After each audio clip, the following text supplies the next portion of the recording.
Hi, welcome back guys. This is your friend, the MHA What If with another fanfiction. This is the move of What If Deku Held Bakugo's Blooming Heart? All credits for this video go to their respective authors, so please support the real author. Check out the link in the description for more details. Please give this video a like and subscribe to the channel if you want more videos like this. Now let's get into the fanfic. Unlike most things Katsuki does, it started small.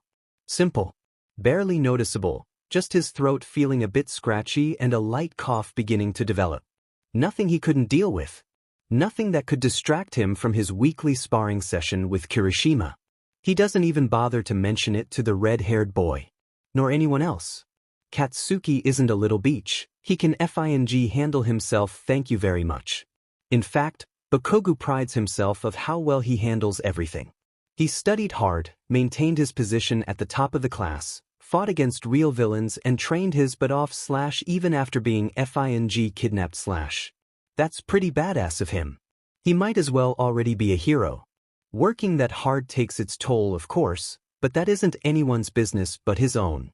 An explosion crackles in his hand and a wicked grin makes its way upon his face as Bakugo once again throws himself at the wall that is Eijiro Kirishima, who, lately, has been able to match him pretty well.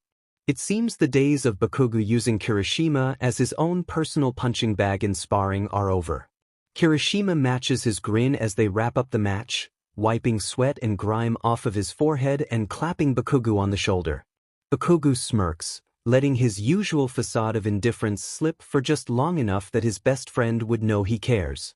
He covers a cough with his elbow as the two of them make their way back into the dorms to shower and then spend the rest of their Sunday lazing around Kirishima or studying Bakugo.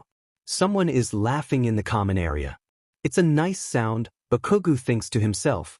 It feels familiar and comforting to be able to be around his classmates.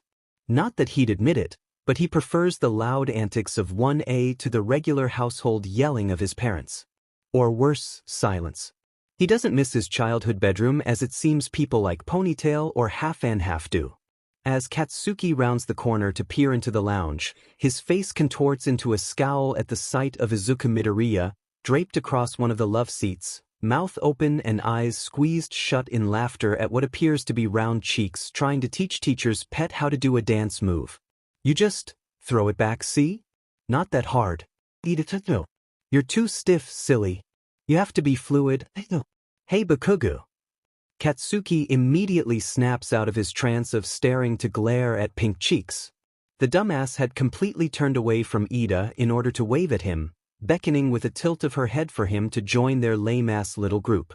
Bakugo feels his mouth open, snark on the tip of his tongue and a snarl forming when he's cut off before he can say anything. Hey Kaken. Dumb FING nickname. Grow up, stupid Deku. How was your match against Kirishima? Why do you care? So you can write about who won in your lame little hero diary. The comeback is effortless. Smooth. A well-practiced game of back and forth that both Izuku and Katsuki know well. Instead of backing down and cowering, although with a hint of stutter, Midoriya takes the bait and snips back, a small smile pulling at the corner of his lip. Yeah, actually. I'd like to add how Kirishima beat you to my notes on his quirk. I'm going to kill this motherfucker is the only thing Bakugo can think of as his palms immediately crackle in frustration.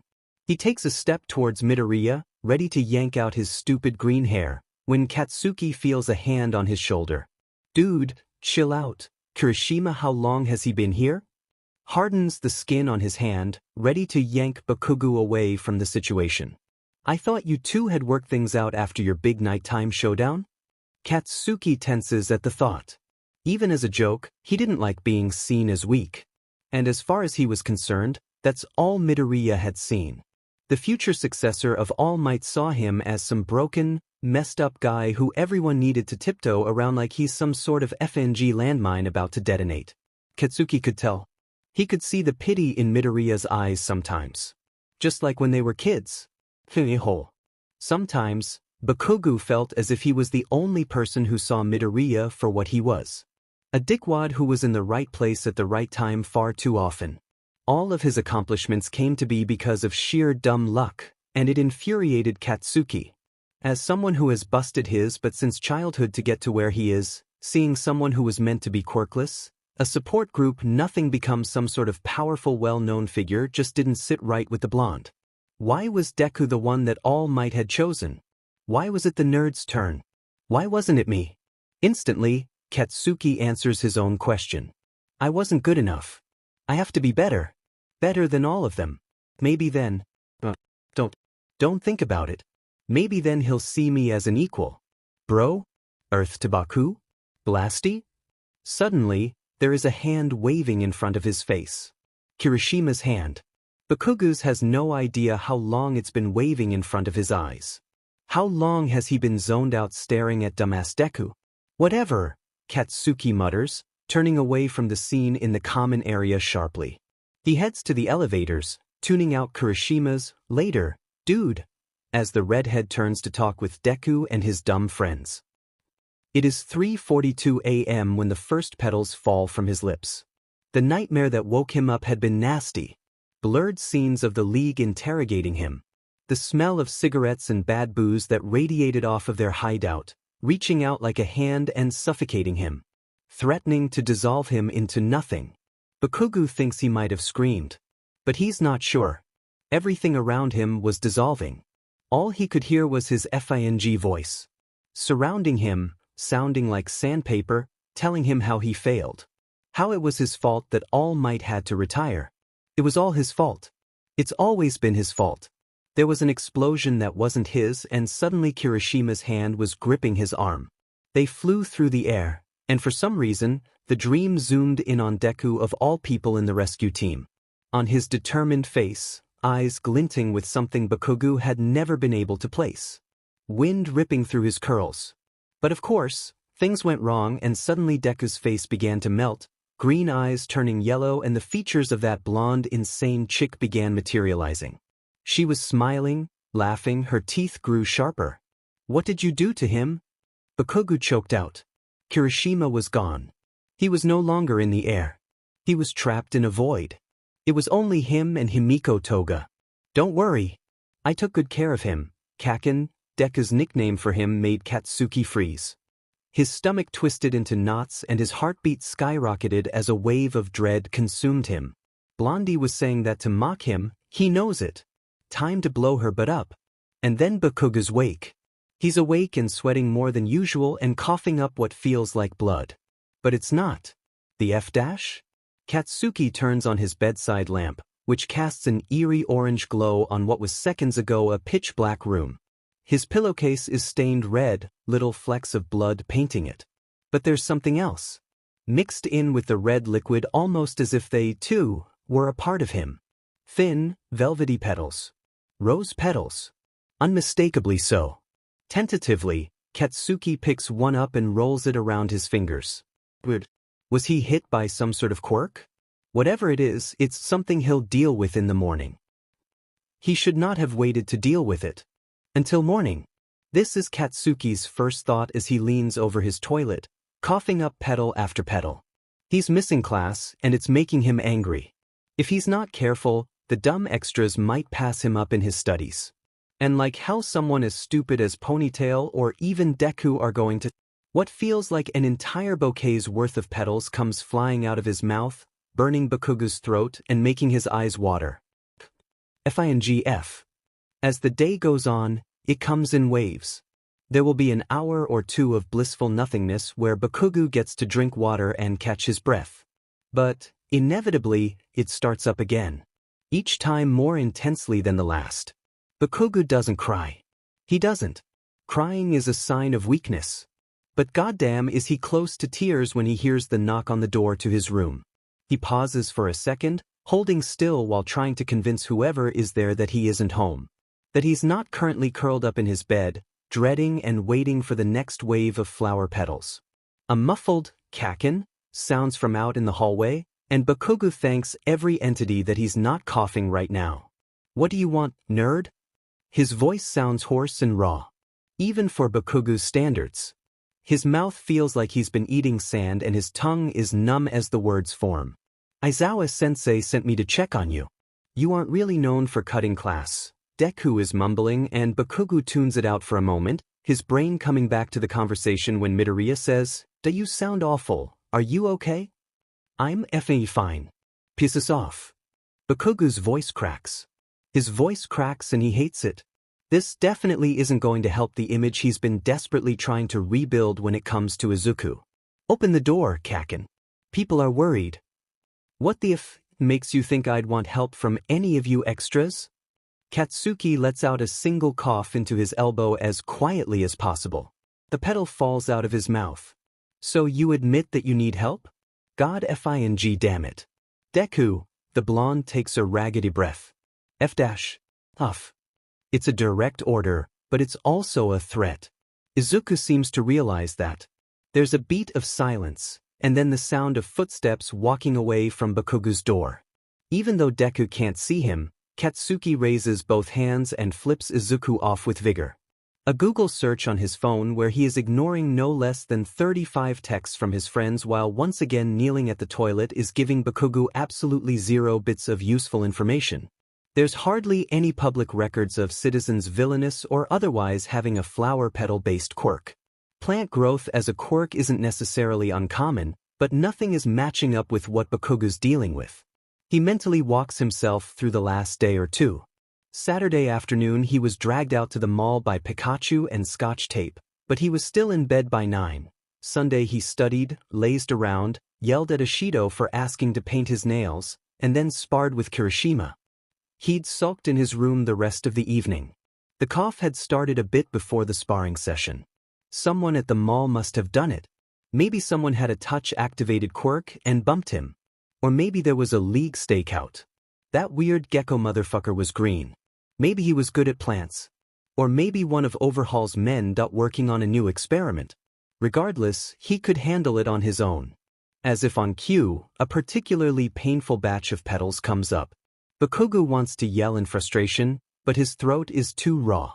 He clenches his fists so hard that there are crescents in his palms as he retches petals for another 20 minutes. It feels like he can't breathe.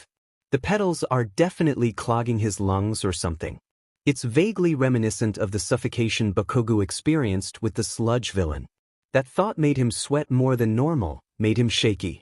For the second time today, tears prick at the corners of Bakugo's eyes. It's 9:30 p.m. now. The only way Katsuki knows this is by the sounds of lots of footsteps coming from the elevator, signaling that the common area's TV had automatically turned off, as it did on weekdays, signaling that students were to retire to their respective dorm rooms. There's chatter in the hallway as his floor mates bid their goodnights to one another. Bakugo takes another shallow breath and struggles to stand up. His vision darkens for a second from the sudden change in position, so he leans on his bathroom's sink until the woozy feeling goes away. Making eye contact with himself in the mirror feels strange. His eyes look sunken in, and he's a sickly green color. There's some dried blood on his chin. Katsuki splashes some water onto his face, wipes away the blood, and takes a shaky breath once again. His airways feel slightly more clear. He estimates another hour before another romantic date with the toilet. He hasn't eaten today. It hasn't seemed worth it with all of the vomiting. Was it considered vomiting? Bakugo wasn't sure. Is vomiting up blood considered real vomiting? Joins his phone's search history. It sits nicely above his previous searches. Flower vomit quirk. Plant vomit quirk. Blood flower quirk. Blood vomit quirk with roses. Rose vomit. And, from the PRD where he wasn't coughing up goreflower mix. Top 10 all might cool moments. He doesn't even hear himself sigh, he just feels it. The air coasting up his throat and irritating that which was already raw. He doesn't even hear himself sigh, he just feels it. The air coasting up his throat and irritating what was already raw.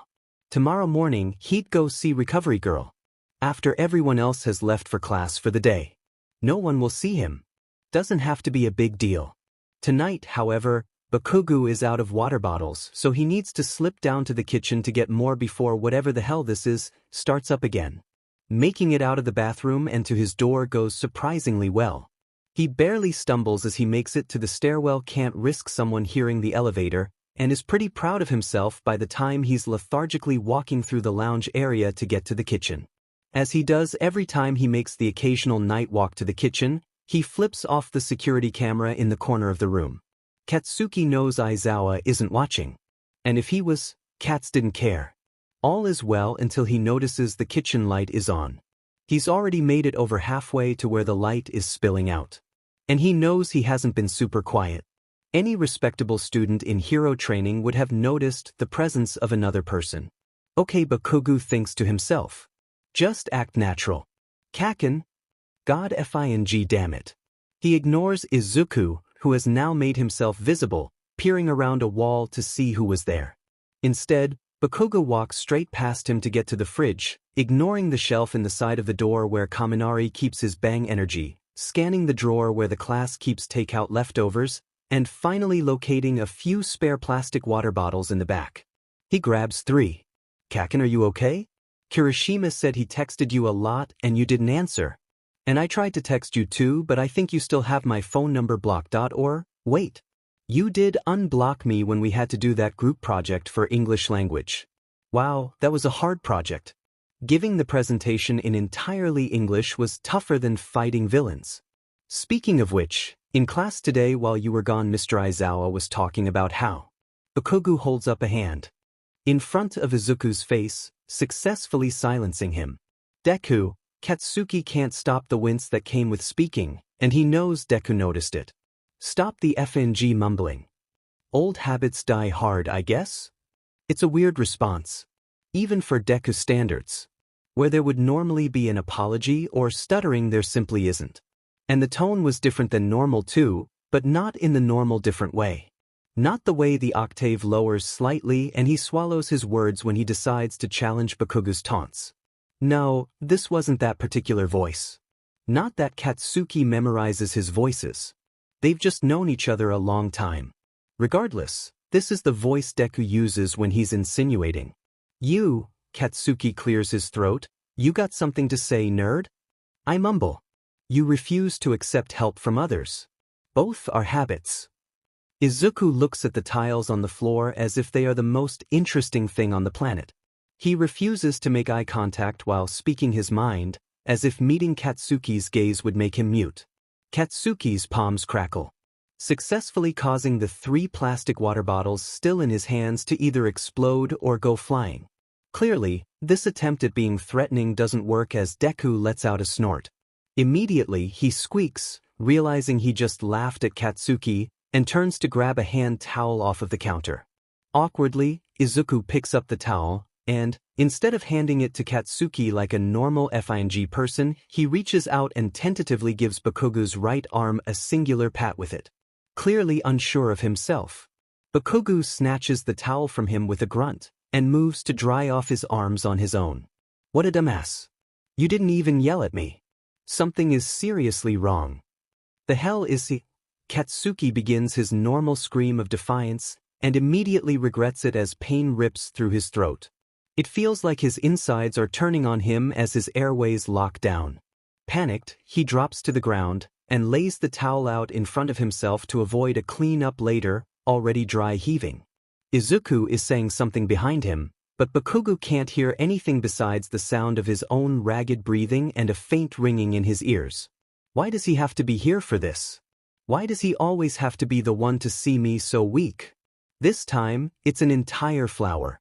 A whole but rose. Thorns and all. Ripping its way up his windpipe and landing on the towel in front of him with an unsatisfying plop. There is a beat of complete silence, and then Katsuki makes the mistake of turning around and looking up, seeing Izuku's horrified expression. I need another few petals come up. I need to see your notes on people with plant quirks. No. Deku's tone is rising again. It makes Bakugo even more uncomfortable.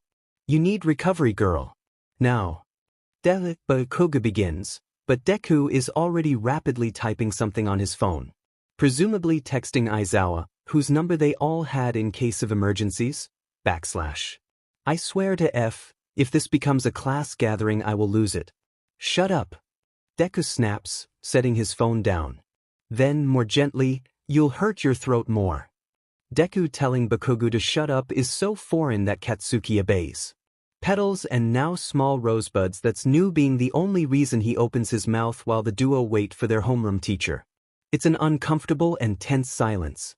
Deku's not even mumbling. He simply sits down next to a hunched-over Katsuki and says nothing. He's judging you. He knows what the quirk is and thinks you're stupid for not figuring out how to stop it. He's smarter than you. They all are. Dumb fang Katsuki who can't even stop himself from getting kidnapped by some low-grade thugs. Aizawa shows up about 3 minutes later, hero outfit haphazardly thrown over top of what looked to be pajama briefs with cats on them. How professional. Bakugo has to fight off the urge to snort. I can take him from here, Midoriya. Go to bed. It's almost midnight. But sir, Midoriya. But now.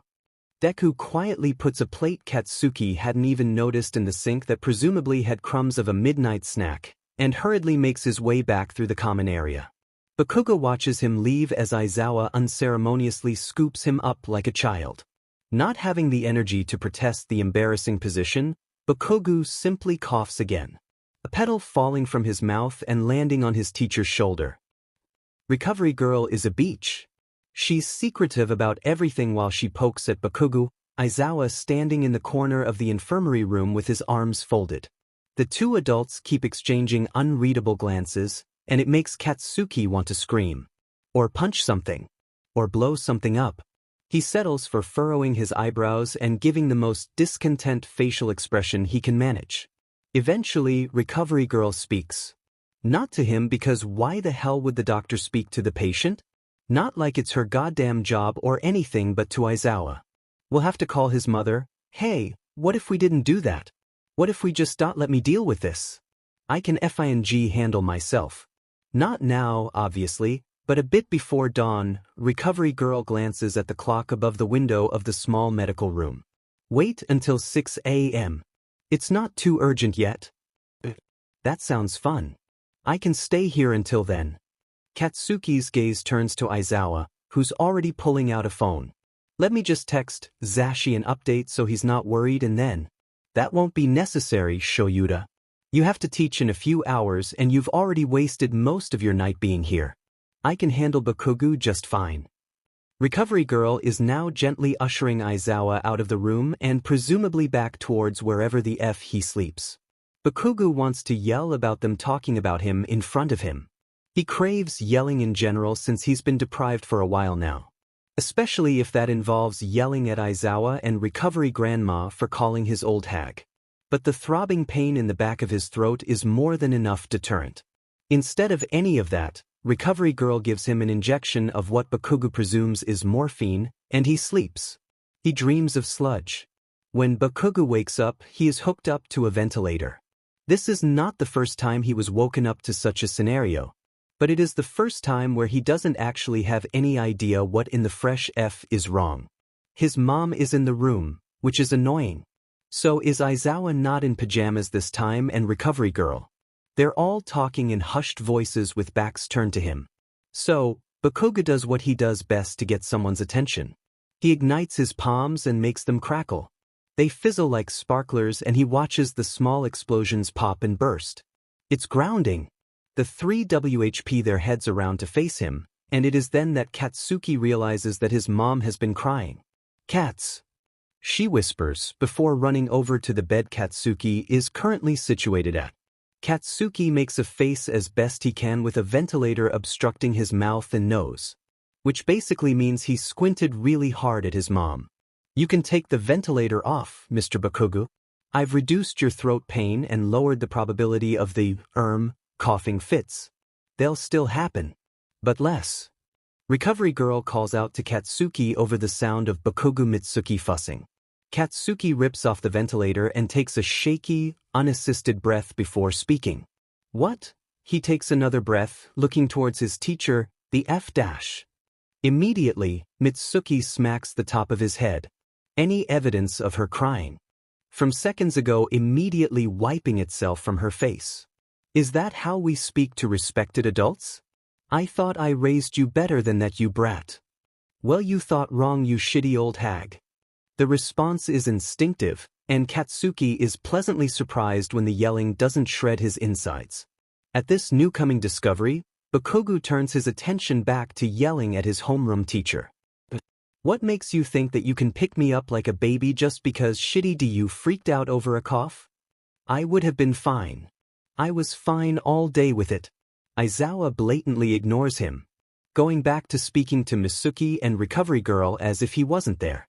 As I was saying before he woke up, based on the forms you and Katsuki both signed when he enrolled here at UA, he has final say over medical decisions. Additionally, when dealing with something like this, it would be considered a human rights violation for the choice to be made for him. But he's just a kid. Katsuki, don't give me that face, and it's so much responsibility to make a choice like this. Not to mention the detrimental side effects. I don't know if he could handle it. Mitsuki trailed off, looking away from both Aizawa and Katsuki. See? Bakugo thinks to himself. Of course they don't trust you. If I may, Recovery Girl piped up, I'd like to explain the situation to the boy, privately in the most professional medical terms possible. Aizawa is already speed walking towards the door after the word private. He is clearly uncomfortable with being involved in any sort of Bakugo family affairs. Mitsuki is more hesitant to follow, but eventually also vacates the room. What the foo? Katsuki tries to start before he is, again, cut off. I want you to listen to me carefully before you start yelling. Got it? Bakugo glares at her, but gives a nod so small that most would not have noticed it. Originally, we thought you were hit by a quirk of some sort. We pulled both Kaminari Denki and Shiro Hanta earlier this morning to ask if you had any altercations when the three of you went shopping. They had nothing to report. Kirishima Idru and Midoriya Izuku also came up with nothing. Obviously, this fact alone does not eliminate a quirk from the equation. She pauses to take her first breath of the entire explanation. However, what does eliminate foul play with quirks is 3 factors. Medical testing. She gestures to several X-rays that Katsuki has no memory of being subjected to, quirk databases, a gesture to a computer, and medical records of this sort of thing happening before throughout history. She finishes. If it's not a quirk, then what the hell is it? What else can make my stomach do that? Katsuki pipes up, starting to get antsy. Not stomach, bungs. You have Hanahaki disease. Recovery Girl cringes as she says it, ready for the bouts of screaming to come from Bakugo's mouth. They do not come. Instead, Recovery Girl receives a blank, unreadable stare. The hell I do? That's sheets from storybooks. Mr. Bakugo, we live in a world where quirks were magically manifested one day. You have bombs in your hands. And you are meaning to tell me that you know more than a medical record does simply because you don't find it realistic. But I don't love anybody. Not like that. Katsuki argues. Recovery Girl scoffs and rolls her eyes. There's no point in lying about that now, boy. I'll go ahead and give you your options. Would you like your mother present for the decision? I don't give a DMN about where she is. Please don't let her back in. Okay, I'll have her come right back in then. Damn it. Katsuki crosses his arms as Mitsuki files back into the room. Aizawa is gone. Class must be starting soon. He's got better places to be, and so does Katsuki. Neither of them have time for this Hanahaki bullshit. As you seem to know, according to the Hanahaki myth, you can either confess to the one you are longing for, or have the flower growing in your lungs removed and remove your love with it. Recovery Girl continues talking as if this is the most normal thing in the world. And it's pissing Bakugo off. And if I don't do either of those things? Katsuki ventures. I'd give you about 3 weeks left to live before the plant suffocates you. Bullshit, Katsuki and his mother say it at the same time, mirroring each other. Alright, the jig's up, Grandma. This some kind of test? Just fix the DMN quirk mishap. Katsuki's voice is slightly shaky. He doesn't do suffocation. Not his thing. You want me to remove the plant mass? I never said that. Katsuki's response is so fast and so sharp it surprises even him. Oh, so you'll tell her. Is it that Uraraka girl who can levitate things? She gave you a run for your money in the sports festival. Though, I'm not surprised. You were being bitchy that day. What powerful kids you two would. I never said that either. Tag. Katsuki cuts his mother off, internally cringing at the idea of even looking at pink cheeks for more than 10 seconds. So you're choosing to not die? Recovery girl concludes. But it sounds more like a question. Nah, Katsuki sighs. I won't die. This sheet is BS. I don't love anybody. I don't have the time. I've got better things to do. If this is some weird experiment to get me to be nice to people, you're sheet out of luck. Katsuki, I'm not going to watch you die simply because you're a dumb-ass bratty kid. Mitsuki groans, looking ready to rip her own hair out. Who are you calling a dumbass? Katsuki's back on his yelling kick. I brought you into this world and I alone will decide when to take you out, you ungrateful piece of work. Fine. I'll show you. I'll keep the fakiest love plant and live anyways because the only person I love is me. Take that. The two women in the room glance at each other before recovery girl speaks.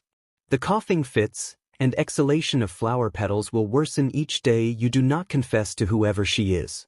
Maybe only 2 today, but in a few days, it will be closer 4 or 5 if you follow the same patterns as other patients who have had this disease. It will become less and less manageable. 3 weeks is the maximum amount of time I can see you living like this. I understand your pride, so I will go along with you pretending to not know who she is. I hope you have success. Katsuki gapes at her. Get back to your room. Shower maybe. Put on your uniform and be in class by 2nd PRD. Recovery girl is ushering him out of bed now, gesturing that he should leave. Are you a fangy brat? Go. His mom was tearing up again from a mixture of what Katsuki can guess is a magnified version of her usual frustration, and it was his fault. It tends to be his fault when it comes to these things. Disappointing his parents. Almost dying. Sheet like that. If you were only stronger, Katsuki thought to himself as he made his way out of the med wing. If you were stronger, they wouldn't have to test you like this. They're playing mind games because they know you're weak. That's what you are. Bakugo can feel Deku burning a hole in the back of his head, and it's getting annoying. Everyone else seems to be better about minding their own goddamn business when Bakugo waltzes into his 2nd PRD after being MIA for a good 36 hours. Of course, the dumb band of extras that he often subjects himself to the company of all give him worried glances. Which, in Bakugo's opinion, is overkill. They've texted him a total of 68 times, but Bakugo always ignores their texts. Doesn't see why these should be any different. If it was an emergency, they would try to call him. And they only tried to call 3 times. Hardly emergency behavior. Aizawa is droning on about some sort of rescue mission ethics thing where you have to choose between saving a doctor and a child. It's a class discussion, and teacher's pet seems to be debating that he would be fast enough to save both. It's a hypothetical, Ida. Ponytail argues. The point of the exercise is that we are unable to save both. A choice has to be made. Headphones raises her hand, and Aizawa calls on her. Do we have any additional information? Is one of the options in more urgent need of care? The discussion continues, but Bakugo isn't listening. He's suspicious. Every so often, an extra gives him a worried look. Like they know something. That would also explain the fact that they all minded their own business. Yes, a few of them are naturally respectful, but Katsuki can't picture Mineta caring about sparing someone's feelings. I'd beat the sheet out of them if they were babying me or my feelings. Is the conclusion that Katsuki comes to. A solid one at that, if you ask him. He considers how he would beat the sheet out of different students in class instead of listening back into the discussion. Bakugo, I asked you a question. Suddenly eyes were all on him. He couldn't just not answer. That would prove he didn't know. Bakugo probably does know. He just didn't hear the question Aizawa asked. Either way, he needs to say something. Rephrase your question so that your students can understand it then. There's no point in teaching if you're setting us up to fail. Katsuki retorts, hoping that the question was complex enough for that to be an acceptable response. Thank you, Bakugo, for that insightful tidbit. Would you care to explain to me how asking you where your uniform's tie was is a question that sets you up to fail? Foo-loo. Pikachu snorts in his seat. There are few other giggles. Katsuki's blood boils. I blew it up just like I'll blow up the buttes of anyone else who laughs. is his final answer. See me after class. Whatever. Aizawa shuts the classroom door after the rest of 1A has all migrated to the cafeteria. He sighs heavily and stares for a solid 13 seconds at the sleeping bag rolled up under his desk. He seems to be longing for it. Bakugo ignores him and stays put in his seat. If Aizawa wants to talk, he's the one who needs to move. Kid, he already sounds resigned. Don't make this more difficult than it has to be. Katsuki frowns. He analyzes the bags under his teacher's eyes. Deeper than normal. His expression is a bit softer than usual. More similar to the way he looks at Eri. Pair that with kid, and you've got a weird dad complex. Pros. I'm not your effing kid. Recovery girl explained to me what your choice was. A pause. Bakugo. If you do nothing, you will die. That's a guarantee. We all die. Good observation. Another pause. I'm not going to allow one of my top students to throw his life away due to stubbornness and refusal to confess his love to some teenage girl. Think of how your classmates will feel. How UA will look. How it all might feel. You are not the only person in this world. Get to the point, Socrates. If you're not going to tell her, take the flower out. Take the flower out or you will suffocate. And quite frankly, I don't think I'd enjoy watching that happen. Then look away. Bakugo begins to stand up, to leave his desk and walk out the door. A hand roughly grabs his shoulder. I won't so much as blink. They hold eye contact for a long time. Of course, Bakugo blinks first because he hasn't had weird-ass eyeball training or whatever. I don't need to tell anybody shit. Recovery girl fed up her results. There isn't some weird love plant inside of me. Aizawa sighs. It's something he tends to do. Bakugo is beginning to find it incredibly annoying.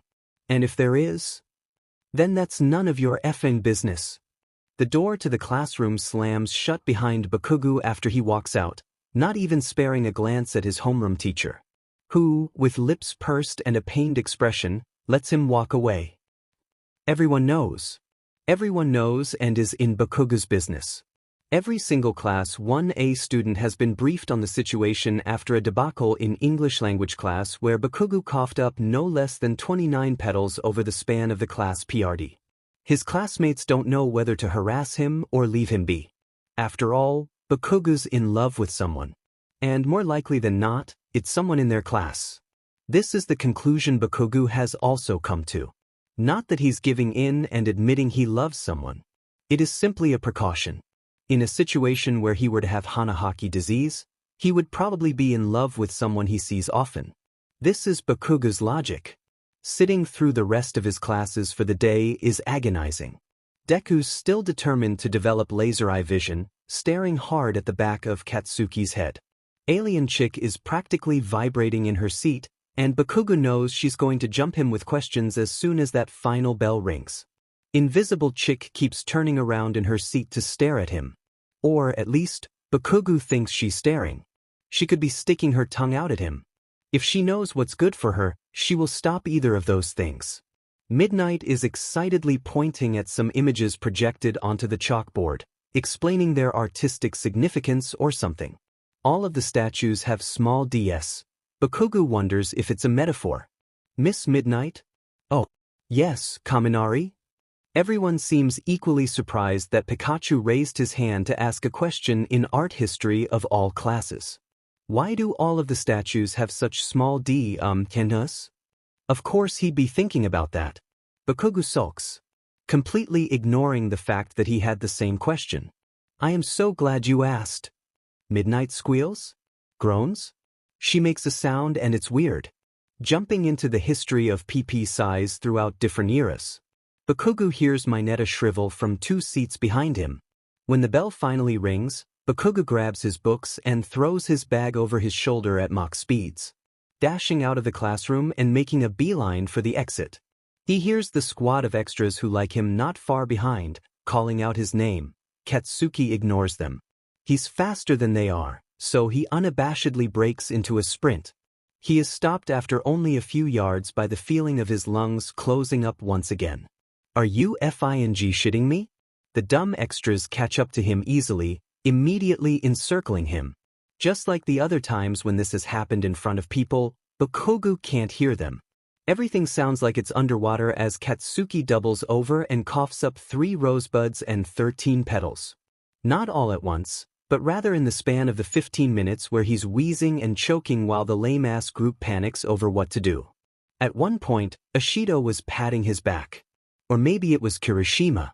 Bakugo was a bit too distracted to check. Either way, he was not a fan.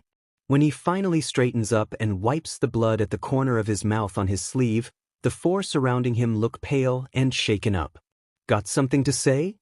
Katsuki growls. His voice sounds shaky. Tired. To be fair, he'd had a rough night. A few in a row, actually. Dude, is all Zero can manage. Does it hurt? Ashido, thank God, slaps Zero on the side of the head for Bakugo, saving him the effort of whooping scotch tapes, but no, it feels amazing. Feels like an ocean fang breeze. Is all the response Zero receives before Katsuki starts shakily walking again, leaving the bloody pile of flower remnants on the pavement outside of UA's main building. This time, he walks slow enough that the rest of the group can keep up. There is silence for about 5 minutes of the 8-minute walk before Kaminari tests the waters. So, do you know who it is? If looks could kill, not only would Kaminari have died, his entire family would be cursed with NFRTLTY. Too soon? He grimaces. Got it. Again there is silence. It's either Kirishima or Ashido's turn to try. Bakugo hopes neither of them step up to the plate as they reach the doors to 1, as dorms. The 5 of them are the first to enter, and instead of moseying off to their usual after-school spots, Denki and Hanta in the kitchen snacking, Mina draping herself over a couch to talk to the girls, Aijiro following Katsuki to a study table, there is simply stillness.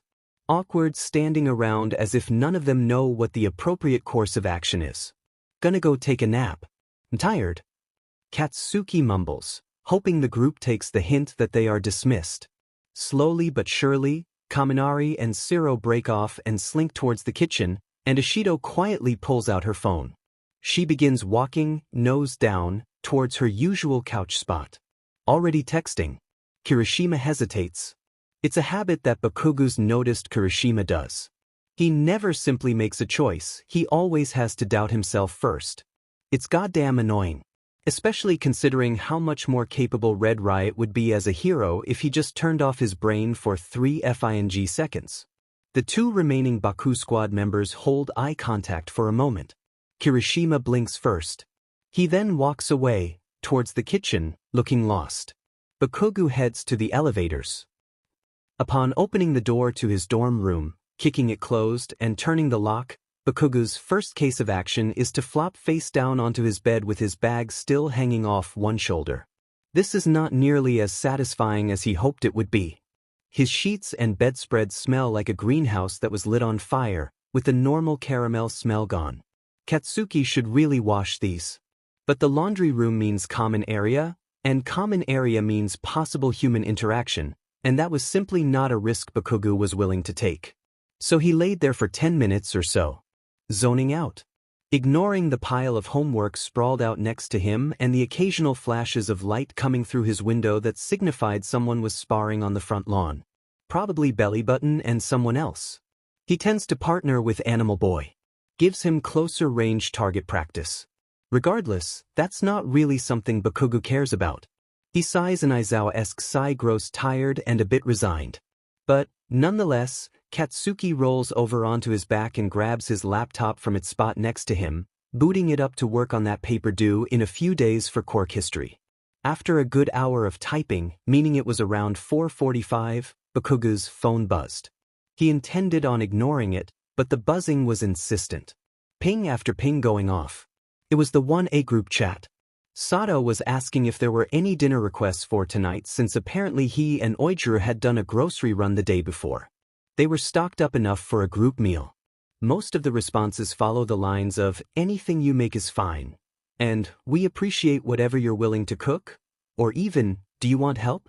This new development was both a blessing and a curse for Bakugo. A blessing because it seems like everyone would be occupied for at least an hour, but a curse because they'd all be in the common area if Bakugo went downstairs to get food. He's getting pretty hungry after a day or so of low consumption. The chat continues to buzz, and Bakugo considers leaving it. He then remembers that last time he tried, at least 8 people immediately added him back. And so, Bakugo settles for the Do Not Disturb button. Upon moving from his bed to his desk, Bakugo is able to get the day's homework done, as well as work a bit ahead for later in the week. Satisfied, he checks the clock on his desk. 6. They're definitely at least cooking by now. Katsuki's stomach growls at the thought. DoorDash isn't an option as unauthorized personnel are not allowed on campus. Plus, he'd have to go downstairs to get his food. There's a few Cliff Bars in his desk drawer, but Katsuki gets through those in under 5 minutes. If he can just hold out until 10 o'clock, the dishes will probably be done by then and everyone will be in their rooms. That leaves a window open to raid the fridge for leftovers. Or, at least an apple. At this point, Katsuki would settle for an apple. It's annoying. He knows he has to keep his energy and strength up. Especially with hero training tomorrow. If they're sparring or doing something involving physical exertion, Katsuki is fed if he doesn't get at least one good meal in. At 8 o'clock, there is a knock on his door. Katsuki had just finished setting an alarm for 10 so he could go to bed at his normal time, sleep for an hour, and then wake up to get food.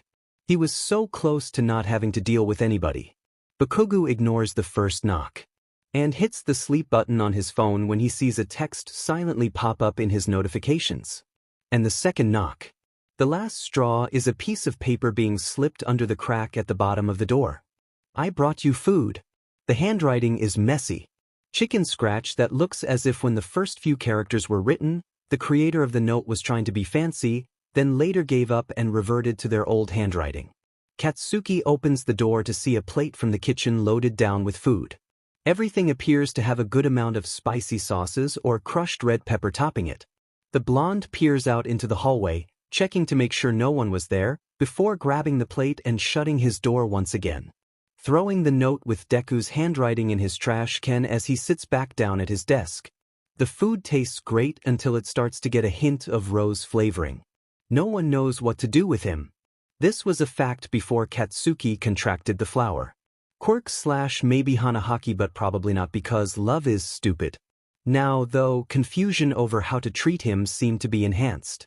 No one wants to fight with him during battle assessments for hero training. Again, not necessarily weird, but that's usually because his opponent doesn't want to get there but beat. Not because some idiots are worrying about his health. It's vaguely reminiscent of the first few days where Bakugo was back at class after his luxury overnight stay with the League. The only ones treating him normally are Aizawa barely, he won't stop F&G staring, and, oddly enough, Bird Boy. That doesn't solve Katsuki needing a sparring partner. Neither Bakugo or Tokoyami get much out of a nearly instant win for Katsuki. The brightness from his explosions makes the shadow thing, what was it called? Doom Shadow? Edgy Shadow? Shadow? Something with shadow freak the F out. Even Birdie's quirk is goth. Sulking, Bakugo sits on the sidelines of the battle currently taking place. Pink Cheeks versus Alien. A battle of the pinks. It's a surprisingly even matchup, considering both trainees specialize in longer-range attacks. Ashido is continuously shooting acid to deflect. Projectiles sent her way via Uraraka. One of them will need to break down and take the chance to get in close. They'll just tire themselves into a stalemate otherwise. He continues to analyze the scene, taking mental notes on the developments in both of their strategies. A work study has given massive improvement to Deku's sidekick. Even Katsuki has to admit that.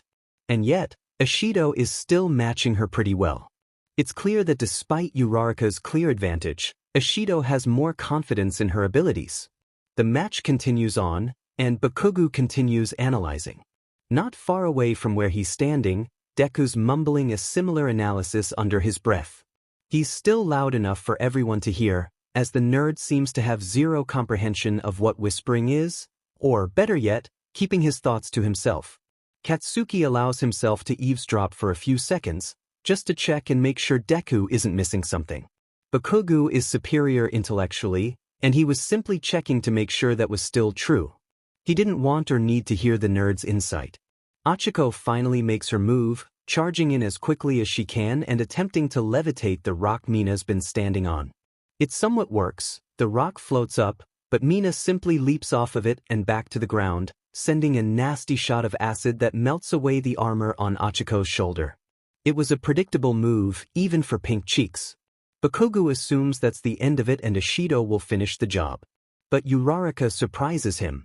She'd kept the rock floating even after getting hit, something she definitely was not capable of even a few weeks ago, and, while Ishido is still distracted, drops it back down onto Mina. Or rather, stops it millimeters from crushing the alien's head and holding it there. They both look to Aizawa for the nod that signifies Uraraka's victory. It happens, and Mina groans while Achiko jumps up in the air, pumping her fist. The class congratulates both participants, telling them about things that they were impressed by, and then Aizawa begins reading out his notes on the battle and the floor opens for discussion. Ishido. Yes, sir. You're more than just a gun that shoots acid. Use the rest of your body in fights. Keeping a distance may keep you safe, but it also doesn't reprimand your opponent. You have the firepower. Just focus on close range for the rest of this week's training. You got it. Bakugo rolls his eyes at Mina's enthusiasm. She reminds him of a toddler. You can push it over and it'll cry. But seconds later it's back to babbling. Uraraka. That move only worked because no one was aware you had worked on stamina training. If you were unable to hold up the rock after taking a hit, not only would you have endangered someone's life, but it would simply be a repeat of the sports festival against Bakugo. Aizawa gestures in his general direction, and Bakugo folds his arms. An ultimate move only works when it's rare. Yes, sir. It's funny. Mina's the one who lost, and yet she seems to be in a better mood. Does anyone have any additional critiques? The pause.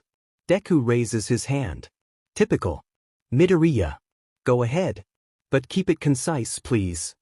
Oh, okay. I just wanted to mention that Ishido did have the option to use a close-range attack safely. She just didn't use it. Most of 1A looks to Deku in confusion. The corner of Aizawa's mouth quirks upward slightly. Bakugo rolled his eyes, but made sure to pay attention. The idiot was imagining things and he wanted to watch as Aizawa shut him down. Elaborate. When Ishido jumped off of the rock Uraraka was levitating, she chose a longer-range attack by shooting acid as she was landing. Deku's eyes are shining brightly, and his hands clenched into fists. He's like an excited puppy when he talks about battle strategies. Calm the hell down, idiot. If Ishido would have simply kicked out her left leg, it would have hit Uraraka's head. That, when unexpected, would have been an easy wipeout. Acid to finish the blow. Deku looks like he's vibrating off of the ground, and his voice keeps rising in pitch. Oh. Or even better. Ishido. Deku turns to Mina. Yeah. Have you ever considered instead of shooting your acid, surrounding your hand in it and throwing a punch? Can your quirk do that? From my basic understanding, the acid comes from your fingertips, so if energy was focused into a singular hand it could be excreted into the palm of a hand and used as an enhancement for a basic punch. Of course you'd have to build up arm strength a bit more, but you already have the agility, so. Thank you, Midoriya. Aizawa cuts him off. Very insightful. Ishido, look into working with someone in class who does short-range strength. Kirishima would be ideal. His hardening would be able to handle an acidic punch. Okay, thanks, Deku. I've never thought about that. I've always considered it more of a hose. Mina trails off. Of course. I'd love to sit in on that quirk training sometime so I could take further notes on. Midoriya. Aizawa says it like it's a sigh. Oh, sorry. Deku's face contorts into an apologetic smile and he rubs the back of his neck sheepishly. Katsuki watches as Uraraka stares at him with hard eyes. He's so dense. Wouldn't be able to tell someone was in love with him even if they straight up told him. Not that anyone besides Pink Cheeks would ever want to be with him. Bakugo's face contorts into a cringe at the idea of Deku kissing somebody. There's a few more matches. Bird Boy and Ponytail have a hell of a fight. Ponytail pulled through in the end by creating fireworks to shoot at a weird shadow, but not after taking a hell of a beating. Pikachu takes out Invisible Girl with more effort than it should have required. Apparently it's hard to judge and create appropriate, non-lethal voltage when you can't see your opponent. Of course, Midoriya has an essay and a half to say about each of the matches. Bakugo, in one final effort, when it's announced that they have time for one more matchup, yells something along the lines of, "Are you all too scared to take me on?" He puffs out his chest subconsciously, as if trying to appear bigger to the classmates who were treating him like he was made of glass. Katsuki looks to Tokoyami, who shakes his head apologetically. Too tired to take him on after what Yaoyorozu did to him. At least he has an excuse. Bakugo then makes eye contact with Aizawa and immediately regrets it. He even hates when his teacher gives him that weird dad look. Katsuki doesn't even like the dad he has. Why would he want a second one? Stick to your daughter. Would someone please take on Bakugo? We're running out of class time. Well, now that you made it mandatory, maybe I don't want to fight someone? The person who gets there but kicked by me has to be in it to win it, or it's not fun. Bakugo holds his tongue. I'll do it if no one else wants to. Bakugo dubs his head around to face the owner of the voice that just reluctantly piped up. Are you okay with that, Kaken? Whatever. Let's go. Katsuki absolutely hates to admit it, but Deku is one of the only students in the class who can match him. Half and Half, as well as Ponytail, both put up a good fight, but not in the same way Deku does. Fighting Deku is like trying to fight a robot version of himself. His opponent is able to guess every single move he's gonna make. His weekly fights with Kirishima are fun, but absolutely nothing compares to the back-and-forth blows that he and Deku are able to trade. They come as easy as their well-practiced arguing. Better than arguing. Katsuki thinks as he sends an explosion at the back of Deku's head. In an argument you can't beat the sheet out of someone. This fight isn't fun like normal. Deku is going easy on him, and it's making Katsuki mad. He's not sure if Deku's babying him because of the flower cough, or if it's because he thinks that Katsuki isn't even worth his time anymore after Deku ended up winning in that after-curfew showdown. It doesn't really matter which reason it is. Bakugo will win. He's not about to lose to this dweeb twice in a row. He has never lost twice in a row. Deku comes at him with a kick that Katsuki knows is half-butted. Grabbing Deku's foot before it makes contact with his ribs and making an explosion burn up those special shoes support course made the nerd is so fluidly easy, Baku thinks he must be daydreaming. There is no FANG way anyone who deserves to be in Class 1A would throw away a match like this. He screams in frustration and blasts himself high up into the air. Deku, crackling with energy, follows. Once again, the movement is too easy. Bakugo easily blasts himself into Deku's side, and aims an arm upward so a blast will slam them back into the ground, successfully giving him the win. They're falling towards the ground quickly, and land in the predicted position. Midoriya on his back, Bakugo standing over him, a boot planted firmly on Deku's chest. Deku rolls, grimacing, and Bakugo lets him escape the hold. Taking his boot away and placing it back on solid ground so that he's simply standing there. Deku jumps up, feigning that he's trying to win, and red eyes meet green ones for a single second. This is stupid. Waste of my goddamn time. Uncle. It's probably the first time during hero training that Bakugo has ever said something in a normal tone of voice. Every single side conversation or discussion stops. Even Aizawa's eyes widen. You could hear a pin drop in the confused silence that follows the single word. Ka. Deku opens his mouth, gaping with this dumb, confused expression on his face. He looks like an idiot. Which he is. I said. Bakugo growls back at his opponent. I'm tapping out. I'm not gonna fight someone if they're going to be a FINGPP about. That's enough, Bakugo. Aizawa seems to have snapped back to reality, turning back to the dumbfounded class. Bakugo concedes. Midoriya wins the match. Does anyone have any critiques? Once again, there is silence. Or, maybe there's not. All Bakugo can hear is the sound of blood rushing in his ears as he angrily walks out of the battle zone. The bell rings. Or maybe not. The class walks to the locker rooms, and the silence lingers, blanketing everything so that no one dares speak above a whisper. In the locker room, conversation slowly rumbles back to life as everyone changes out of hero costumes and back into school uniforms. Grapes says something to Tail. Tail ignores him. Sato and Kuda are trading a water bottle back and forth. Teacher's pet is making his way towards the shower. Bakugo waits patiently for the locker room to mostly clear out, ignoring the weird glances from Kirishima, Kaminari, and Siro as they change relatively quickly. Once things are mostly clear, Katsuki shucks off his tank top and cringes at the weird rope burn scars that healed funny from being tied up at the League hideout. One reapplication of deodorant later and he's already got an undershirt on again. And yet Deku still squeaks as if he's seen Katsuki naked when he walks in the door. He must have hung back and talked to Aizawa. Bakugo rolls his eyes, but slows down his movements, buttoning his shirt much slower than usual and actually tying his tie as an attempt to stall for time. He's pulling his uniform jacket on when Deku looks around and realizes the two of them are the only ones left. There is once again eye contact, and in what feels like a millisecond, there is a scuffle. Bakugo ends up with Deku against some lockers, pinned there by both Katsuki's arms on his shoulders. What the F was that? Bakugo snarls, momentarily removing an arm from Deku's left shoulder so he could punch the locker next to the dunce's face. Kakin, you surrendered. I don't know what you're. Bullshit. Another slam of the lockers. Katsuki's hands are shaking. Do you think you're better than me or something? Is that what this is? The Rent-a-Quirk committee raise your self-esteem? Kakin, you need to be quiet about. I know. Bakugo's voice cracks. I've kept it a better secret than you have, you god. Deku looks like a deer in headlights. Simply standing straight as a board, not daring to move. Katsuki takes a breath. I know you think you're better. I know you think I'm weak. Because of what happened before.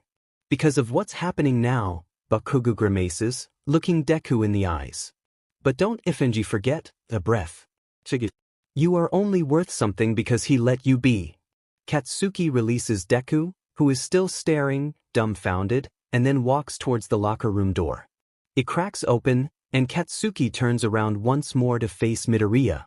Next time, since you're so confident, fight me like you mean it. Nerd. The door shuts before he can hear Deku's response. It's evening, and someone is knocking on Katsuki's door. He finished his homework hours ago, and has simply been sulking with a brief intermission to cough up some more blood-soaked flowers. 43 petals and 6 buds this time around. One of the worst fits yet. Bakugo is laying in his bed, scrolling through the news on his phone and still recovering from the bout when the knocking began. He wants to yell, "Go away," or something of the like. But yelling doesn't seem to be in the picture right now. Someone picks his lock. He hears it click and he hears the frantic murmurs from directly outside. Multiple voices. And then his door swings open and reveals 4 idiots, nervously smiling. Hey Kakin, how's it hanging? Kaminari throws finger guns. You have 10 seconds to fix the lock and shut the DMN door. Bakugo can once again hear the hoarseness in his voice, and evidently, so can the dumbass. Kirishima and Ishido wince. Oh, shut up you big baby. Mina waltzes into his room like she owns the place, immediately heading to the glass door that leads to his balcony and pulling back the blinds to let evening light pour in. It smells like but in here. You're not even allowed in this wing. Bakugo challenges. Ishido snorts and plops herself down in his desk chair, spinning it around. Wasn't aware you were such a sucker for the rules, Blasty. She grins. Bakugo throws a pillow at her.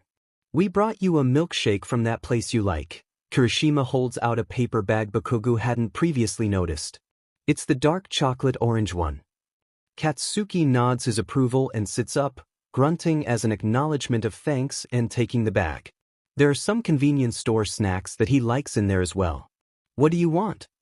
Bakugo sighs. What? Can't we just do something nice for our favorite angry boy? Siro looks off to the side as he says it, clearly insinuating that there is, in fact, a purpose to their visit beyond food d'Elverwhy. Well, the milkshake is because of your throat. Mina is kicking her feet out casually in front of her, still spinning in the chair. She looks to be getting dizzy. And we read a bit about what you have and it said that sore throat is one of the only treatable symptoms so. Bakugo takes a sip. It tastes amazing. He pauses. Repeat that last sentence. He orders, still chewing on his straw, eyes narrowing. She said sore throat is one of the treatable symptoms. Kaminari suggests. No. Before that. The milkshake is for your throat? No. The other thing. Silence. Bakugo takes another sip. Staring daggers at them all. Kirishima sighs and decides to take the bullet. She said we read about what you have. Get out. Bakugo, dude, listen. Get out or I blow your buttes up. I don't have Hanahaki. It's someone's quirk. Blasty, you can talk to us. I said get out. Katsuki immediately regrets screaming. It feels like his throat is being torn up from the inside. His eyes water. That fact stings worse than his throat does. Involuntarily, he coughs lightly. A petal floats down from his lips and lands on the milkshake lid. Ashido looks like she's about to cry. He's never seen that before.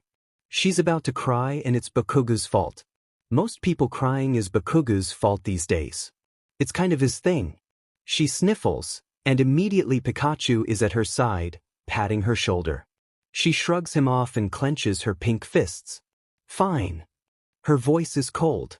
If we're leaving, give us the milkshake back. That FNG beach. I will kill her. I will eliminate her bloodline. Well. She holds out her hand, opening and closing her palm once. If you don't have Hanahaki and you just have some flower quirk, you shouldn't need a throat soother. So, give us back the milkshake. I paid for it. So it's technically mine anyways. Actually, I paid for the... Three voices, on unison, turn to Kaminari and yell, shut up. It's got my mouth germs on it. And? Ashido challenges. Do you have cooties or some sheet? Why would I care? I don't want your shitty saliva touching something my saliva has touched. Bakugo Katsuki, I have given you your options. Give us the milkshake, or let us help you. Stop being such a brat. The milkshake ignites in Katsuki's hand, chocolate splattering everywhere. Don't call me that. Katsuki is 6 years old and he is outside, chasing a butterfly. The net handle doesn't quite fit in his small chubby hand. Through an open kitchen window, he can hear screaming. The usual arguments. Things Katsuki doesn't understand. The neighborhood kids were all busy today. Even Deku. Which is a shame, because his quirk should be showing up any day now. Maybe, it'll be something that works well with explosions.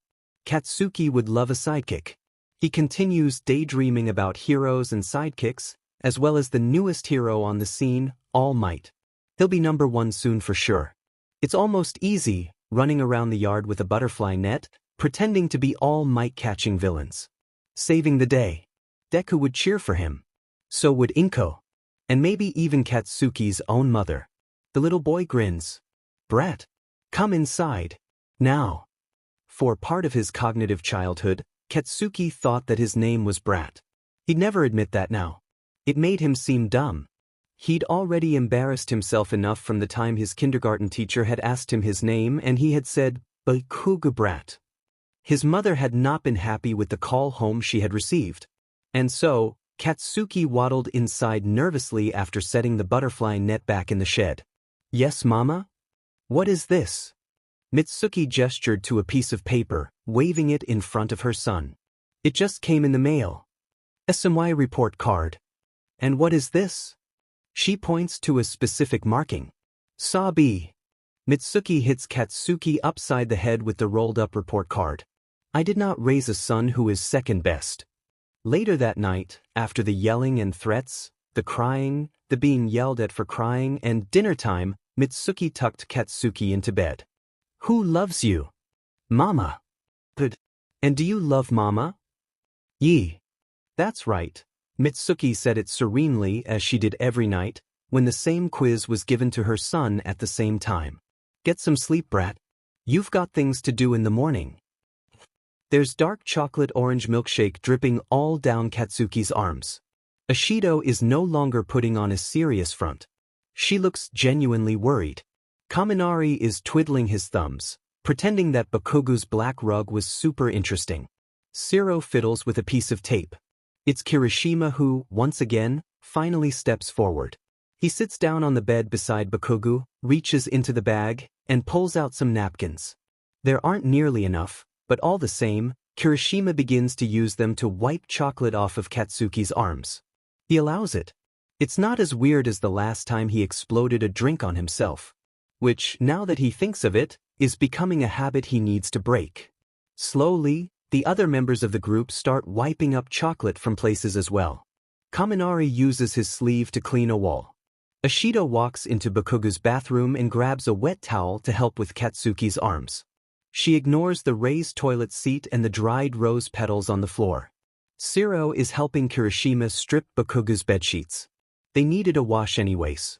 Once all of the dirty towels and sheets were in a laundry basket, the five all sat down in a row on Bakugo's bare mattress. I'm not a brat. I'm not. I don't have Hanahaki. Katsuki says once more. His tone of voice is much calmer. He's not quite sure who he's talking to. He's not really sure he's talking to anyone at all. Maybe just himself. How can you be so sure? Kirishima asks it gently, testing the waters. I don't love anyone. The squad of four seems to take in a collective breath. Bakugo's gone and made it weird again. He knows he has. He always does. How do you know? Kaminari makes his obligatory attempt at conversation. I think I'd know if I loved someone, idiot. Sometimes, you don't at first, Ashido ventures. Sometimes you don't know for months and then you sit back one day and realize, this person is my home. Pack it up, Shakespeare. Shiro jabs. Katsuki snorts, and his throat aches. Hey, I'm being serious for once. Ashido insists. It's possible that Blasty doesn't know. Here, while we're on a roll, let's reverse it. So that you can understand what it could feel like. Ashido is back to toddler mode now. Excited and bubbling. You don't need to give me love lessons, alien. I'm fine. Alright, then this will prove you're fine. Let me ask, and then if you don't want to talk about it, we can leave you be. Maybe you can think about it. Fester in the implications. She wiggles her fingers at that last part. What an idiot. Teeth, whatever. Yay! Ashido cheers. She knows indifference is a form of agreement when it comes to Katsuki. Okay, here we go. Bakugo, who loves you? Mama. Mama loves me. She just needs me to be better. I have to be better so that she'll love me even more. Deku's mom loves him so much. He's better. You'll never be as good as him. You're second best. And he doesn't even have a quirk. I don't know. Is his final answer. I don't know. There's a deafening quiet that falls over the group as Katsuki's friends turn and face him, then each other, looking back and forth like the group of idiots they are. After a few seconds of weird telepathic eye contact, the four sitting around Katsuki nod. Well, I, for one, love you, Baku. Pikachu stands up from his spot on the mattress to face Katsuki, dramatically offering his hand in a weird gesture that mimics a crude parody of courtship. Die. Oh, what the hell? I love you too, dude. In like, a bro way, Yano? You're a good. I care about you. Is Tape Boy's response, which seems a lot more rational. There's no standing. He doesn't even look Katsuki in the eyes when he says it. He just stares at the wall in front of him. And yet Katsuki thinks it's the first time in years anyone has ever genuinely said it. And you know I love you, right, Blasty?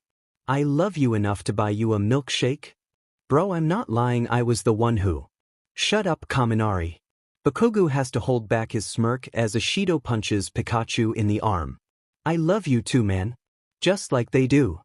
Kirishima's tone is the softest. Like he's talking to a child. And yet, for the first time since this whole shitshow began, Katsuki doesn't feel babed. He feels loved? Okay. Is Katsuki's final response. Don't you love us back? Habaku babe. Kaminari's got a sheet-eating grin on his face, and it's making Katsuki question the warm feeling he has. Definitely not you, Pikachu. I really don't know about the other three dipshits. Scotch tape is on thin ice. Hey, why am I on thin ice? Have you looked in a mirror lately? When was the last time you showered? When was the last time you ate a vegetable? You're a goddamn mess. Says the guy who's vomiting plants. There is a pause as Siro nervously waits for his demise by making a joke about something that's clearly sensitive. It was definitely the wrong move, as Bakugo's mood instantly sours. His expression goes back to cold and unreadable. Next time we're outside, I'll push you into the ground so hard that you'll start shitting grass. How's that for plant vomit? Way too soon. I get it. Bakugo, Ashido interjects, are you eating dinner downstairs tonight? You haven't been in the commons in, like, 3 days. People miss you grumping up the place. Pass. Katsuki stands up from his mattress spot and stretches his arms above his head. You guys go ahead. I'm going for a walk. His friends seem excited at the idea of him leaving his room, so they let Katsuki skip dinner again. The 5 of them pile into the elevator and ride it down to the main floor. It's weird being in the commons when there's people around. It's been a while. Once again reminding Bakugo of the feeling he got after returning from the league. There's nice lighting, so Katsuki isn't surprised to see many students sprawled out on the floor instead of at tables, each with their own patch of sunlight. A few people nod at him or wave awkwardly as Katsuki separates from his group of idiots and heads towards the front door. He barely registers Frog Beach, asking where he's going. I've got something I need to do. He quips at her, startling himself, because when Azui usually tries to talk to him, he yells in her face. She seems to be just as surprised to get a normal response, and the two stand there for a second, looking at each other, before Katsuki breaks the prolonged eye contact and saunters out the front door. He doesn't actually have anything he needs to do, which is fine by him. Katsuki definitely needs some time to think about some shit. Walking around the grounds as the sun slinks lower and lower on the horizon seems like a good time to do that. It's strange, Bakugo thinks, how easily his friends threw around the word love. He hadn't done anything to earn their love. He certainly hadn't been trying. They were probably lying then, trying to convince him that he's got the love flower. They want him to get that surgery or whatever. They think he's going to die. I can practically hear the gears turning in your head, young Bakugo. Katsuki WHPS around, and doesn't decide which expletive to use in time, so he ends up simply blurting out a strangled sound. Did I scare you? Sorry. I thought you heard me approach. The shell of All Might rubs the back of his neck. So that's where Deku got it. Wasn't scared. Just surprised. All Might laughs a full belly laugh that would probably sound cool if he was in his muscle form. But he isn't. So it comes out more like a smoker having a coughing fit. He's like this because of you. You did this. Shota tells me you've come down with something, no? Does he know you use his first name? You're as spunky as ever. All Might ignores his question. I was worried you would have lost your drive. Although, maybe not, since you're not having it removed. So, when will you tell the lucky person? Bakugo simply stares at All Might. His expression is blank. He turns away again. I don't have Hanahaki. All Might frowns. Bakugo is good at making people frown. And why is that, boy? I don't love anyone. Of course you do. You love your friends, don't you? There it was again. Why do people keep lying to me and saying that friends love each other? Katsuki sighs. His usual bite is replaced with a groan. Do you not? Love your friends? They sure love you. Young Midoriya is always speaking highly of you. My friends don't love me. All Might frowns again. Bakugo is on a roll. Why wouldn't they? I'm a failure. I'm a coward. I put everyone in danger over the summer. I got kidnapped and couldn't escape without help. I'm not the best at anything. I'm weak. I'm shitty. A shitty person. A hero is supposed to make people smile and feel safe, but all I do is make them cry. I've done nothing to earn it. Is the answer Katsuki finally gives. Who taught you love is something you have to earn? Ha! Who told you that? All Might crouches down a bit so that he and Katsuki are eye level. Have you gone your whole life thinking you had to earn the right to be treated well? Stop playing weird mind games with me, stick man. Young Bakugo, I am expressing genuine concern for. I don't love anybody. No one loves me. I haven't done anything to make people want to love me. No one's done anything to make me love them. End of story. A PRGNT pause. I don't have Hanahaki. Why Katsuki felt the need to continuously reiterate this is a mystery to even himself. It seemed to be a mantra. What you have, young Bakugo, is around 2.5 weeks. Bakugo swings a right hook that All Might easily dodges. He gives Katsuki such a sad, pitying look that it makes the younger want to scream and blow things up and kick butt. Villain but, preferably, but at this point anyone who comes in his path will do. Bakugo, All Might sounds stern as he dodges the continuing hits. If this were a quirk, especially one that affected you through a touch from a pedestrian, wouldn't it have worn off by now? Katsuki hesitates, then turns on his heel and starts walking away from All Might. Towards the running track farther into campus, going anywhere but here. Have you gone your whole life thinking you had to earn the right to be treated well? So maybe Bakugo had gone his whole life thinking he had to earn the right to be treated well. This is the conclusion he comes to while running around campus, trying to work off some steam from the conversation with All Might. That's how his parents had raised him, and he'd turned out just fine, thank you very much. He wasn't a little bitch boy, he could balance school and training and badassery well. He was top of the class, practically guaranteed a spot in his year's Big Three. There was absolutely nothing to complain about and he got love from his parents because of it. Right? Does my mom love me? It's a weird question to ask yourself. A mom has to love her kid. It's her FNG job. But from what Katsuki's heard lately, it can come in different forms. Is my mom proud of me? No. Does my mom think highly of me? No. Does my mom love me? Yes. Katsuki isn't even sure of what that means. He definitely doesn't feel the way he feels towards his mom about anybody in his class. But that wouldn't make sense regardless. Katsuki has no interest in kissing his mom. Is there anyone I'd have interest in kissing? Katsuki wonders, mentally reviewing his classmates in his head. He can't even see Invisible Beach. Froggy is a definite no. Raccoon Eyes? He mentally categorizes her as a solid maybe. Ponytail was a badass, but she's a snob. So no. Headphones seems pretty chill. She can be a maybe. Pink cheeks? Katsuki reviews footage in his memory of her almost beating him at the sports festival. And then comes the footage of her staring at Deku. Swooning over Deku. Following Deku. Worshipping the goddamn ground Deku walks upon. So it was between Alien and headphones. But that would be only if he has Hanahaki. Which he most certainly does not. Katsuki's run had been alright. It had been good to work off some anger. Katsuki has more of that than usual.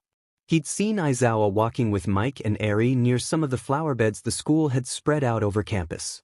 He couldn't hear what they were saying. Bakugo didn't understand why Aizawa spent so much time with Mike. His kid was going to get confused. Regardless, that was when there were still hints of daylight. It was closing in on Katsuki's 9 o'clock bedtime now.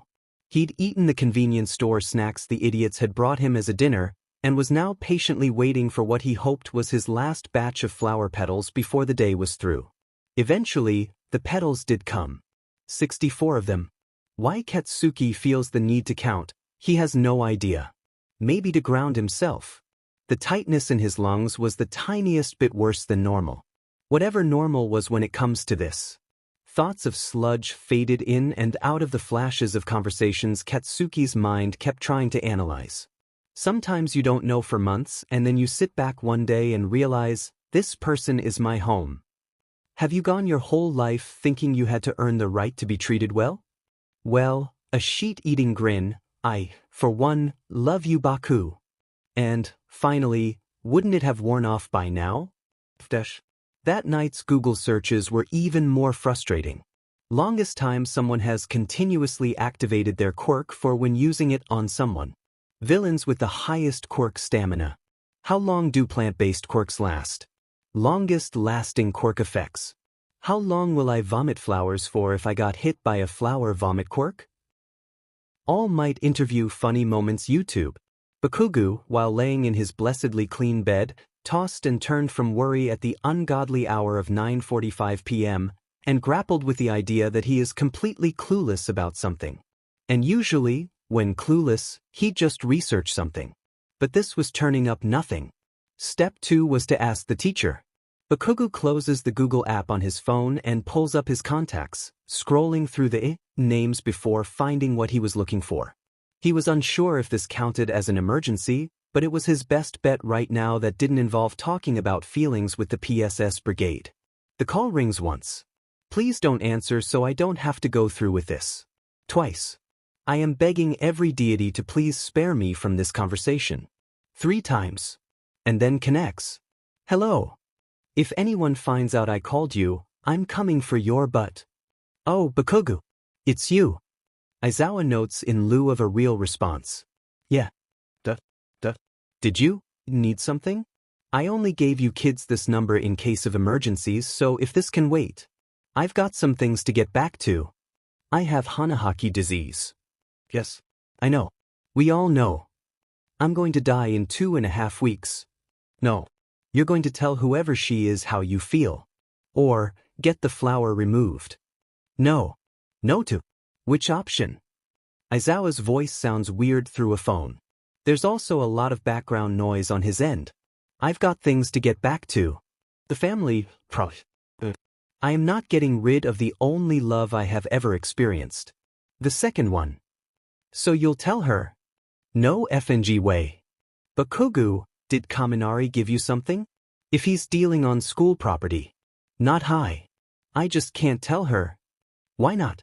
I think your life is more important than a rejection. Oh my god, I forgot the person can reject me. Of course she'd reject me. Calm down. I can hear your breathing speeding up. I don't know who she is. Katsuki mumbles into the phone.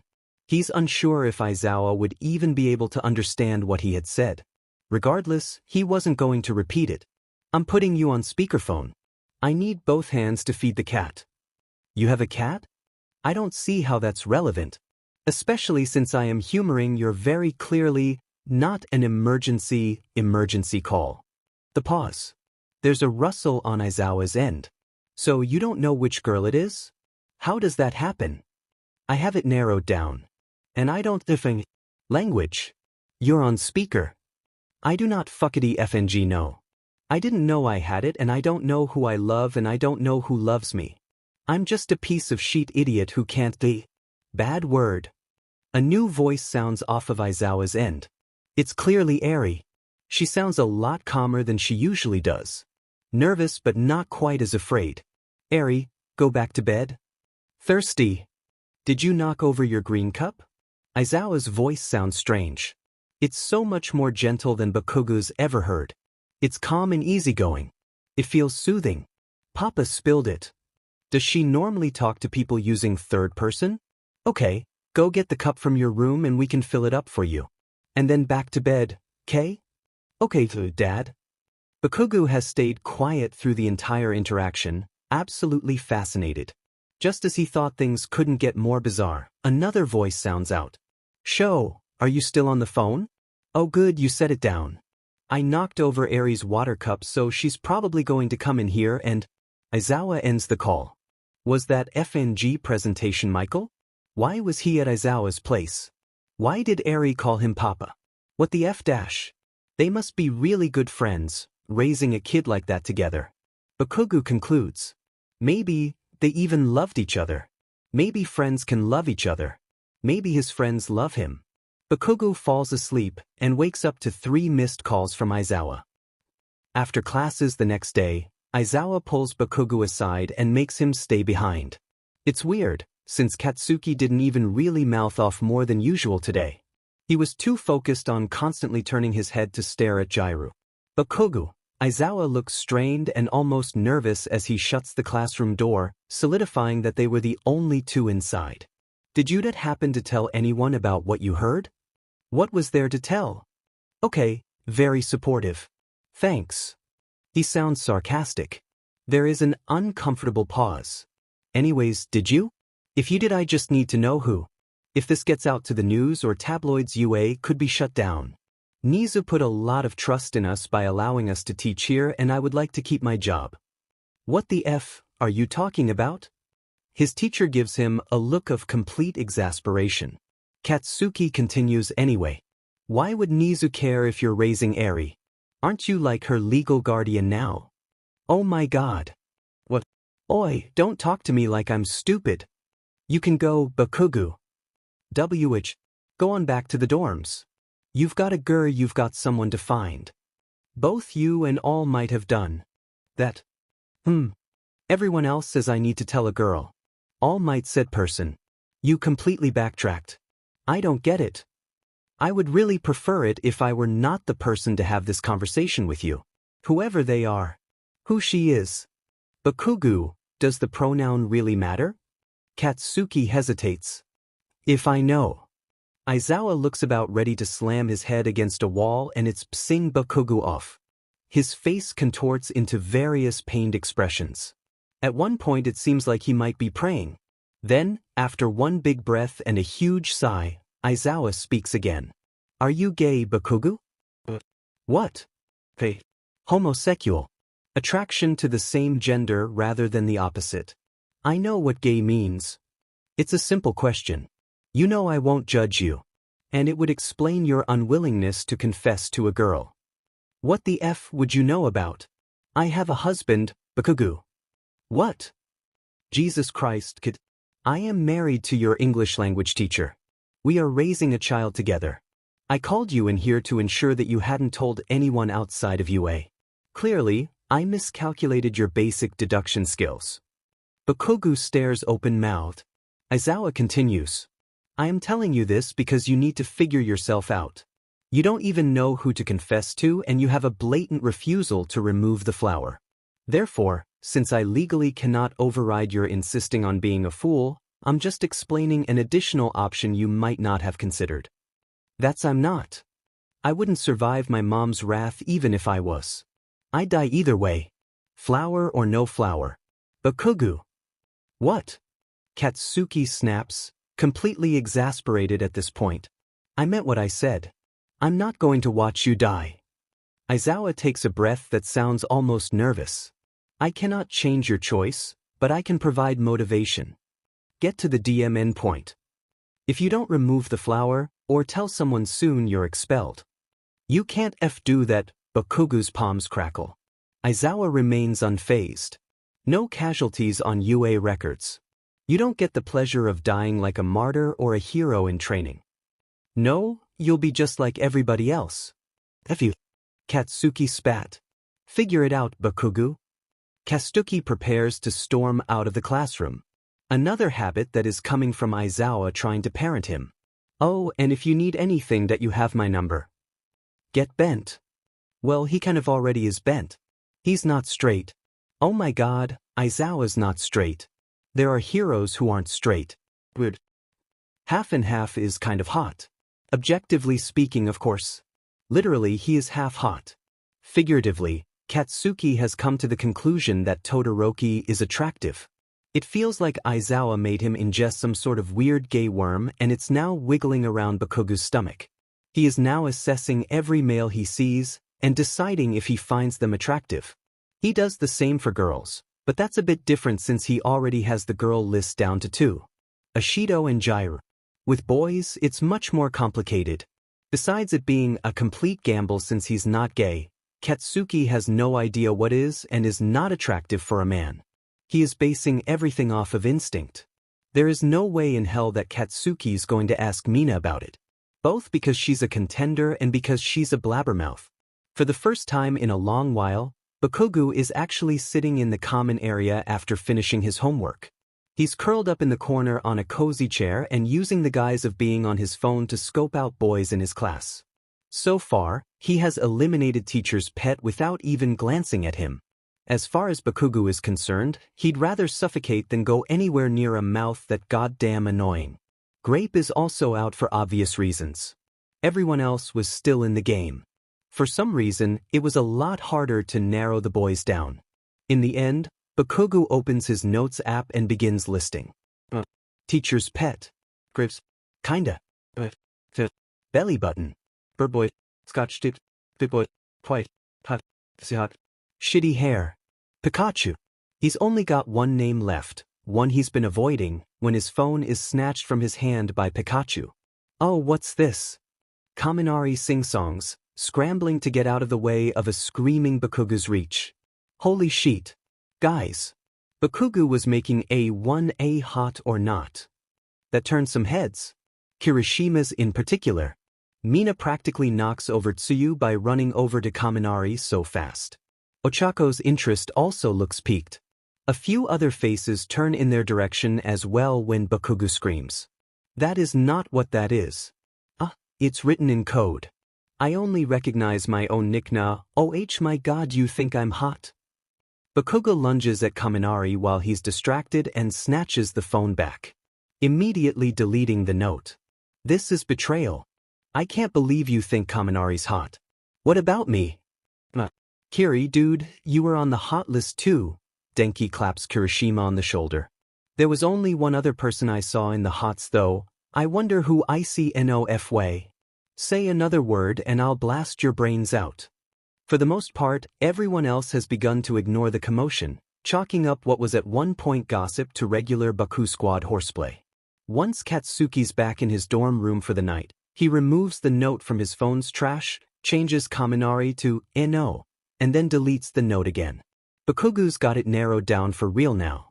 The main contenders are Ishido and Jiraiya at the backups, on the off chance that it's somehow a boy, are Kirishima, Tokoyami he had advanced to the hot category.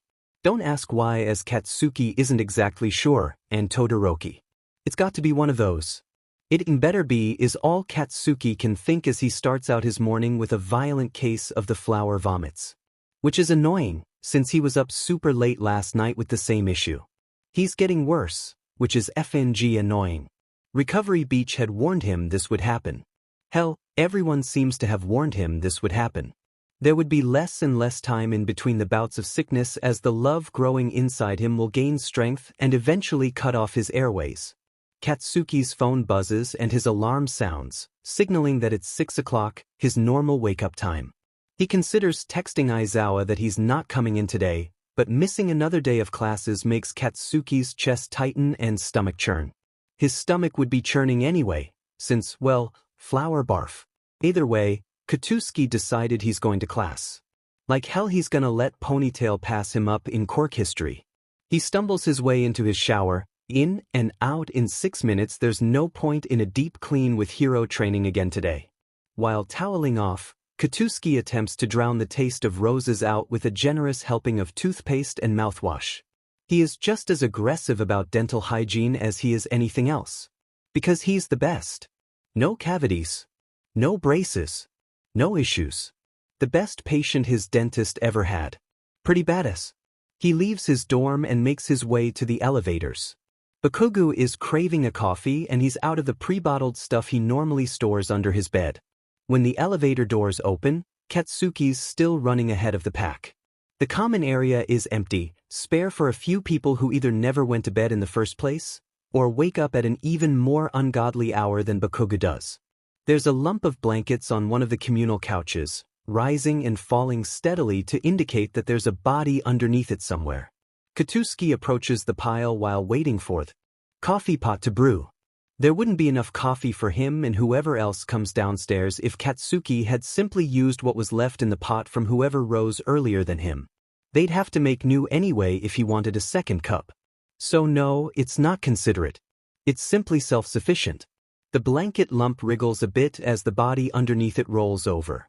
Upon looking closer, there are notebooks and loose leaf sheets of paper strewn over the floor, as well as some stacked on where Bakugo assumes the lump's chest is. If it's Kaminari under here, he could have just asked me to help him study. Useless idiot won't learn sheets staying up by himself. Now annoyed with who he thinks is Kaminari, Bakugo pulls the blankets back and prepares to yell at the blonde now that he's released from his cocoon. It's not Kaminari.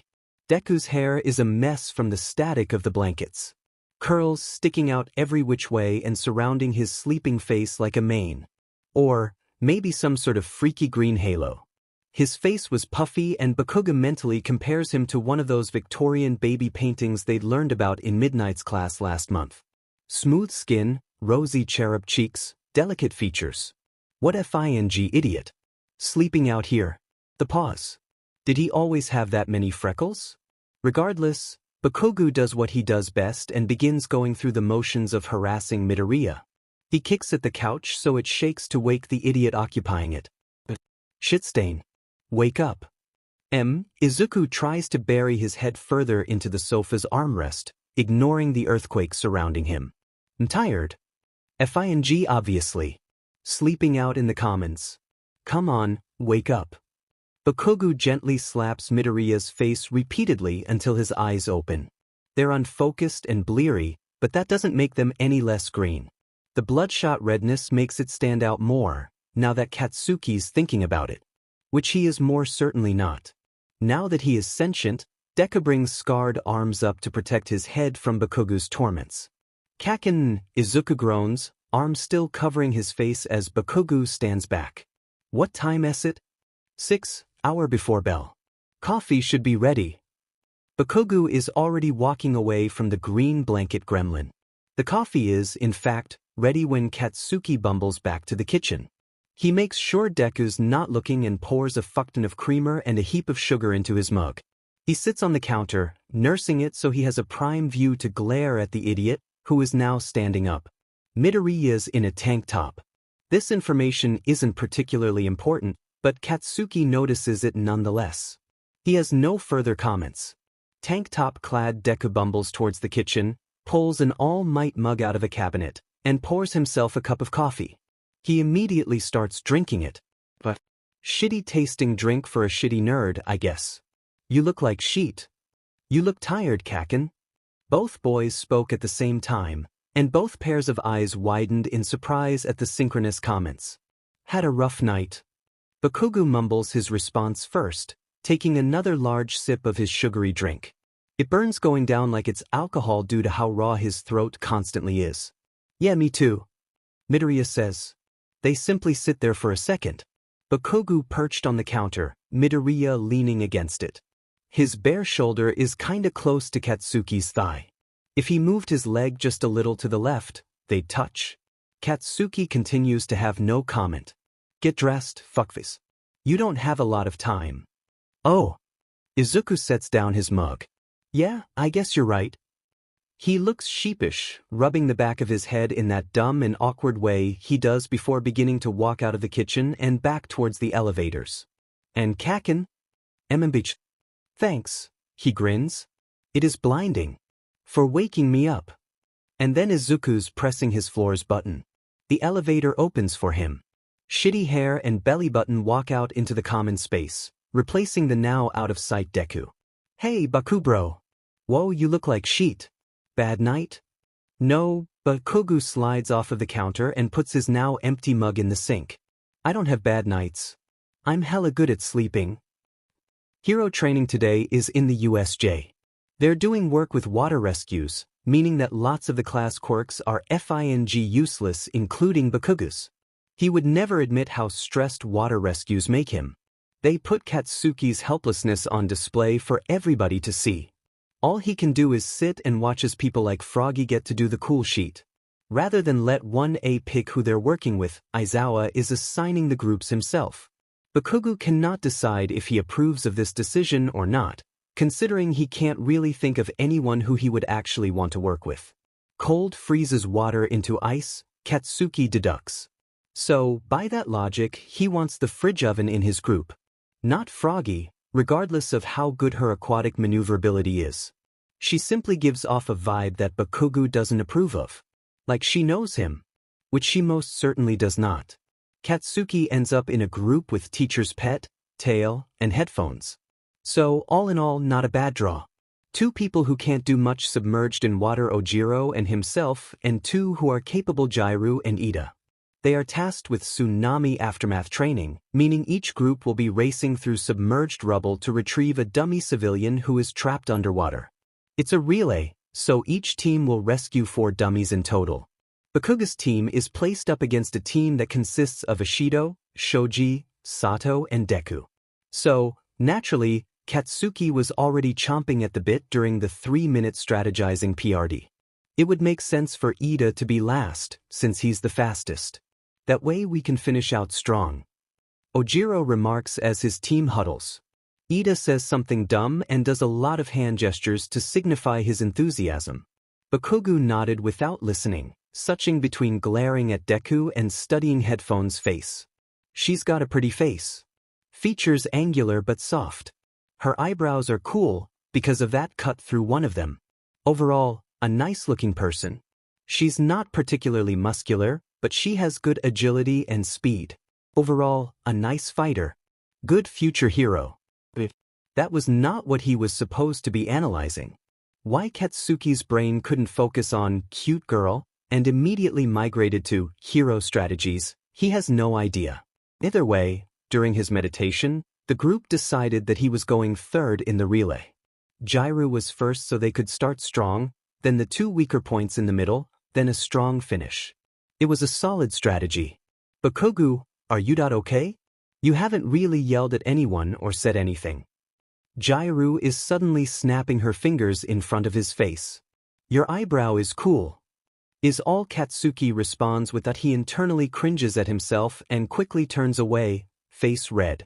Jiraiya narrows her eyes and pps her head to the side, clearly confused. Thanks? Both teams line up on a dock, and Aizawa blows a whistle. Sato and Jiraiya both leap off the platform and into the water, with Sato using sugar and strength to swim incredibly fast, while Jiraiya opts to send sound waves behind her that shoot her forward on the surface of the water. Deku gasps from his spot on the platform, cheering on both swimmers despite how this is a competition. He's mumbling something about Jiraiya's genius of maneuvering water waves like sound waves, and Katsuki fights back the urge to mention that he suggested the strategy to her when they first huddled up. Before he got sidetracked.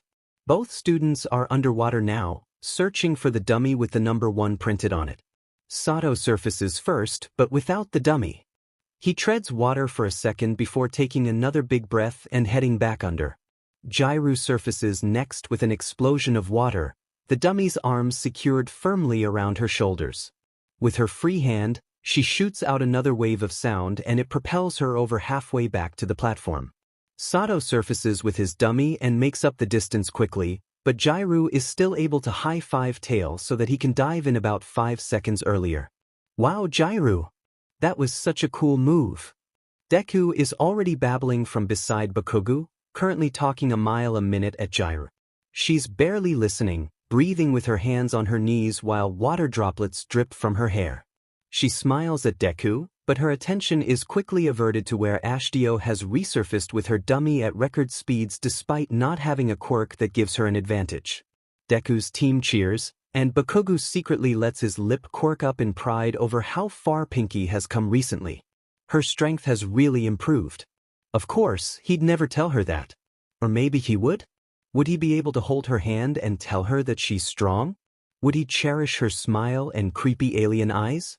Katsuki isn't sure, and doesn't have much time to think about it because Deku's diving into the water with Ojiro still a few seconds behind. Focus.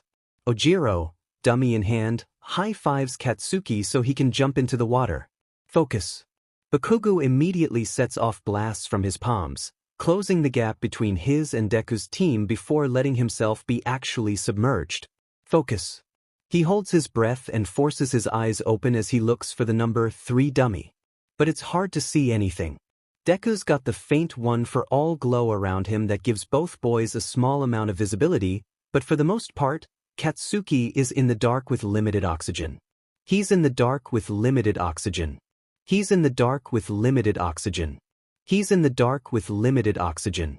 Fuulu. He's panicking. Katsuki can tell that it's happening, but he can't focus. His brain can't decide if he should keep looking for the dummy or surface and risk his team losing. He's only been underwater for about 12 seconds, and yet it suddenly feels like it's been hours. Katsuki's hands begin to flail around him and he grabs at nothing but liquid. The water feels like sludge in his hands. So he screams. He panics and screams, and the last thing he sees is the light from Deku's quirk getting brighter and brighter as the idiot swims towards him, abandoning his dummy. Water fills Katsuki's lungs as he lets out another panicked wail. He squeezes his eyes shut on instinct and allows strong arms to grab him before he runs out of the oxygen he had left. The light coming from the dome windows on the USJ ceiling is really bright, especially after your whole world blacks out. Immediately upon opening them, Katsuki wants to close his eyes again. Aizawa's worried face looms above him, and Bakugo shifts his head on what he thinks is a pillow to look away. His cheeks rub against the pillow, and it feels more like a swimsuit. Begrudgingly, Katsuki cracks his eyes open once more and tilts his head just a bit farther back so he can make eye contact with the owner of whoever's lap his head is currently resting in. As soon as he sees green, Bakugo tries to sit up, only for Aizawa to gently lower him back down. Bakugo, why didn't you tell me you couldn't swim? Katsuki lets out a cough and some water comes from his mouth. He wonders if his throat would be irreparable if he yelled. I can swim just fine. He hisses. Then what? Aizawa presses. My leg got caught on something and I couldn't resurface. Right, Deku? I swim great. Isn't that what happened, Deku? Deku freezes up at the pointed looks from both Aizawa and Katsuki, and squirms a little bit before speaking. The squirming made Katsuki hyper-aware of the fact that he was laying with Deku's legs cushioning his head, and just as Deku opens his mouth to say, well, actually. Bakugo starts coughing. He rolls off of Deku and changes position so that he's on all fours, facing the floor when the hacking begins. The petal and blood mixture is runny and waterlogged, which, as gross as it is, made things come up easier. Maybe I should drown more often. Of course, Deku freaks out. The last time he witnessed it happen up close, Katsuki had to see Recovery Girl. The green-haired idiot turns to Aizawa with wide eyes and starts gesturing frantically, similar to teacher's pet. They must spend too much time together. Another flower bud comes up. Deku is screeching something that sounds like, help him. Why can't you help him? But it's getting fuzzy around the edges as Katsuki's hearing starts to fade out and be replaced with the usual sounds of his own sickness. Pink cheeks and icy hot appear at Deku's side, and Bakugo internally considers kissing Todoroki, just to see if it would make things stop. It's a girl. She's a girl. I love a girl. The corners of Katsuki's eyes are stinging again, a telltale sign that he's gonna cry soon. Hell fing no. By the time the vomiting stops, which took far longer than normal, the rest of the class must have migrated back to the main building. Save for alien, shitty hair, Deku and Aizawa. With shaky hands, Bakugo finally lifts his head and his gaze meets Aizawa's. Fine. Fine. Aizawa narrows his eyes. Give me 2 days. Aizawa nods in understanding. Ashido, can you please walk Bakugo back to the dorms? Kirishima, Midoriya, don't glare at me like that. I need you two for something. There's still groups who need to do a training exercise. Alien reaches out her hand, and Bakugo begrudgingly takes it so that he can stand up. Her hand is soft and smooth. There's calluses on the fingertips, but other than that they're delicate and gentle. Very pink. Ashido is strong, a lot stronger than she used to be. She puts up with Shitty Hair's group, just like Katsuki does. She buys him milkshakes and holds him accountable because she cares. Because she loves him. I'm in love with you. Ashido stops dead in her tracks and WHPs her head around to face Katsuki, whose dorm room she was just leaving in order to make it to math class in time. You. She points to Katsuki. Are in love. She makes a finger heart. With me? Bakugo grits his teeth and gives her a determined glare. Yes. Laughter is definitely not what Katsuki expected upon confessing his love to someone. To be fair, he never thought he'd have to confess his love to someone. But, even in any hypothetical situation that Katsuki could concoct, the girl he confesses to doesn't cackle at him. Ashido is folded over herself, tears streaming down her face and an expression of pure glee painting her features. Katsuki simply gapes at her for the 3 minutes it takes for her to calm down. Once she does, they make eye contact again. The smile falls away. Katsuki is good at making smiles fall away. Oh my god, you're serious? Yes. Bakugo repeats, even more frustrated this time. And I'm tired of vomiting, so if you could just come here so I can. Oh, no, Ashido snorts. Also, what happened to you not wanting my mouth germs touching your spit? Isn't that what you said? Her hands are now on her hips as she shifts her weight to one side, smirking at him.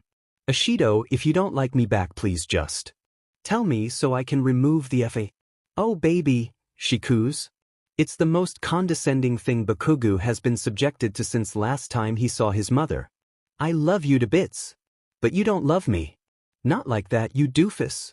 You don't know how I feel. Katsuki, Ashido steps further into Bakugo's room, makes her way to his bed, and plants a hand on his shoulder in a crude attempt at comfort. I'm not gonna judge you, and neither is anyone in the class. For some reason, Katsuki's eyes start to burn again. I don't know what you're talking about, you effing. I know you're not quite ready yet, but you need to. She takes a deep breath. You need to tell him soon. Another pause, and then, like an afterthought, I don't want to watch you die. She knows. How does she know? Who told her? Was it Aizawa? That effing piece of. If she knows, that means there's something to know. I'm not. Ashido sits down on the mattress next to him and pulls him into a side hug. He tenses but forgets to move away when Ashido starts talking again. I do love you, okay? No matter what, dummy. And when you tell him, I'll be right there with you. Mina's voice is the gentlest it's ever been while speaking to Katsuki, and just for a moment, Bakugo lets his guard down with her. He allows the first few tears to fall down his cheeks and leans further into her side. So they sit like that, staring at Katsuki's wall while he sniffles and cries quietly. Bakugo doesn't say anything more, because Ashido already knows. And Katsuki does too. When Ashido leaves his dorm room to catch the last half of math class, Bakugo allows himself to really, truly cry. While Mina was with him, he'd sniffled and choked, maybe let out a few dumb sobs. But Katsuki was committed now. He was ready for some good old-fashioned curling in a ball and openly sobbing until his mind went numb. So that's exactly what he does. He can tell how pathetic it sounds, especially with symptoms from almost drowning and Hanahaki. Katsuki silently thanks Aizawa for keeping Kirishima and Deku in the USE. No one is allowed to witness this. After a few hours of on and off tears, Katsuki is no longer sure what he's crying about. Originally, it was, why couldn't I have just been in love with Ashido? Then, it was, I'm not gonna have anywhere to stay over the summer. Which led to the thought, I won't have a family anymore. His entire world was shifting and Katsuki was reassessing every choice he'd ever made. Maybe he thought maybe this is the universe's punishment for me being an a-hole. I'm sorry, Katsuki whispers, sniffling into his pillow. I'm sorry. I'm sorry, I'm sorry, I'm sorry. I'm sorry for not being who you wanted me to be. I'm sorry for being second best. I'm sorry that I make people frown and cry. I'm sorry that I blow up gifts people give me and that I am so unlovable that I can barely earn it from my mom. I'm sorry that I like boys and that I can't live to be a hero unless I kiss one. I'm sorry that I can't be better, that I wasn't good enough to take on one for all. I see it now why he chose Deku. Deku who had followed Katsuki his whole life. The butterfly that Deku's net could never capture.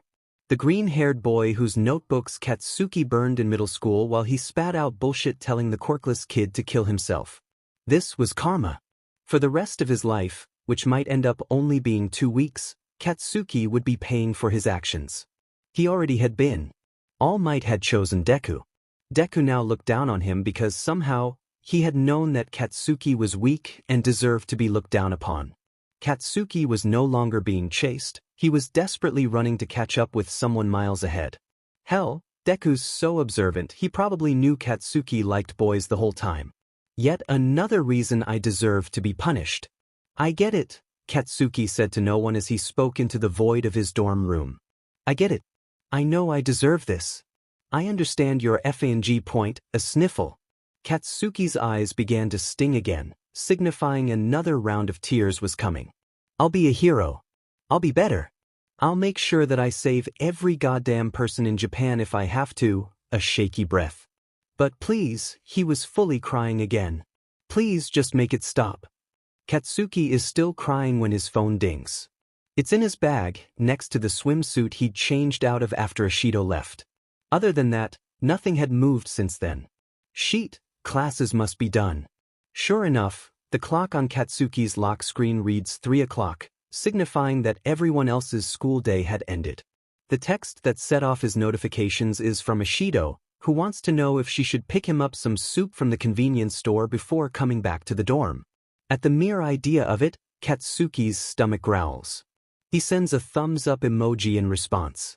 Then, on a whim, adds a quick THX, to which she responds with a string of heart emojis in various colors, making Bakugo instantly regret thanking her. Soon enough, the chatter of people entering the dorms and heading to their respective areas fills the hallway outside Katsuki's room. He can tell by the sound of the footfalls who is walking, and rolls his eyes as soon as Kirishima's footsteps stop outside his door. Bakugo's shitty hair sing-songs, knocking gently. Katsuki groans and forces himself out of the fetal position he had returned to after getting his phone. His bones pop a bit as he walks over to the barrier between him and Kirishima.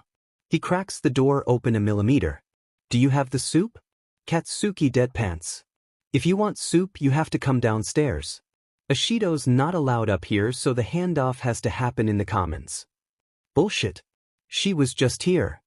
"Not my rule. Sorry, my guy. If you want the soup, you chill with the troop." "Did you rehearse that joke in the bathroom before coming over here?" Katsuki snaps. Kirishima simply sighs and pushes the door open further. When Katsuki becomes fully visible, Shitty Hair's eyes widen an astronomical amount. "I must look like but... Dude, are you okay? Don't ask stupid questions." "Fair." Kirishima shoves his way into Katsuki's room and grabs Katsuki's sleeve so he's being tugged around in his own space. "Now, go get freshened up. You're an idiot. You have tear stains on your face. Like, streams of do you wear eyeliner? It's supposed to be waterproof." Katsuki grumbles, pulling himself free from Kiri's grip and heading into his bathroom to clean off his face. Looking in the mirror is like looking at a ghost. The eyeliner stains really complete the hopeless dying loser look. Sunken in eyes, post-crying reddened nose, little black rivers of eyeliner. Someone should dress as Bakugo for Halloween this year. Although, he might actually be dead by then, and that doesn't seem very tasteful. Kaminari might do it if I ask him in advance. Katsuki snorts at the thought and finishes cleaning off his face. He pulls on a hoodie over the shirt he was wearing to cover the floral-scented bloodstain down the front of it. "Am I presentable now, Your Highness?" Bakugo growls, folding his arms. "Yes, I'd say so." Kirishima smiles, grabbing Katsuki's sleeve again and tugging him out of the room and towards the commons. Kirishima is a FING liar who deserves to burn in hell. As Katsuki steps out of the elevator with the BSRD by his side, practically the whole FING class was in the common area. Around 16 heads WHP around at the sound of the ding, all of them now looking straight at it. Freshened up, but still arguably a mess Bakugo. As if on cue, Ashido waltzes through the dorm's front door with a plastic bag. "Oh, hey Baku. Good to see you up and at 'em. I totally would have just sent this up to you though." Mina's tone is the same as it usually is, but there's some sort of weird internal conversation that happens between her and Katsuki through eye contact alone. Bakugo turns to give Kirishima a death glare, and he has the effing audacity to smirk a bit. "You need to be social, dude. Can't land a chick if you avoid them all." Kirishima murmurs quiet enough that only Katsuki can hear. The blonde is suddenly very glad he was not holding the soup yet, as it probably would have exploded on how hard his stomach just dropped. "All of these people think I like a girl except Mina. Ashido. My room. Bring the soup." Katsuki grumbles before turning on his heel and heading back into the elevator. Several people whoop and cheer, thinking that the confession was going to happen over soup. "Sorry, extras. Already tried that one." Ashido takes the stairs and reaches Katsuki's room with the soup only 45 seconds later than Bakugo himself. Which is nice, because she hands over the convenience store bag holding the soup container as soon as she crosses the threshold of his room. Bakugo didn't realize how starving he was until he started eating, and for a few seconds, Ashido simply lets him slurp down the food. She's spinning on Katsuki's desk chair as if she belongs. "I wish she did. Why have I been summoned, Blasty?" Mina asks when the soup cup is halfway empty. Katsuki sets it down, cracks his knuckles, sighs, and then speaks. "The extras are gonna know that I'm, that you're gay." Ashido tilts her head to the side in confusion. Yeah? They're gonna think I'm a little beach." That I'm weak. They're gonna know I'm a fuck-up. Whoa there, but I am not the person you need to unpack that box with. But .no? They're not? Everyone's chill with Aoyama, and he's gay. He is. Oh my god, Baku. You're hopeless. He's gay. His hero name is Can't Stop Twinkling. That has TW in the name. Oh. You just made a face. Got a thing for TWs? Ashido's shitty raccoon eyes are twinkling as she asks, pointing an accusing finger at Katsuki. W's no. Okay, so muscular guys? Want someone who can pick you up? What's the criteria? First of all, raccoon eyes, I don't remember signing up for a FANG interview. You didn't deny it. Mind your own FANG business. You asked me to come up here. Because I wanted soup. Ashido is laughing at Katsuki for the second time today, and it's just as frustrating as it was the first time. She's giggling so hard she hiccups as she turns around on Katsuki's chair to face his desk. Without asking for permission, she erases the whiteboard that hangs above it and, in bold black letters with an expo, writes, muscular. We are not listing this. I think we are Mina sing-songs. This might help you. You like the strong ones, that's a start. Any other leads? Katsuki, against his better judgment, pauses to think. People are guys who don't take shit. They'll talk back a bit. Smart. A good smile would be nice. Ashido writes down the little list of requests, drawing tiny cartoon hearts around the words. She's grinning that dumb toddler grin, so Katsuki ignores her and takes another mouthful of soup. What about D-size? Katsuki spits out the soup. Mina absolutely loses it laughing. Got it, size doesn't matter. I'm kicking you out. You have lost your rights to be in here, shitstain. Get out. Ah, don't be like that. I was only joking. Out Ashido. Fine, fine. She waves him off and prances out of the room. Before closing the door, she spits out a, when you're ready to confess to someone, run your plan by me first. You're too hopeless to do this on your own. Out. The door shuts with a click. Katsuki glares at the whiteboard and Ashido's tiny, comical, and slightly patronizing list of what he likes in a boy. Muscular. Smart. Sass can deal with / get used to Blasty's bullshit. Cute smile. Shorter than Blasty to feed his ego. Everything clicks. Kirishima is an inch shorter than Bakugo. This is the final variable that causes Katsuki to solidify that it's shitty hair he's in love with. Katsuki has no FING idea how to feel about it. He's definitely not going to go to Mina for advice on this. Although she's been helpful, which he would never admit, this seems like something a little beyond her skill level. It's different if she's friends with both parties. It's 6 o'clock and Katsuki's been staring at that stupid whiteboard since Mina left his room 2 hours ago. On one hand, he's relieved that he finally knows who it is. He can see it now, with Kirishima being someone he likes sparring with weekly, and usually tolerates the presence of. He could definitely pick Katsuki up too. Not that something as stupid as that played a major part. Probably. The side of him that's not relieved is making him feel like there's cement in his stomach. Hell, a whole demolition site with a bulldozer and debris. He feels like he's being destroyed from the inside out. You are us. Katsuki reminds himself, now worried about when his next round of flowers and pain will be. You're dying. But I won't be once I tell him. Katsuki cannot consider the possibility that he will be rejected. If he is, maybe Aizawa will let him die on UA Records. Since the death wouldn't technically be his fault. That makes Katsuki feel even worse. Kirishima doesn't seem like the kind of person who would cope well with being responsible for the death of a friend. Plus, I guess. Bakugo thinks to himself before pulling out his phone to call Aizawa and ask about the qualifications to get to die a martyr. The phone rings 3 times before Katsuki's homeroom teacher picks up. Yes, Bakugo? Aizawa deadpants. How did you KN? I put your number in my contacts in case you had an emergency. Which I assume this is yes. Katsuki hesitates and thinks about what could be considered an emergency. This had to do with how quickly he would die, so that probably counts. Yes. Okay, what's the emergency? 2 questions. Go ahead, a pause, I don't have a lot of time. We're eating soon. Aizawa tacks on. 1. Bakugo pinches the bridge of his nose. If the person says no and I die, can I die on UA's hero student records? He hears Aizawa sigh. I suppose. But you have to actually try to. Gimme a fee second. I'm getting there.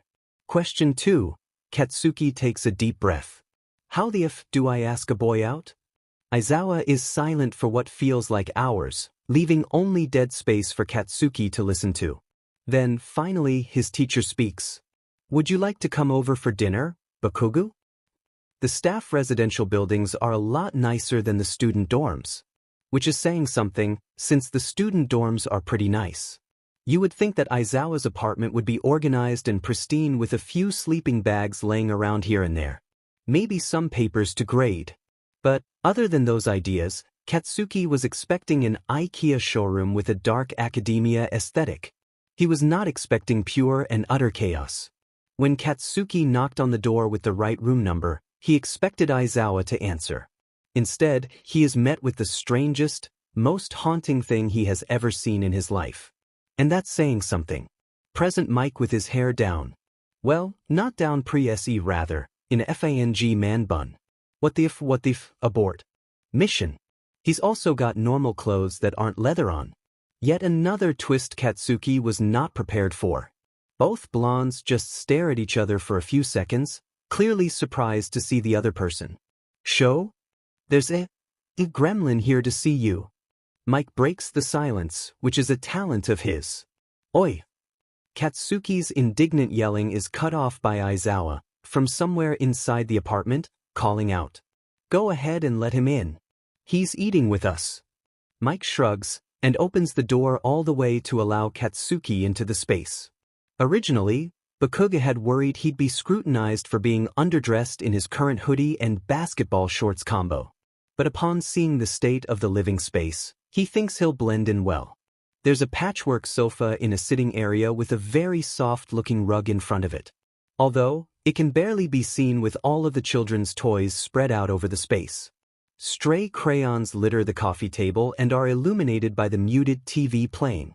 There's a cat tree in the corner, and perched atop it is the fluffiest black cat Katsuki has ever seen. It glares at him. He glares back.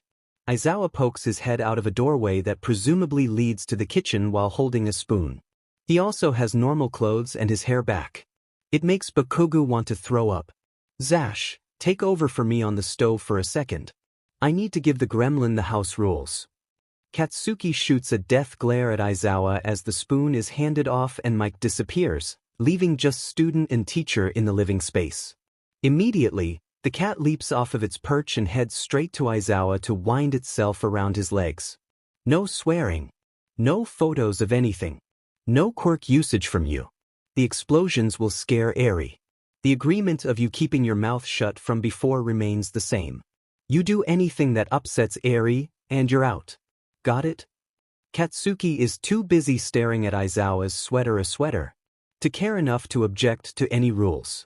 Where is Kaken? Katsuki's question is answered before it fully leaves his mouth as Eri comes from the opposite direction of the kitchen, clutching a stuffed bunny in one small hand and pointing at him with the other. Where'd you learn that name, twerp? Katsuki folds his arms and prepares a scowl, but Aizawa clears his throat, making Bakugo think better of it. Instead, the blonde squats down to Eri's height so she doesn't have to tilt her head up to speak to him. Deku.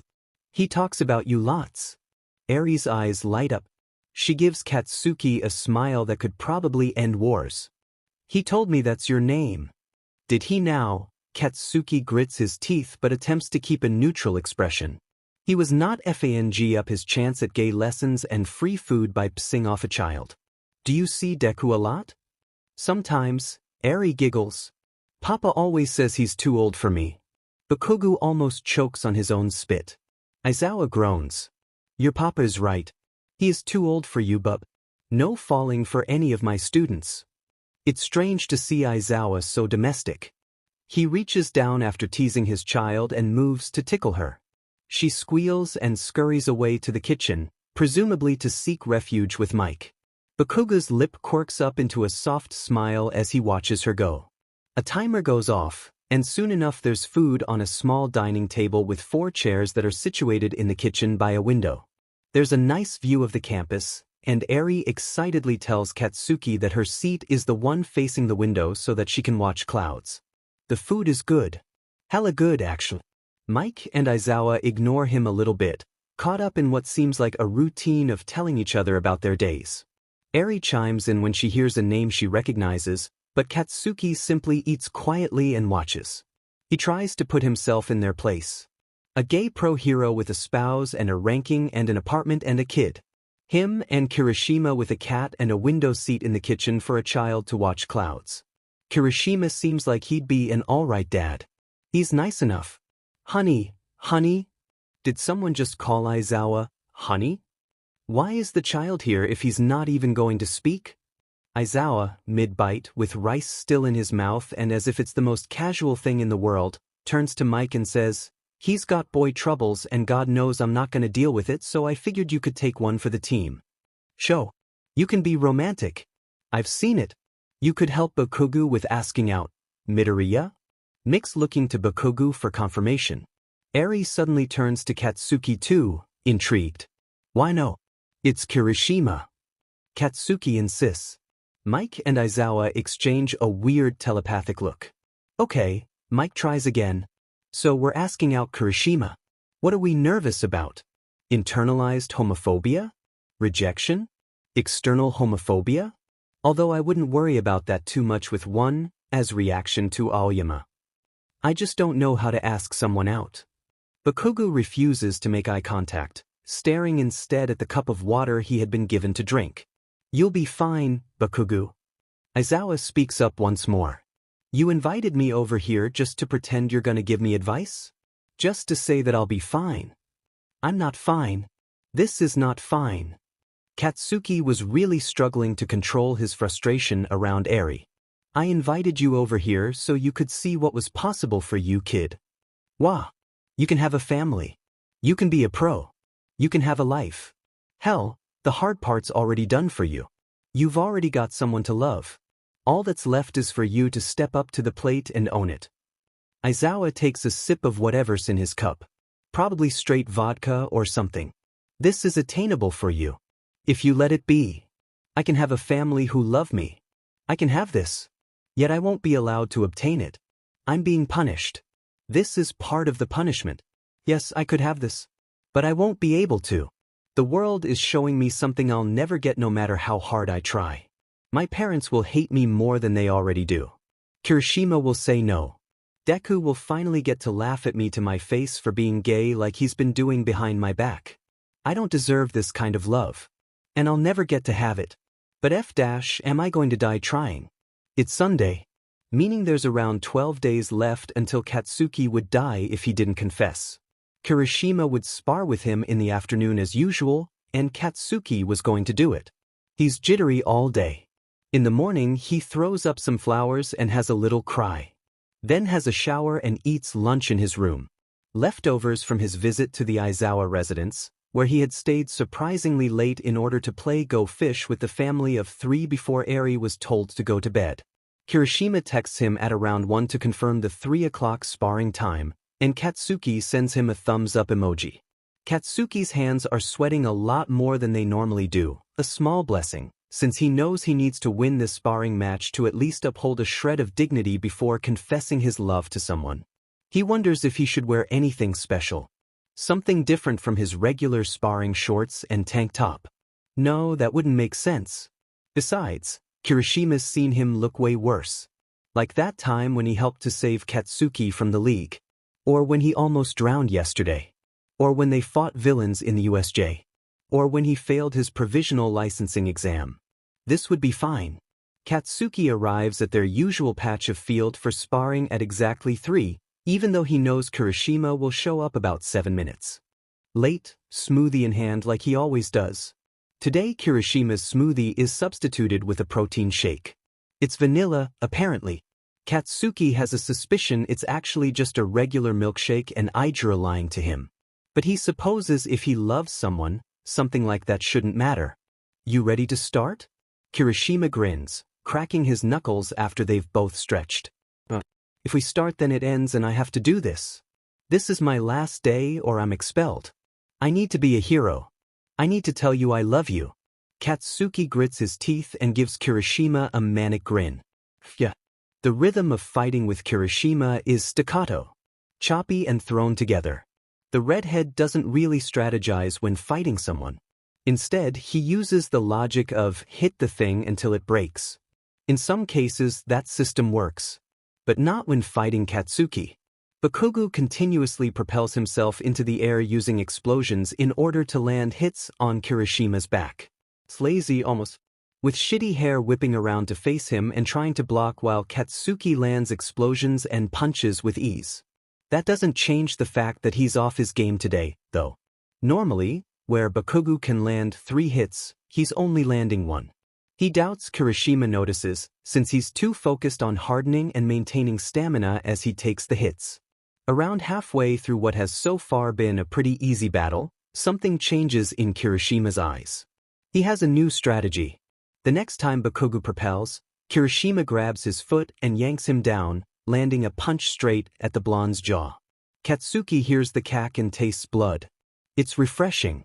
Bakugo's really smiling now, yelling out taunts as Kirishima starts to put up a genuinely good fight. Just like last week. Shitty Hair pulls a few other new maneuvers that show promise if he works at them more, and Katsuki feels a sense of pride knowing that he might actually end up with a few bruises. Normally, Kirishima's not able to get to him like that. Maybe Katsuki's just not playing defense well enough, but he'd like to think his friend is improving. The tussle becomes even closer range, and at some point they wordlessly decide to stop using quirks. It is simply Katsuki and this boy with ugly but hair and a nice smile who could put up with his sheet and is 1 inch shorter. Kirishima pushes Katsuki to the ground, and Katsuki lets him. Surprised, Shitty Hair topples forward and they land on the grass next to each other, breathing. The sun has been blasting them all day and it shines down from a clear, blue sky. The ground is bright green, and it feels like the saturation on the earth has been turned up. Bakugo takes note of the tiny scar above Kirishima's right eye. It's now or never. Oi, Kirishima. Bakugo tilts his head so that they're facing each other. What's up, bro? I love you. I am a boy and I love you and I'm sorry and I know you don't love me back but I need you to lie so that I won't die and I can be a hero and I can finally catch up to stupid unveiled Deku. I need this. I need you. Kiss me. What? Kirishima's eyes widen and he sits up, clearly taken aback. Kiss me so I stop barfing up flowers and sheet. Katsuki sits up as well, giving the most determined look Kirishima has ever seen. You love me? Play cool. No, Dums, I want us to kiss because I don't want anything to do with you. Geez. But I like you too. I just didn't think this was how it would play out. You know? I thought it'd be more manly. Like you'd maybe get me flowers or something. Or I'd take you to dinner at that one hot pot place. Or maybe, Shitty Hair, you gonna kiss me or what? And he does.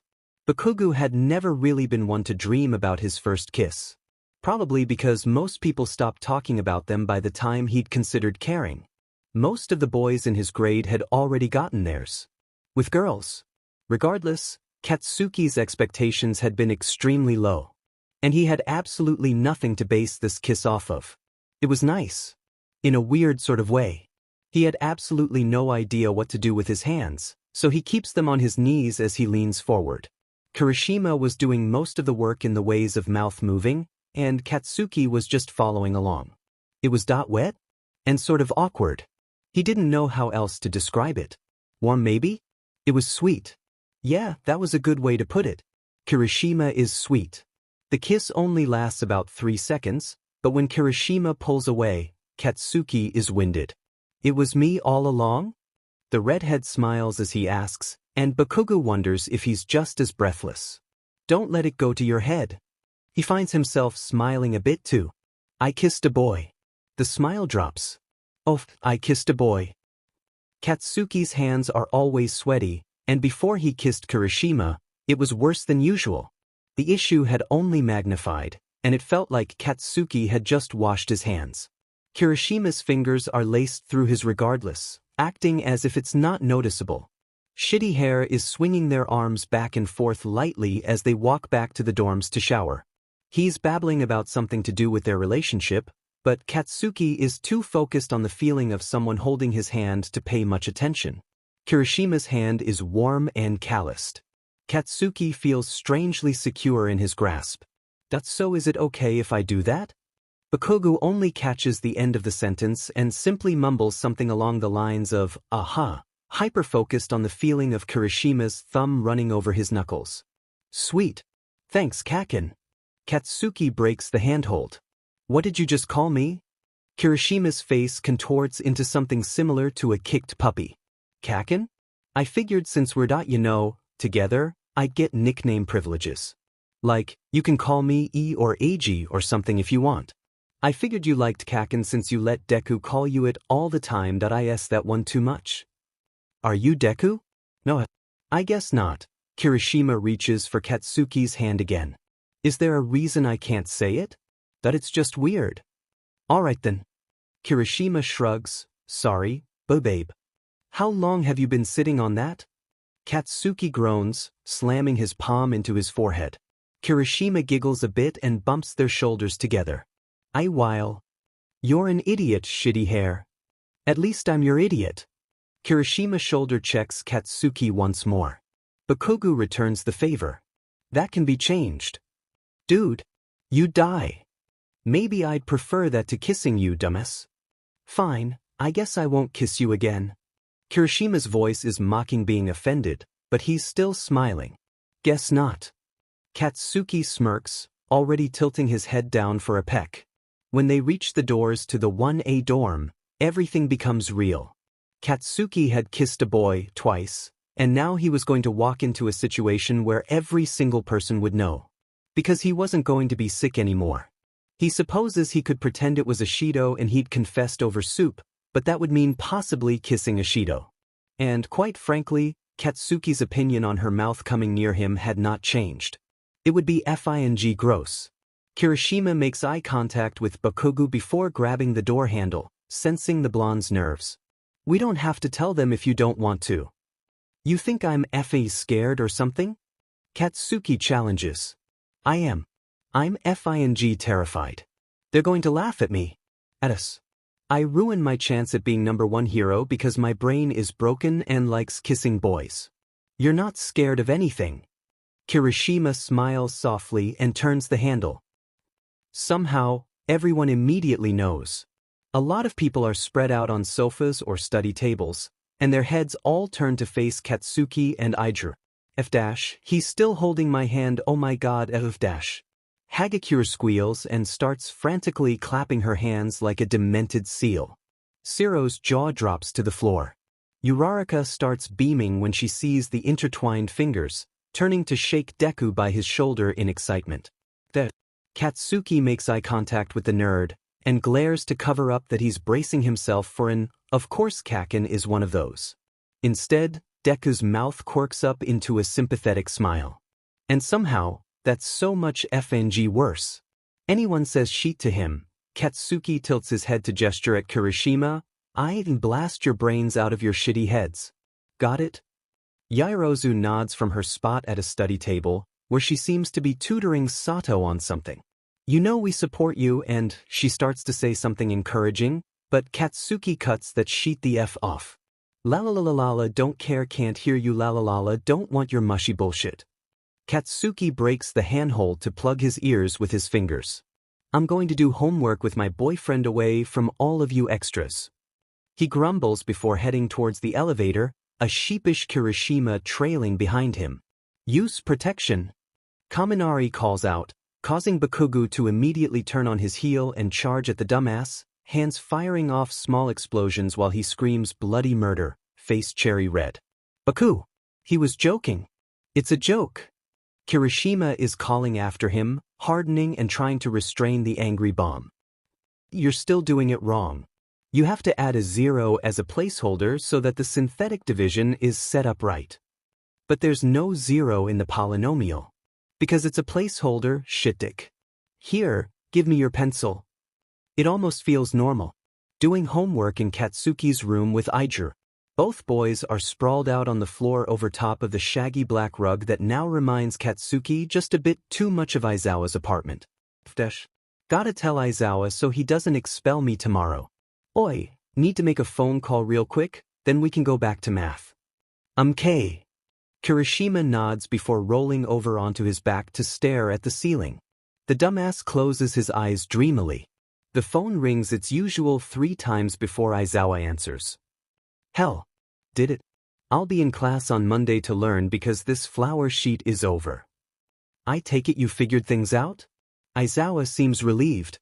Yeah, do you want to talk to him for proof? I'll put it on speaker.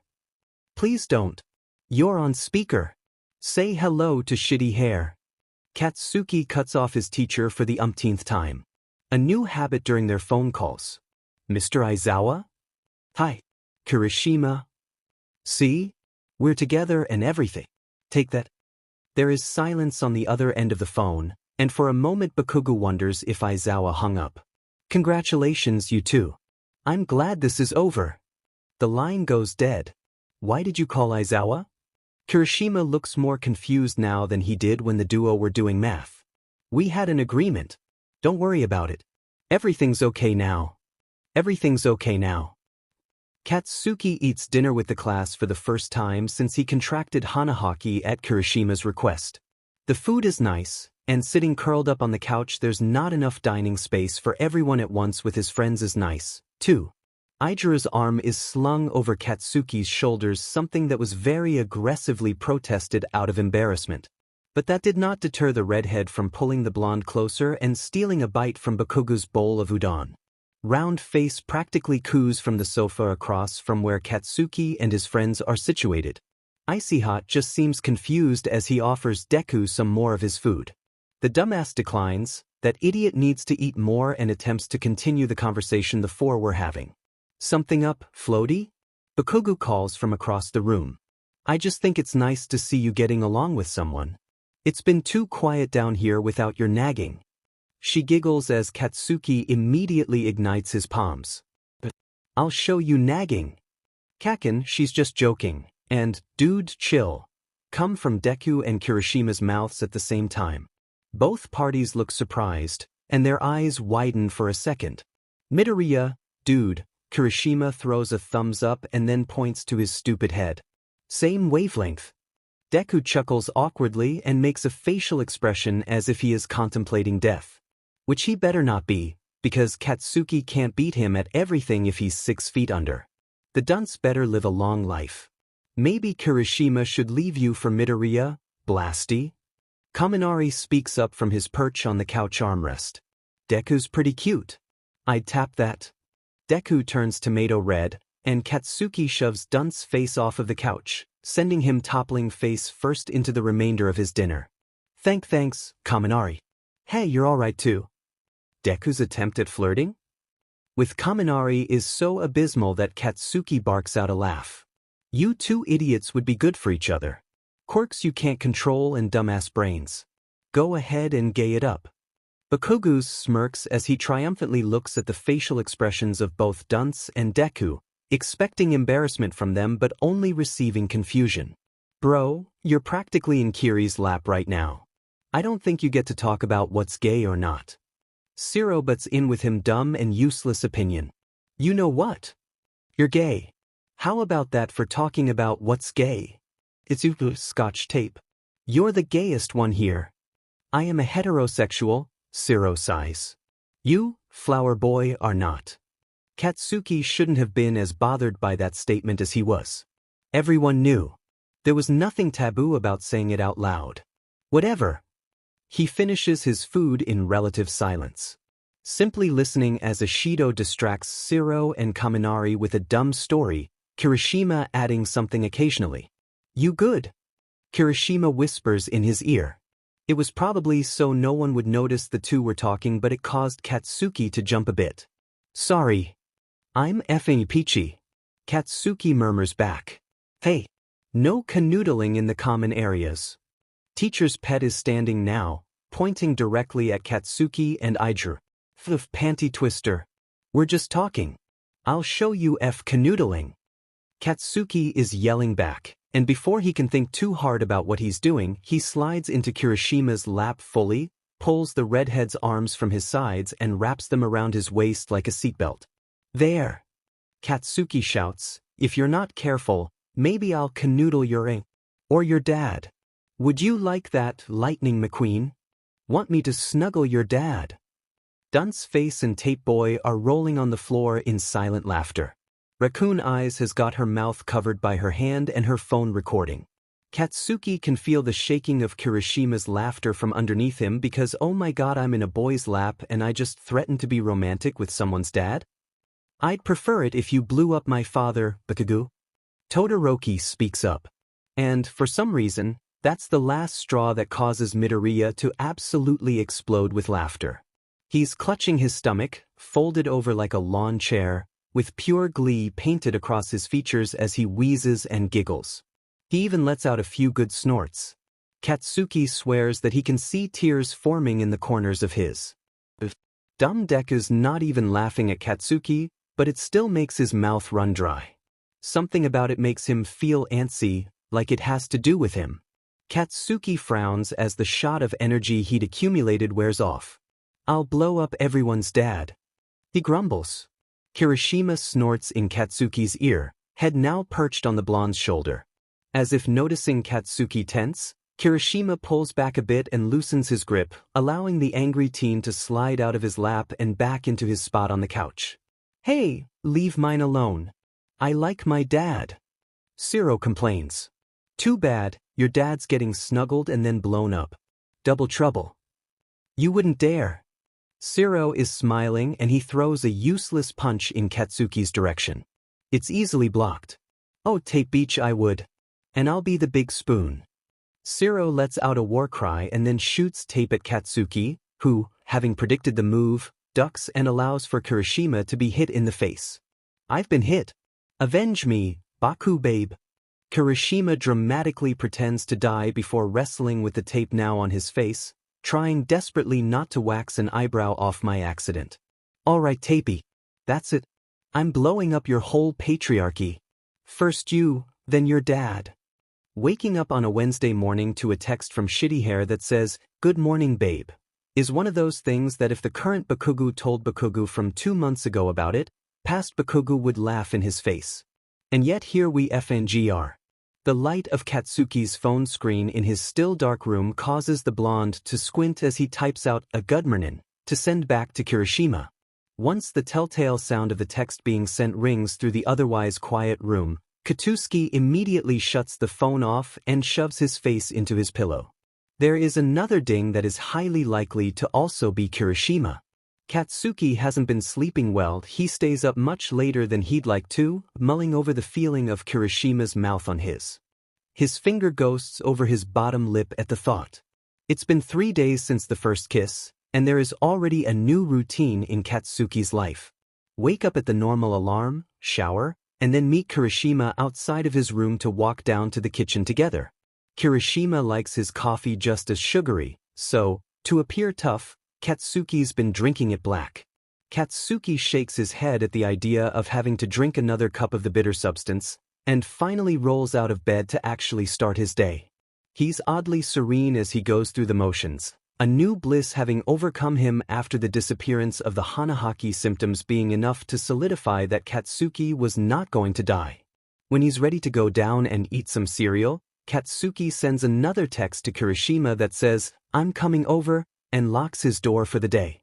Idria's sleepy smile is a nice thing to see in the early morning, and he greets Katsuki with a quick peck on the cheek. "Hey, how'd you sleep?" "Great. You know I don't have bad nights." Katsuki lies. Kirishima chuckles a bit before he starts walking with the blonde towards the elevators. The morning sun shines gently through the large windows of the common area, casting a soft glow over the couch, where, once again, someone is snoring. Katsuki dramatically sighs and walks towards the Deku lump, this time opting to smack the nerd on the head with one of the notebooks from the floor. "Get up, fuckjuice." "Catchin'."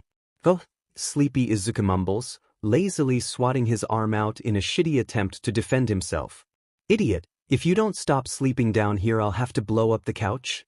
Deku sits up and rubs his eyes. His tank top is too big and hangs off his frame, dipping low and showing off collarbones. Holy shit, there's freckles on his collarbones too? I never noticed. Why not blow up something productive? Deku is mid-yawn as he lazily snaps back. Like your bad report card? It's a low blow, even for the nerd. I'm smarter than your whole goddamn family, you motherfucking. Kabakugo. It's too early for this, Kirishima grumbles before dragging Katsuki away and towards the kitchen. He pauses to turn his head and say, "Morning, Midoriya," and then continues his quest for sustenance. As usual these past few days of the new morning routine, a fuzzy-haired and bleary-eyed Deku eventually waddles over to where Bakugo and Kirishima are eating breakfast and joins them. It's not awkward, and if it was, all three would be too sleepy to notice. Today, Izuku's up from his spot a bit faster than normal and is present for the making of coffee. Katsuki scoffs at Kirishima's sugar cocktail and moves to take a sip of his disgustingly bitter drink. "Kakin, you okay?" Deku's tilting his head like a confused puppy as he drinks from his own mug. "Why wouldn't I be?" Katsuki grits his teeth, glaring. "You hate black coffee." "No, he doesn't. He's been drinking it every day." Kirishima grins, lightly patting Bakugo on the shoulder. Out of reflex, Katsuki flinches a bit. Kirishima does not notice. Deku gives Katsuki a weird mix between a pointed look and a confused one, shrugs, and then sets his all-might mug down so he can stretch his arms above his head and crack his back. The rising sun is streaming through one of the large common area windows in soft rays, illuminating tiny particles of dust that dance around Midoriya as he shuts his eyes and breathes deeply. As his arms work their way back to his sides, the front of the tank top dips and shows collarbones and the top of his pectoral muscles. The morning light makes his hair look even more like a halo, and his nose scrunches up as a yawn comes over him. His small, pink lips part delicately as the yawn happens. "Kugo! Bakugo!" Katsuki WHPS his head towards Kirishima, who's waving his arms. "Huh. Dude, you were totally zoned out there. Finish your coffee, babes." "Huh, you had such a weird look on your face," Kirishima trails off, sniggering to himself.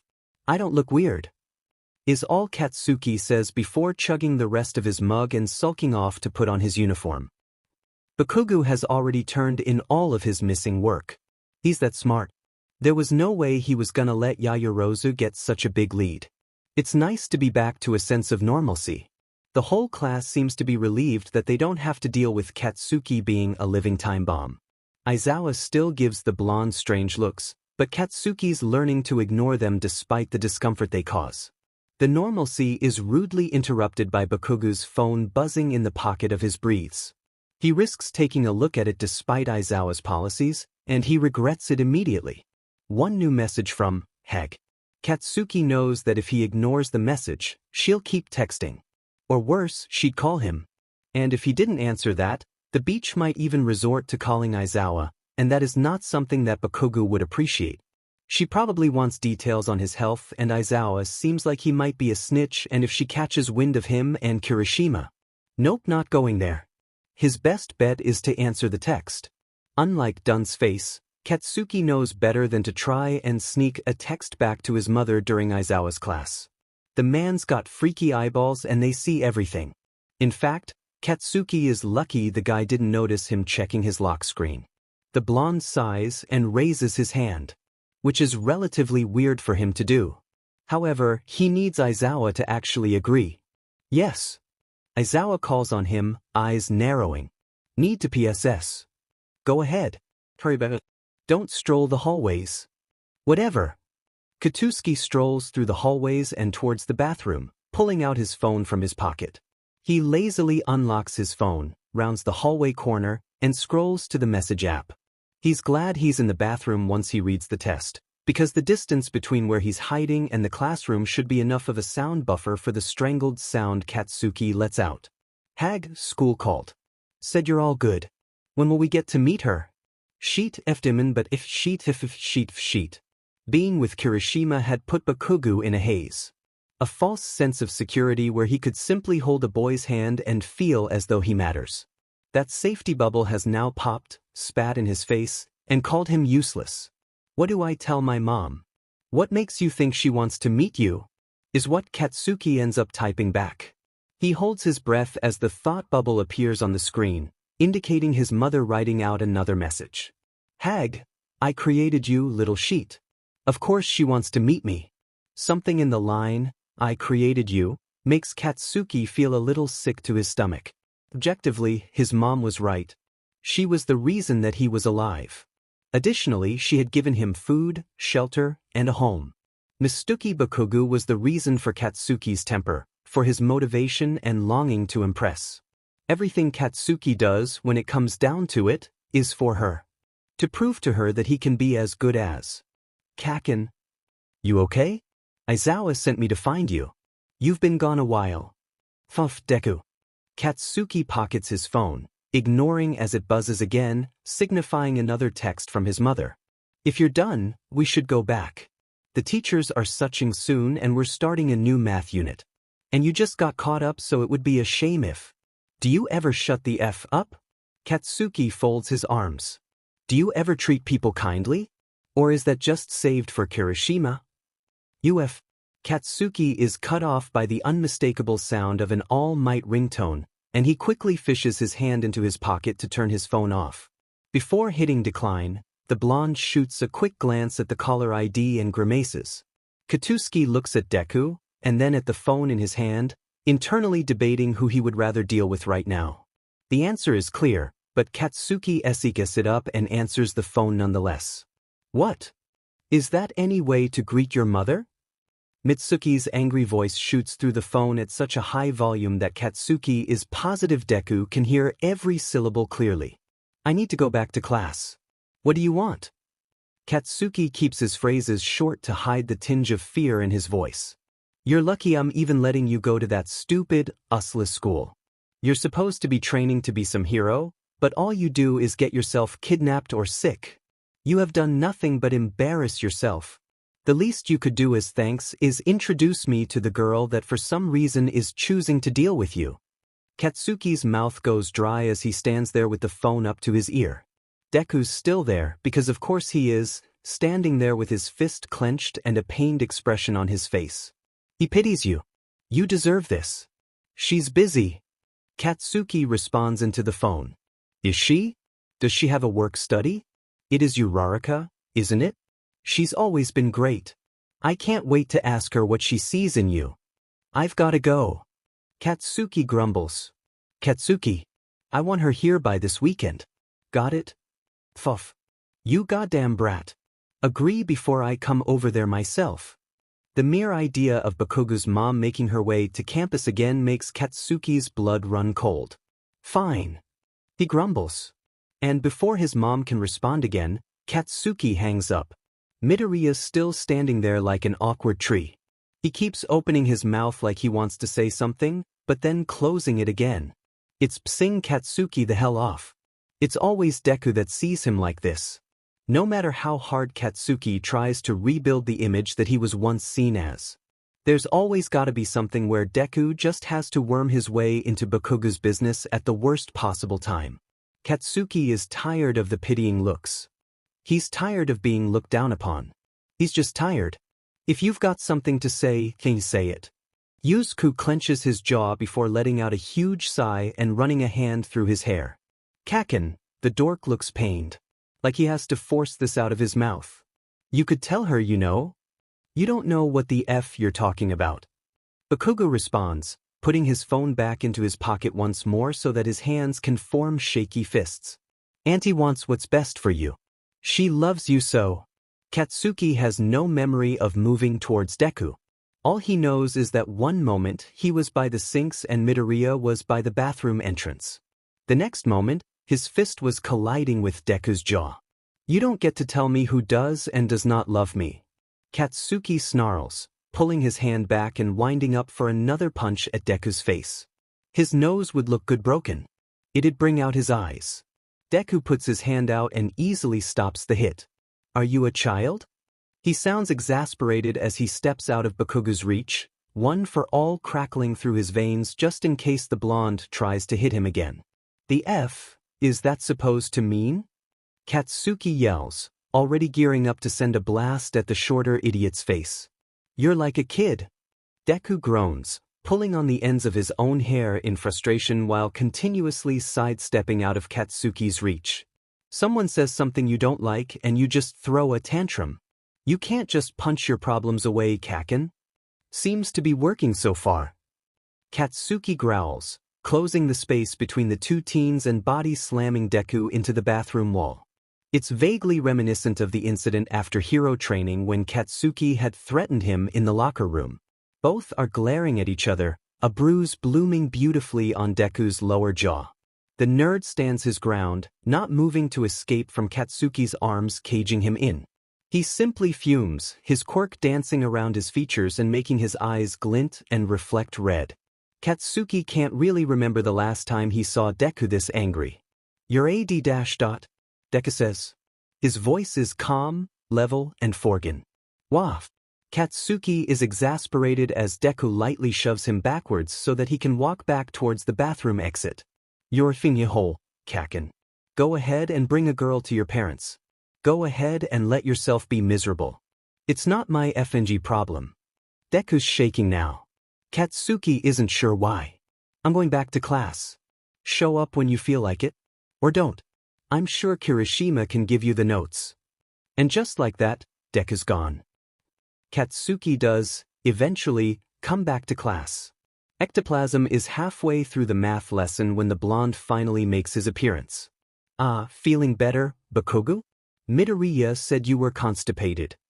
Ectoplasm welcomes him back to the classroom, and Katsuki doesn't even have snark to retaliate with. He just slips into his seat and feels nothing. There are no eyes burning holes into the back of his head. The lesson is simple enough that Katsuki catches on quickly. There will be no need to borrow Kirishima's notes. In fact, Bakugo will probably have to help Shitty Hair study the material. Take that, if ing Deku. I don't need anyone's help. Why Deku had been so sad about Kirishima, Katsuki had no idea. Why Deku had been sad in the first place was a bit of a mystery. Yeah. Bakugo had punched the guy, but it's not like that isn't a regular occurrence. Midoriya swearing was definitely new. Katsuki had heard it happen before, but not any combination swears. Never one after the other. Good for him. Pulling the stick out of his butt. Ectoplasm is spewing some CRP about finding and behavior of a function, but Katsuki isn't really listening. He's looking out his usual window at the clouds, and it causes his mind to wander to a little girl in an apartment with a shitty sofa. She likes her window seat in the kitchen so that she can gaze at the world while she eats with her family.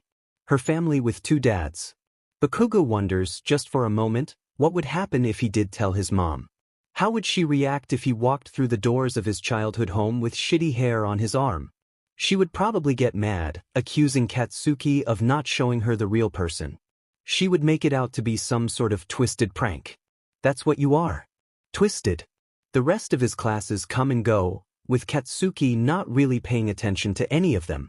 Quirk history was boring, there was no hero training today, Midnight still was talking about dumb statues in art, and Mike kept stopping in the middle of his lecture on relative pronouns to yell at Mineta for throwing notes at Azui. All in all, a pretty lame day. When the final bell rings, Mina bounces her way over to Katsuki's desk. She's got Siro, Kaminari, and of course Kirishima trailing her. The group has started congregating so that they can all walk back to the dorms together. Hey, Baku bro, can you go over the thing we did in math again with me? Oh shit. You only got the second half, never mind I can ask. Of course I know how to do it. Raccoon eyes, Katsuki cuts Kaminari off, smacking him upside the head as he shoulders his bag. Oh, sweet. You don't mind if I borrow him too, right Kiri? Denki jokes, jabbing Shitty Hair in the ribs and smirking at his own joke. Kirishima only blushes and lets out an awkward laugh. Nah, you can have him. Just make sure he has his nap. But I don't nap you idiots. Katsuki immediately takes the bait of Kirishima's teasing, moving to smack all 4 of the fuckfaces surrounding him as they all make their way towards the front doors of the school. It's raining outside. A sun shower, to be exact. Immediately, Ashido squeals with delight and sprints out into the rain. Several other students seem to be enjoying the weather as well. Momo's making umbrellas for anyone who asks by the door, and Katsuki grabs one, giving her a curt nod as thanks. You don't like rain without the sun, what difference does it make? Katsuki complains, watching his friends get soaked. It's the vibe, Blasty. The vibe is better. Zero insists. He tilts his head upwards and lets his face get sprayed. They walk back to the dorms like that, with 4 idiots pressing around in the water and probably ruining their homework while Katsuki trails behind with his umbrella. It's a nice scene, watching the dumbasses have fun. Zero and Kaminari are jumping in puddles, Ashido is spinning in circles, and Kirishima keeps looking behind him, back at Bakugo with a very sweet grin. Most of 1A is still outside when they reach the porch. Azui is jumping around in the water with Kuda and Uraraka. Tokoyami is underneath the shelter of the porch, watching fondly. Jairu waves excitedly at Kaminari and races back into the water to chase him.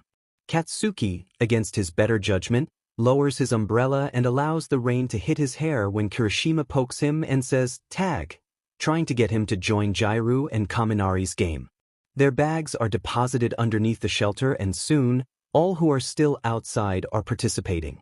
The group gets bigger, and Deku's lame friends join the game as well.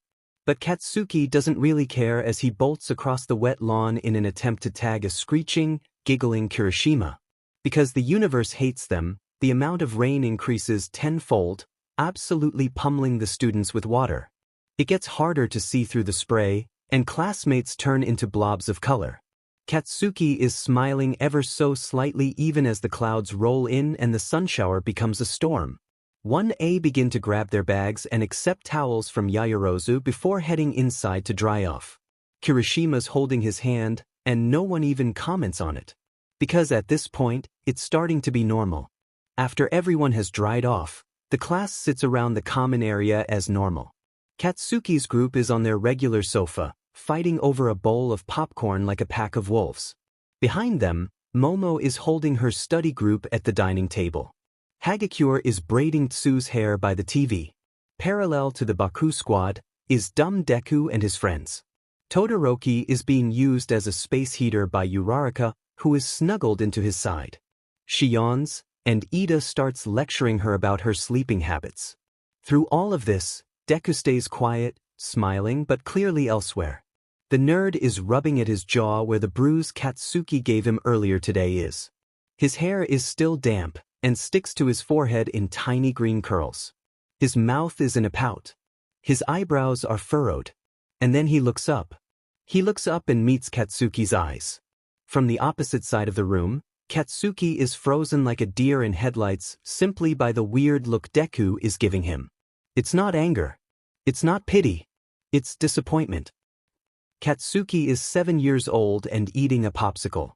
Deku's trailing behind him, as usual, while they walk the usual route from their primary school to the street they both live on. The blonde's got one hand outstretched in front of him, letting off tiny explosions, while the other holds the treat up to his mouth, staining his lips a teal color. Deku's using both of his hands to hold a chocolate ice cream cone. Are you sure your mom won't be mad that we used the money to buy ice cream? Small Deku asks tentatively between bites. Nah. Katsuki grins, letting off a particularly big explosion. We bought what she wanted.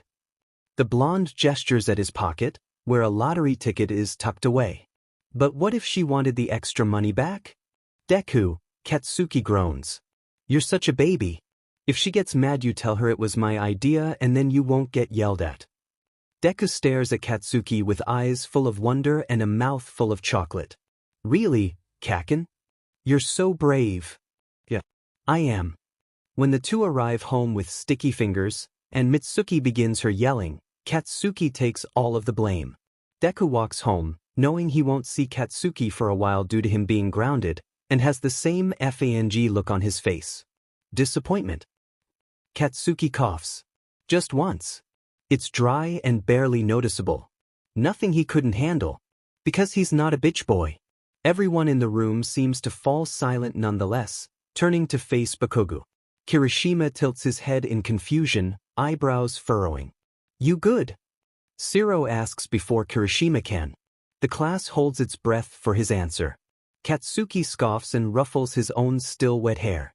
He opens his mouth to speak, but there's some sort of blockage in his throat. He clears it quickly, grimacing slightly at the scratchiness it causes. He coughs again. A third time. Baku? It's Kirishima this time, and he reaches out to place a hand on Katsuki's shoulder. The redhead pats him on the back. Katsuki knows. He knows when his back gets pat. He knows when he feels his lungs tighten slightly from the contact. He knows when he feels his eyes tear up and water. As a crowd of concerned classmates begin to surround him while he coughs and sputters. Please no. Bakugo turns and looks Kirishima in the eyes, desperately trying to communicate with silence. I'm sorry, I'm so effing sorry. I knew I didn't deserve you. I knew I couldn't have this. I knew I didn't deserve this. A single rose, fully in bloom and brightly colored, comes up from Katsuki's mouth and lands in his lap. I am unlovable. The day Kaken had gotten his quirk, Izuku had watched it happen. The whole of their preschool class had circled around and marveled at the tiny explosions fired from Bakugo's palms. The sparks reflected in his red eyes, and Izuku remembers thinking wow. He still thinks wow when he looks at Katsuki. There's a lot to be in awe of.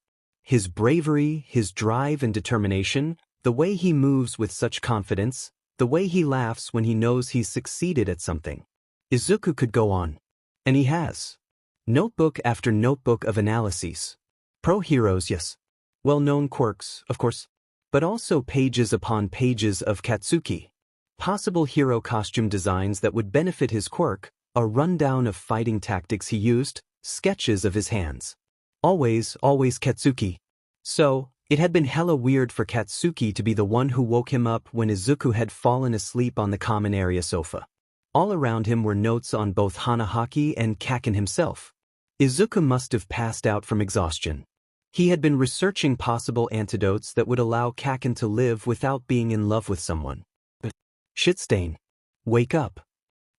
Hearing Kaken's voice first thing in the morning was a weird bridge between what Izuku's dream had been about and the real world. I'm tired. FING obviously. Sleeping out in the commons. Come on, wake up. Bakugo had hit Midoriya's face until his eyes opened. On instinct, Izuku had tried to shield his face with his arms. It felt nostalgic in a way, and for a moment Midoriya catches a whiff of the smell that Katsuki's childhood bedroom had when they'd had sleepovers. Kaken, he groaned, arms still covering his face. If he shut his eyes again, he could pretend they were 6. No terminal disease, no league of villains, just 2 little kids who wanted to be heroes. What time is it? Katsuki had rolled his eyes, scoffed, and then stared for a moment. He looked worse for wear, but from his spot on the couch, all Izuku could do was look up and think wow. 6 hours before bell. Coffee should be ready. The two had drank their coffee together, sitting on or leaning against the counter. Midoriya pretended not to see Katsuki drown his coffee in sugar and cream, just like he pretends not to know Katsuki's favorite candle scent, color, or zoo animal. They had been close to each other, so much so that they almost touched. If a shoulder or leg shifted, there would be contact. Izuku had so much he wanted to say. When Kaken had nearly drowned in the USJ, Izuku hadn't thought twice about throwing the relay race in order to help him.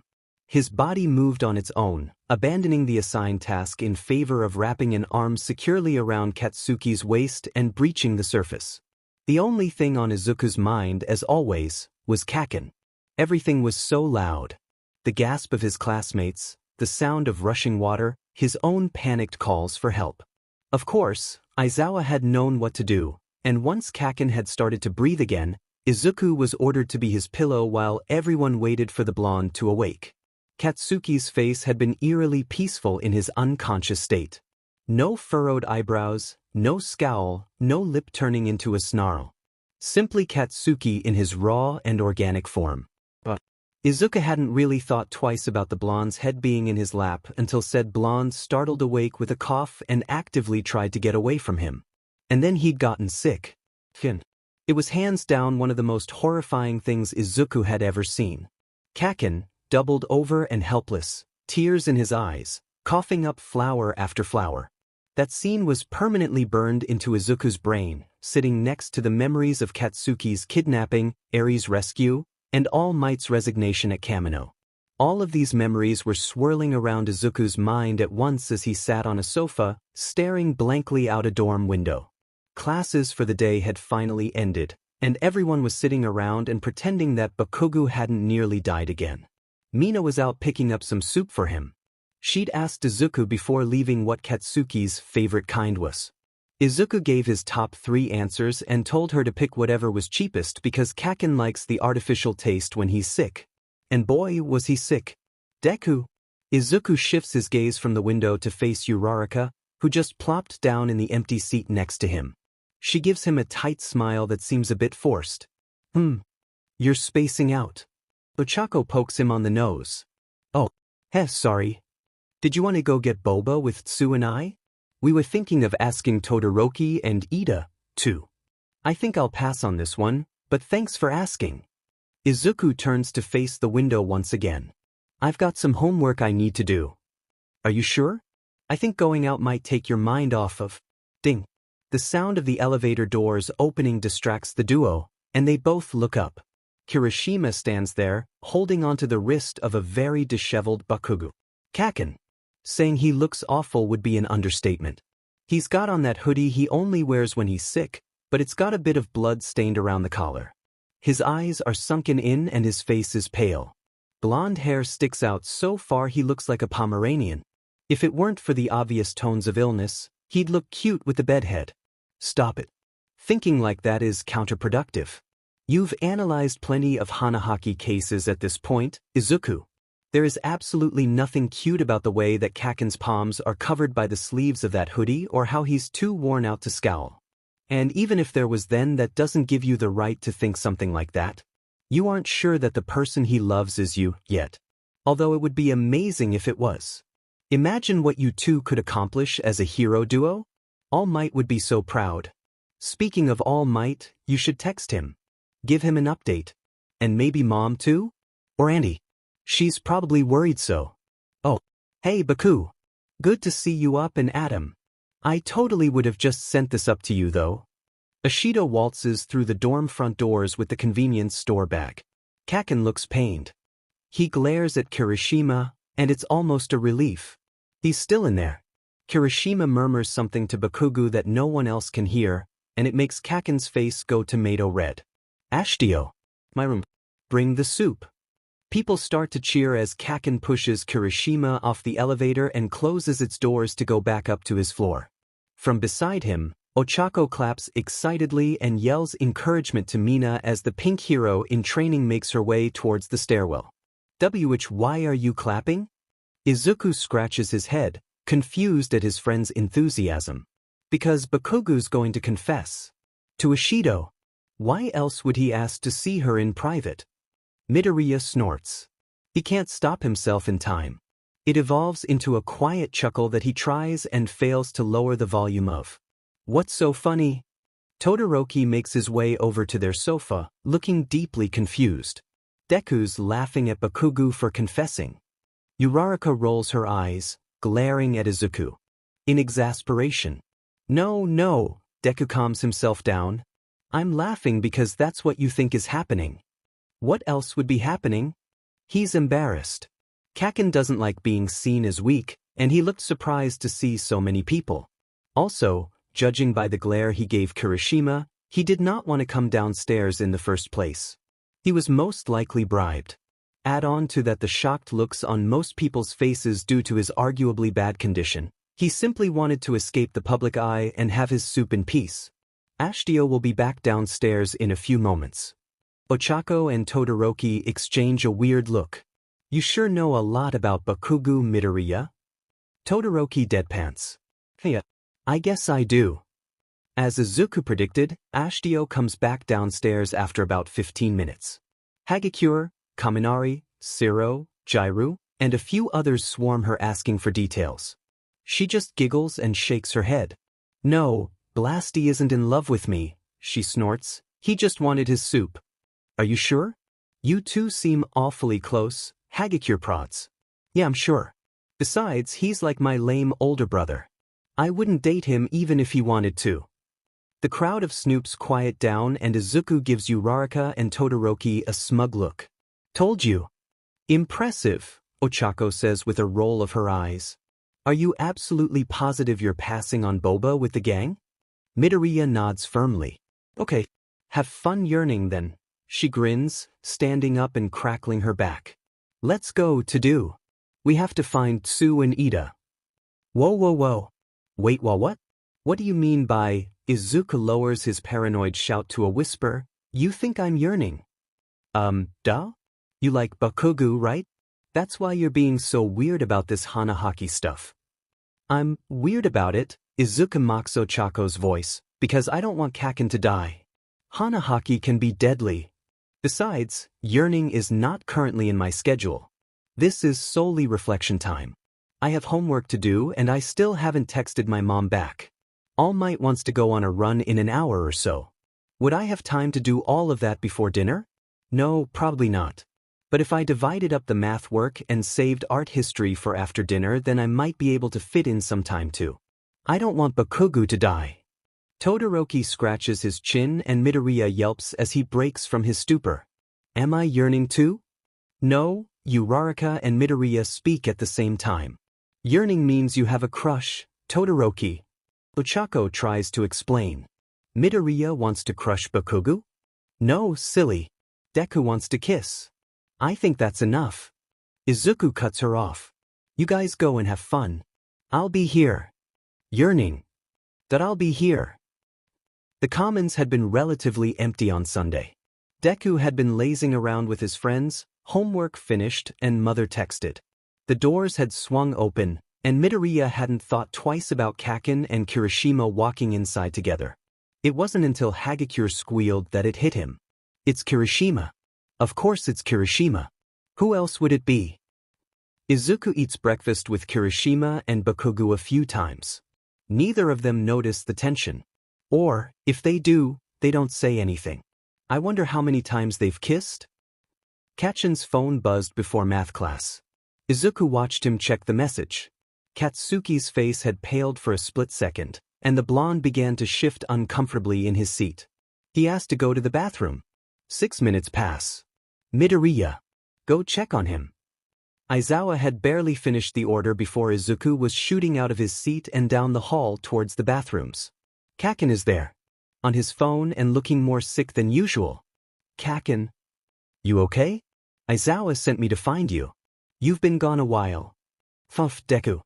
Of course. Why would he want to talk to you? It's not like you could help him. You've never been good at helping him. If you're done, we should go back. Just try to gently get him calm. The teachers are suching soon and we're starting a new math unit. And you just got caught up, so it would be a shame if... Do you ever shut the F up? Katsuki folded his arms. Do you ever treat people kindly? What the f am I saying? This is dangerous.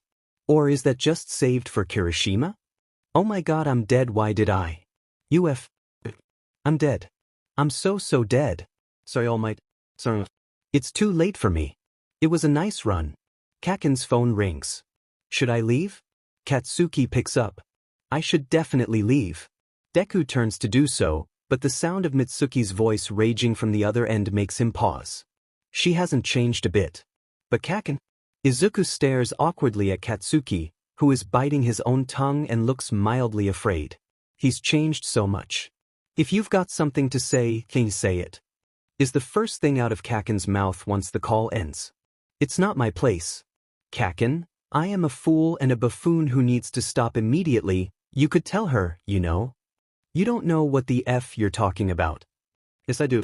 Auntie wants what's best for you. She loves you so. Deku sees the punch happen more than he feels it. He should have been ready, since he poked the beast himself. This was the predicted outcome.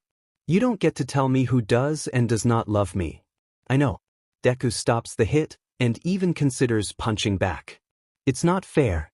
All of my life I've chased after this boy. After a quirk? Yes. But to catch up to him. To be a hero with him.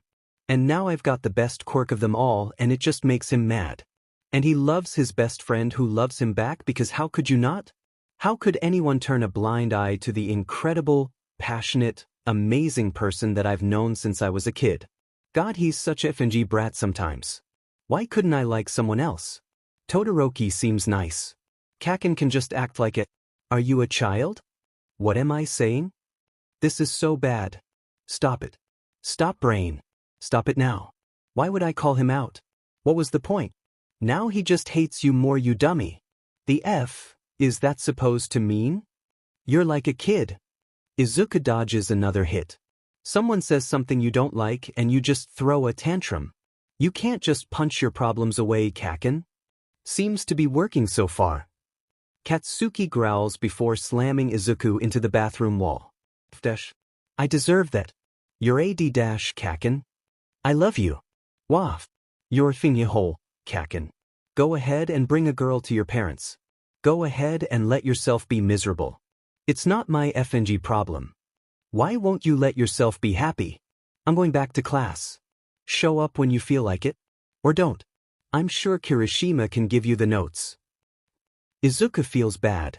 He feels bad for what he said to Katsuki, for being so shitty about the Kirishima thing, that Kaken doesn't trust his mom, that he's wasted all this time trying to obtain the only thing that has remained unreachable in his life. Also, his jaw hurts.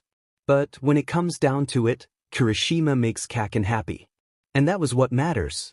Maybe Izuku had caught himself staring at the couple a bit more than he should. Maybe it just came off that he's happy for them. Which he is. Because Kaken definitely needs someone. Yeah, he's been feeling pretty bad lately. But when Katsuki, in front of everyone, barfs up another flower, Deku feels awful. Kaken had been so close to feeling happy. Izuku could tell. Yes, there was angst, but he'd finally found the support he needed to work through some emotions.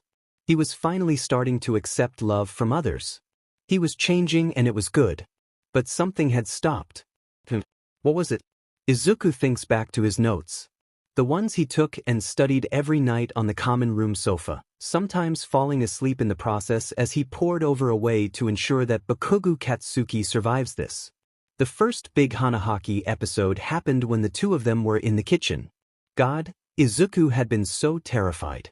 Presumably, there had been a lighter bought beforehand, as Kaken had not wanted Izuku to enter his room. That thought made Deku feel even worse. He does this by himself? They continued regularly for a while, one in English, another one after class, that one day when Kaken was with his friends. But the next big one was at the UHA after he'd woken up and looked at Izuku. And then there was the time after the rain, the most recent time. After their fight. When Katsuki had been talking but they'd made eye contact. Oh my god. It's me. It's the only logical conclusion Izuku can come to. The one Katsuki loves is clearly a boy, and isn't Kirishima. That leaves Kaminari and Shiro, since they're the only two guys left Bakugo tolerates. Shiro is straight. It's Izuku or Kaminari. Kaminari has not been connected or associated with a single large bout of sickness. It's me. Katsuki, Kirishima, and everyone else in the room stare dumbly at the rose and the blood now staining Bakugo's breathes. The silence is deafening. No one knows what to say. Kirishima's jaw had dropped, and he clenches it shut with enough force for it to be painful.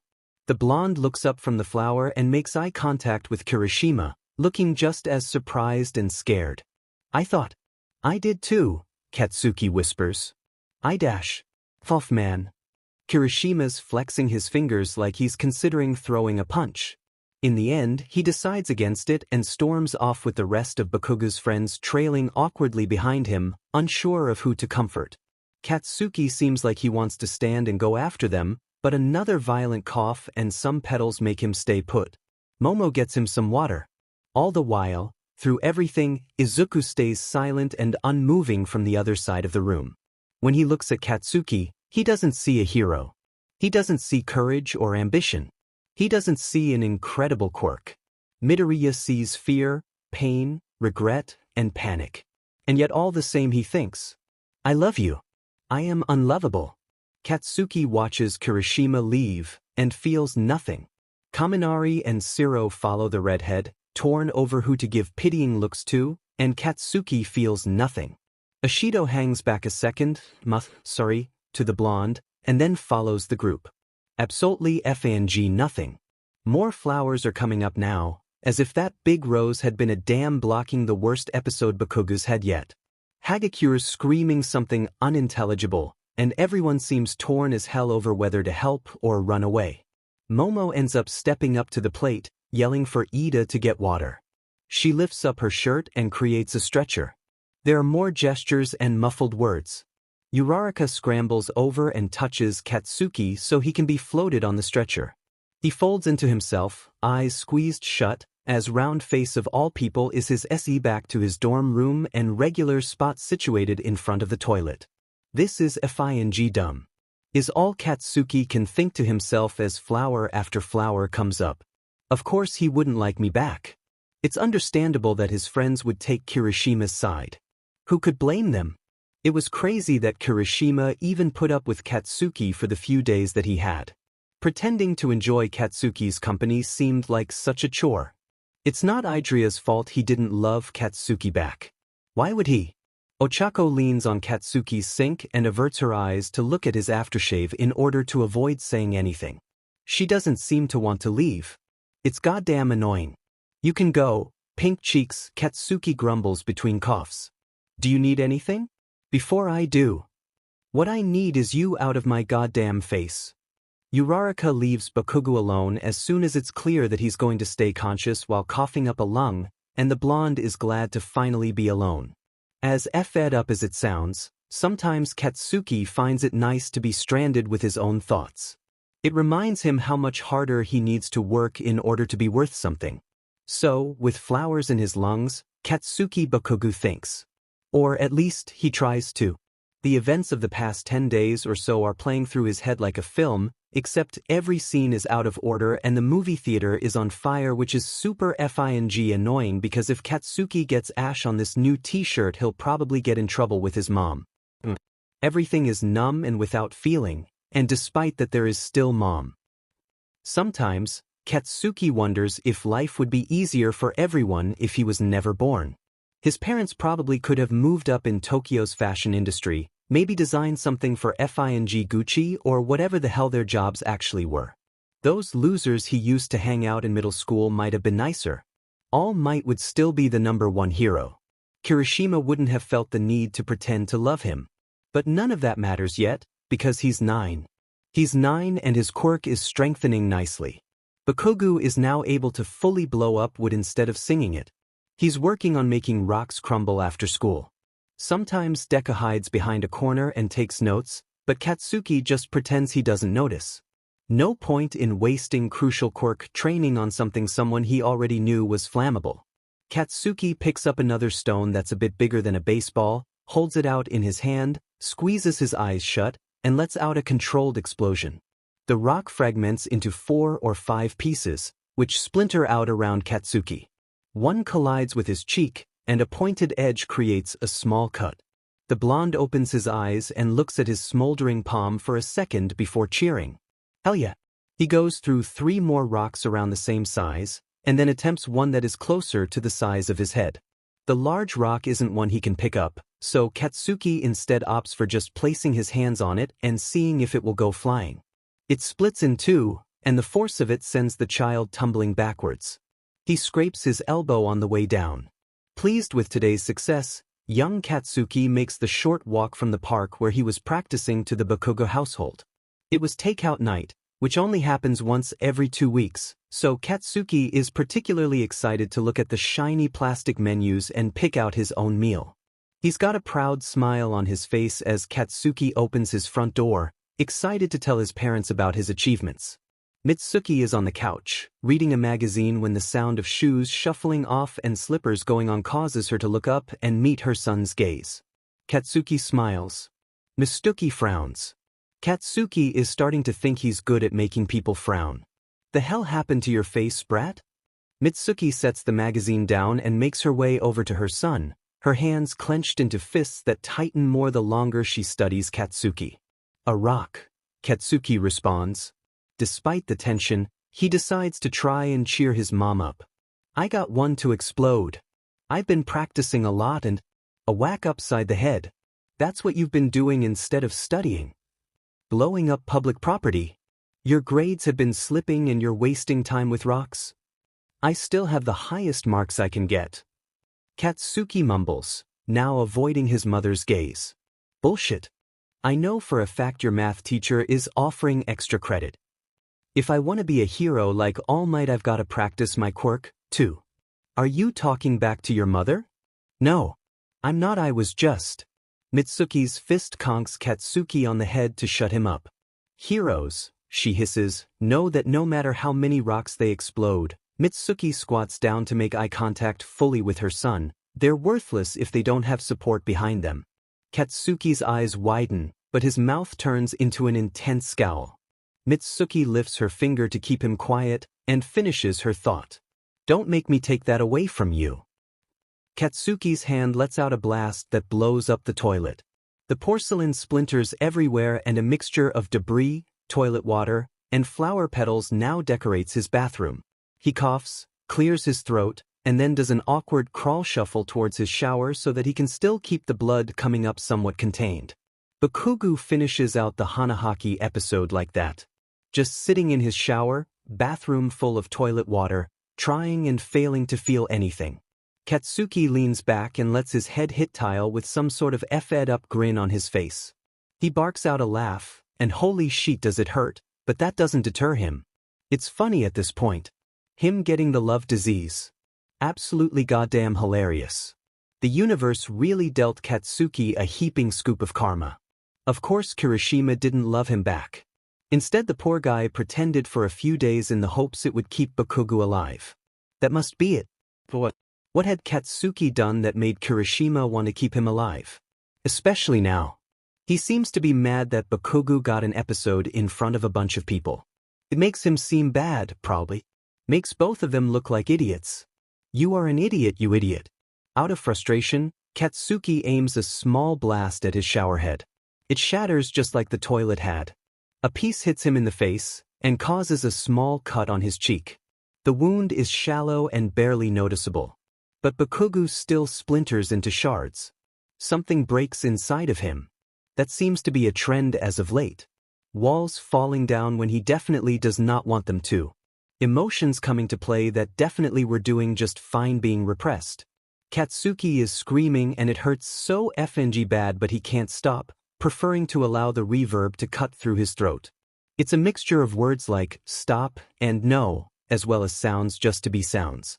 It's not the motivating yells of someone jumping into battle. Rather, it is the sound of someone who has already lost. His eyes are squeezed shut so hard he can hear rumbling in his ears, which is nice, because it drowns everything out. Drowning. He's drowning. No one loves him and he's stuck underwater with limited oxygen and soon he's going to pass out and some FING loser will save him just to prove how worthless Katsuki is. The water is blackened and so thick with debris that Katsuki cannot see his own hands in front of him. There is nothing but a steady compression of his lungs as they squeeze tighter and tighter, suffocating him. Bakugo lets off more explosions, his hands lit in a continuous fireworks show as he screams and drowns. Suffocates and cries. Desperately trying to feel anything. Wondering if maybe his mom was wrong, and he could just smash all of this to smithereens. If he destroyed enough of this room, maybe he'd wake up back in the bedroom of his childhood, All Might poster on the wall. Maybe if he just... And then his quirk stops working. His quirk stops working and suddenly he's reminded of when he was being slowly killed by the sludge villain. He's reminded of being called inside from playing in the yard by an angry mother. Reminded of how useless a quirkless person can truly be. Helplessness and fear intertwine as Katsuki thrashes, wondering to himself if this was the end. Wouldn't that be ironic? Dying quirkless just like you deserve. He still can't see and he's still yelling but his safety net of explosions has been shut off and there's something wrapping around him. Cloth and then strong arms. Katsuki tries once more to shoot out explosions blindly, with no avail. He coughs up another round of blood and flowers instead, momentarily causing enough quiet to be able to hear a voice right by his ear, belonging to the person holding him close and erasing his quirk. It's okay, I've got you. Despite the clear tone of Aizawa, Katsuki can't help but hear his mom. I've got you. Bakugo is tired. He's exhausted and his hands are shaky as he brings the cup of chamomile tea to his lips. The boy is not coughing, not screaming or exploding things. Whether or not he's crying is debatable. Aizawa is sitting in a chair next to his infirmary bed looking at Bakugo with such intense concern that Katsuki's skin itches. Neither of them speak for a moment. Or, maybe it was an hour. Bakugo's not sure. Regardless, Bakugo cannot help but once again think about how much easier his homeroom teacher's job would be if the need to babysit Katsuki wasn't always prevalent. Eventually, Katsuki finishes the tea and shakily sets the empty cup down on his bedside table. "Kid," Aizawa starts. He places a hand awkwardly on the bedspread and shuts his eyes for a second as if he's praying for death. "Can you talk?" Bakugo shrugs. "Can you try?" "Nah." Katsuki's response is more reflex than anything. He wasn't going to let a chance to talk backslide. "I don't think I can." Hilarious. The silence that follows is one of the most awkward situations Katsuki has ever been placed in. The blonde is almost thankful when All Might opens the door, also looking tired. Young Bakugo, All Might sighs, clearly not knowing what he's supposed to say. Katsuki lifts his hand in a crude parody of greeting. "What do you want, Grandpa?" All Might almost smiles at the sound of Bakugo's usual sass. "I talked to Recovery Girl to help her ensure all of the legal documents are still in order." "Like what?" Bakugo folds his arms and narrows his eyes. "Agreements over what the procedure will be if you don't find the person within a week." "Oh." All Might grimaces. The awkward silence returns and blankets the room. Everything is slipping underwater again. The tug of wishing to feel nothing seems to get a better grip around Katsuki's throat. "Stay with us, Bakugo." Aizawa shifts his position so his hand is on Katsuki's shoulder. "Breathe." "Wow, never thought of that. Thanks for the suggestion. You've always been a real genius." The water level lowers back to normal. Aizawa sighs. All Might sighs. Katsuki is good at making people sigh. "So, a week? That's what I've got left." "Around there, tsuki." Aizawa responds, finally retracting his hand from Katsuki's shoulder. Bakugo laughs again. This time, just a few short giggles. Comedy and pain have always walked shoulder to shoulder in Katsuki's life, and even with a terminal illness, this does not change. "How soon can we schedule?" "What?" "You heard me," Katsuki repeats. "When can they get me in at an actual hospital?" "You want to die in the hospital?" Aizawa deadpants, exasperated. "No, dumbass." Katsuki smiles. Truly smiles. "I'm gonna take the flower out." Aizawa apparently had to make some calls to see where the procedure could be done. While waiting for an answer, Katsuki remains numb. Everything is so funny and weird. He's never going to love again. Which, in the end, doesn't really matter since no one actually loves him back. All Might stands awkwardly in the corner, playing with his two long fingers and not knowing what to do. "You are my hero, you know," Bakugo finds himself saying. He lets out another dry laugh at the sheer absurdity of the thought. "I wanted to be you." "Stop talking like you're going to die, boy." "Hypocrite." All Might glares at Katsuki. Katsuki glares back, triumphant. "You are a complete mystery to me, Bakugo Katsuki." All Might seems as taken aback by his response as Katsuki is, and yet, the man continues. "Never before have I seen someone so angry at the world around him, and yet so determined to fix it. You win over and over again, but it's never enough. You have to be the best, as if everything is a competition over who can help the most people. You win in order to save." All Might takes a breath, and yet here we are. The F is that supposed to mean? We have finally reached a roadblock where, instead of blowing through it, you're giving up and stepping down. Why? Because I can't win. I'm not loved. I am not worth loving. I do not know how to love anyone correctly. I tried and I tried, but every time something was wrong and I can't FNG take it anymore. I need to be a hero. I need to pay for what I've done so the universe will leave me the F alone. I need more time that I don't effing have, and I will not die because of something as lame as a FNG plant. I won't. Aizawa walks back into the room before Katsuki can answer. There's a hospital in Nagano that can do the procedure on Sunday. That cuts it a little close with the timeline, but we can get you there. Alright, Katsuki glares at All Might before turning back to Aizawa. Full steam ahead. Would you like me to notify your parents, or would you prefer to do it yourself? Both Aizawa and Bakugo already know the answer. You can go ahead and do it. Aizawa sighs again. I'll make the call at 7. That gives them another hour to settle after work. What time is it now? 6. Okay. If you think you can walk, you can go back to your dorm if that's preferable. There might be some maintenance workers in your bathroom, though. Katsuki grimaces, then pauses to consider his options.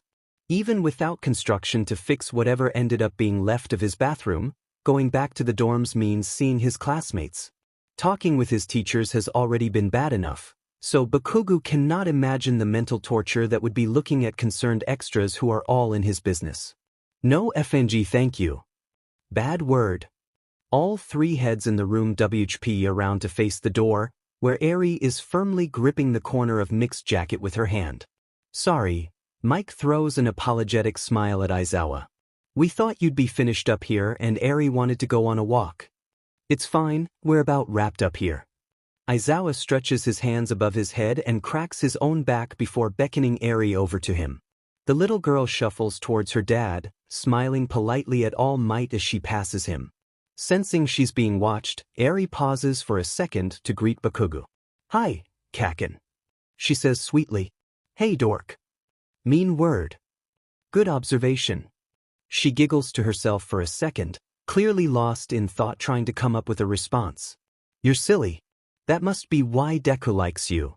Ha! That's enough, Eri. Suddenly Aizawa is scooping the girl up into his arms and setting her on his hip. Let Kaken rest. She nods obediently and waves goodbye happily when Aizawa leaves the room with her, Mike trailing behind. All Might gives Katsuki a weird look. What now? Katsuki groans. Got some more weird riddles to spit at me? No, All Might shakes his head. Just thinking. Well, you have the FING talking stick. Go ahead and use it. It's not important.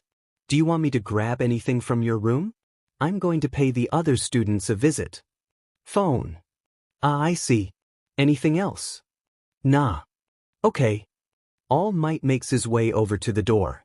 He stands in the frame for a second, debating with himself.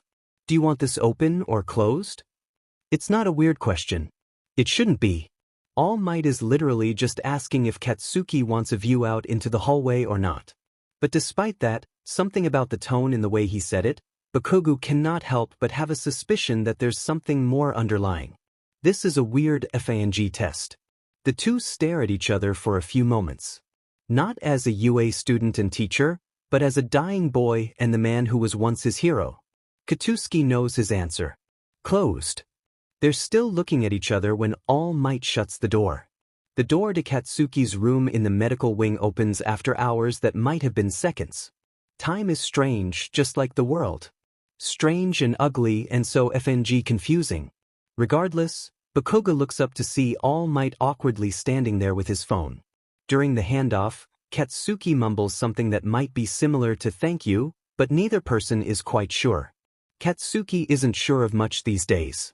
The younger in the room takes the phone and stares blankly at a lock screen loaded with hundreds of text notifications.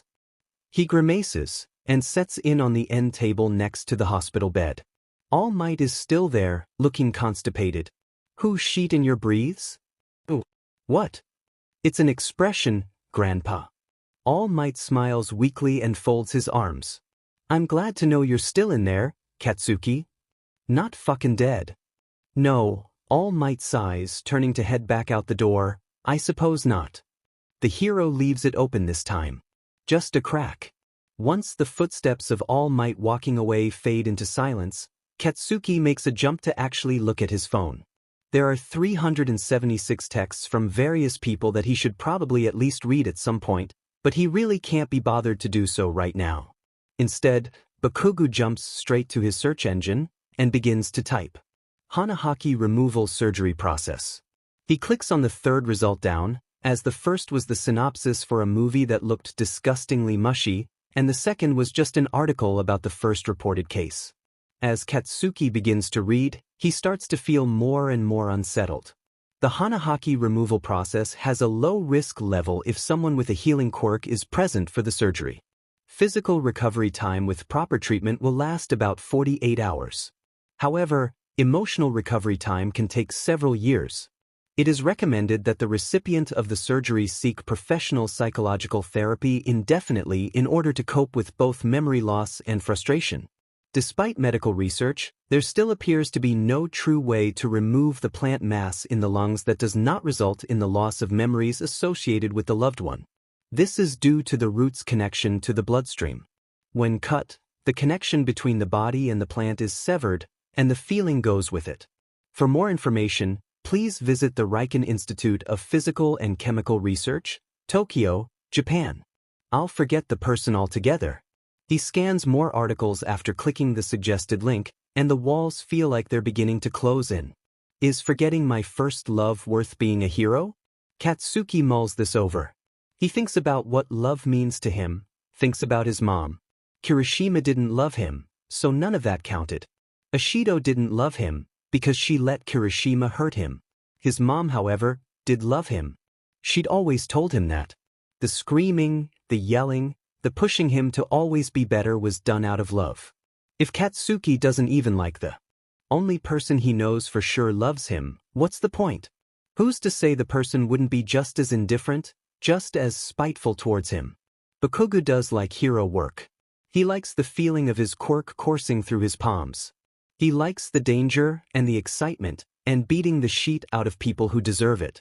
Would I give that up for a love that might just be one-sided? I won't know who I forgot, because they'll be forgotten. It won't hurt me.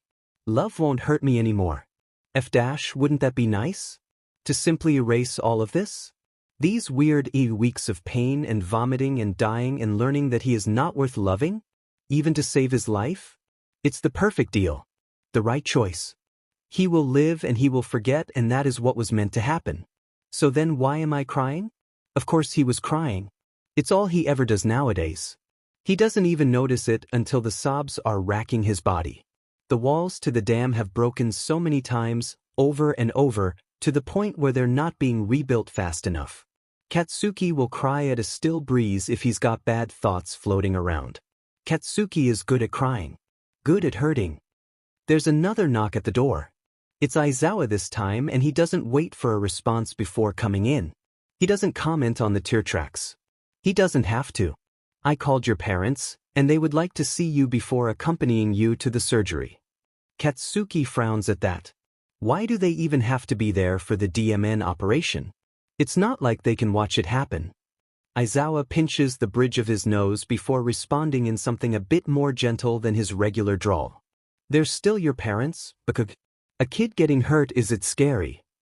They didn't seem all that effing scared when I went missing. It's a low blow, and it tastes bitter on Katsuki's tongue when he says it. Aizawa scratches his nose to cover up what was unmistakably a grimace. I already emailed them the passes to get onto campus. A pause. They'll visit with you after class tomorrow. Aizawa grits his teeth before quietly mumbling, sorry. Bakugo feels his eyes widen at the idea of going to class tomorrow. Sheet, he's so behind. And don't they have a math quiz? If he doesn't do well, then Yaoyorozu might pass up his percentage in the class. It's one of the only classes he's consistently beating her at. His mom is definitely going to ask about his GPA, and if he has to explain that he's not number one again, it's gonna be a whole FING thing. It's always a whole FNG thing. This is stupid. He's stupid. He's stupid and dumb and has been neglecting classwork in favor of feeling things, which is any gross. And now. Bakugo. The blonde snaps back to attention. Huh. You don't have to go in tomorrow if you're not up for it. I can make arrangements for you to do the classwork from the dorms, or be exempt from assignments altogether. That would make things worse. No, I don't need your pity. Bakugo, there's nothing wrong with seeking help when you need it. That's why I'm getting the DMN surgery. The two in the room stare at each other, eyes meeting in matching glares. Katsuki can't really read what Aizawa is feeling, but he's got the sinking feeling that the older of them knows exactly what's going on inside his mind. It's goddamn annoying. Of course, because he doesn't have freaky eyeballs, Bakugo blinks first, looking away. He fixates on a ceiling tile, trying to gauge what angle he would need to hold his hand at in order to cause a blast that would cave the ceiling. All Might will walk you back to the dorms. In case you get sick again. Non-negotiable. And just like that, Aizawa's pulling a phone out of his pocket and walking out of the room, nose pointed down as he types using a single finger on the keyboard like some kind of boomer. It's pretty annoying how Katsuki is being passed between two of his teachers like a sack of potatoes or a health class project that needs to be cared for. Bakugo makes this annoyance clear when All Might makes his way back into the room and stands awkwardly by the door, waiting. Katsuki swears that over half of his bones cracked or popped as he swings his legs over the side of the bed and stands on slightly shaky legs. He can tell he's dehydrated, and it makes him feel lightheaded. All Might doesn't comment on this, and the two of them start the walk down the hall in relative silence. Their footsteps fall in time with each other, creating an echo off the empty medwing halls. It sounds almost like a pulse, a reminder that somehow Katsuki was still alive. This super deep analysis and vibe are immediately shattered when All Might decides to open his stupid butt mouth. "I'd love to meet your parents tomorrow, if you'd permit me." The hero says it while still looking forward, not bothering to make eye contact as they round the corner. Not happening. Go flirt with Deku's mom instead. Katsuki spits, eyes just as focused ahead. Let me rephrase, All Might stops walking and crouches down to Bakugo's height. It makes the younger feel like a toddler, shifting his weight anxiously. "Show you to mention to me that there might be some tension between you and your parents. Or a negative atmosphere you have failed to mention so far. Do you want me there as a buffer?" Katsuki continues to shift his weight and pick at his fingernails absently while he considers the offer. "I can handle myself," he starts walking again. "I don't need you trying to play handy-manny and fix shit that isn't broken." All Might begins walking once more, and their steps stay out of sync. When the front porch of the dorms is before him, Katsuki hesitates. It's still early enough in the evening that there will be stragglers populating the common areas, and the idea of so much as making eye contact with another human being in his class has Bakugo wondering if another round of vomiting might be preferable. All Might notices the apprehension and puts a hand on Katsuki's shoulder in a crude attempt of comfort. His hand is really bony and feels kind of like a skeleton. "That's your fault." Katsuki shakes him off and makes his way to the doors without another word, determined to not look back. Upon opening the door, Katsuki is greeted with the blessing of relative silence. None of his friends, is he allowed to call them that, are still downstairs, and the main lights have already been substituted for the floor lamps that give off less of a harsh glow. It's almost normal. Bakugo shuffles out of his shoes and into slippers and makes his way to the dorm kitchen to grab a water bottle. And maybe something to eat. Maybe. Depends. Does the fridge still have that bag of shredded cheese? That sounds good right now. His cheese quest is thwarted before it can truly begin when Katsuki rounds the usual corner and sees Todoroki situated at the counter, doing a puzzle. The two-toned BSDRD turns and makes eye contact, but doesn't seem fazed to see Bakugo at all. Back already? The F's that's supposed to mean fridge oven? Thought you would have been kept overnight. Nah. Katsuki stretches his arms above his head and walks to the fridge. "You should know I don't go down that easy, fucknuts. You have a terminal illness." "Shut up." Katsuki unscrews the cap of a water bottle and chugs it within seconds. He sets the empty plastic on the counter and continues to dig in the fridge for the cheese, deciding to go for it despite the audience because he seriously doubts that Icy Hot is one to be talkative about the nighttime eating habits of other classmates.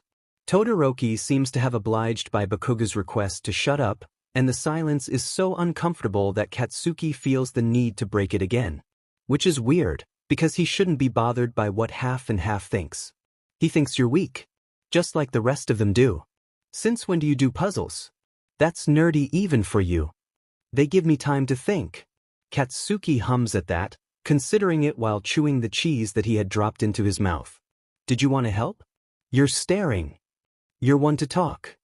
Todoroki rolls his eyes and fits another piece into the picture. It looks like cats in some kind of barrel. What a lame ass. I think if you weren't so stubborn, you'd be able to figure it out. Katsuki looks up from the cheese bag at that, completely confused. It's a cat puzzle, shitdick. It's not that deep.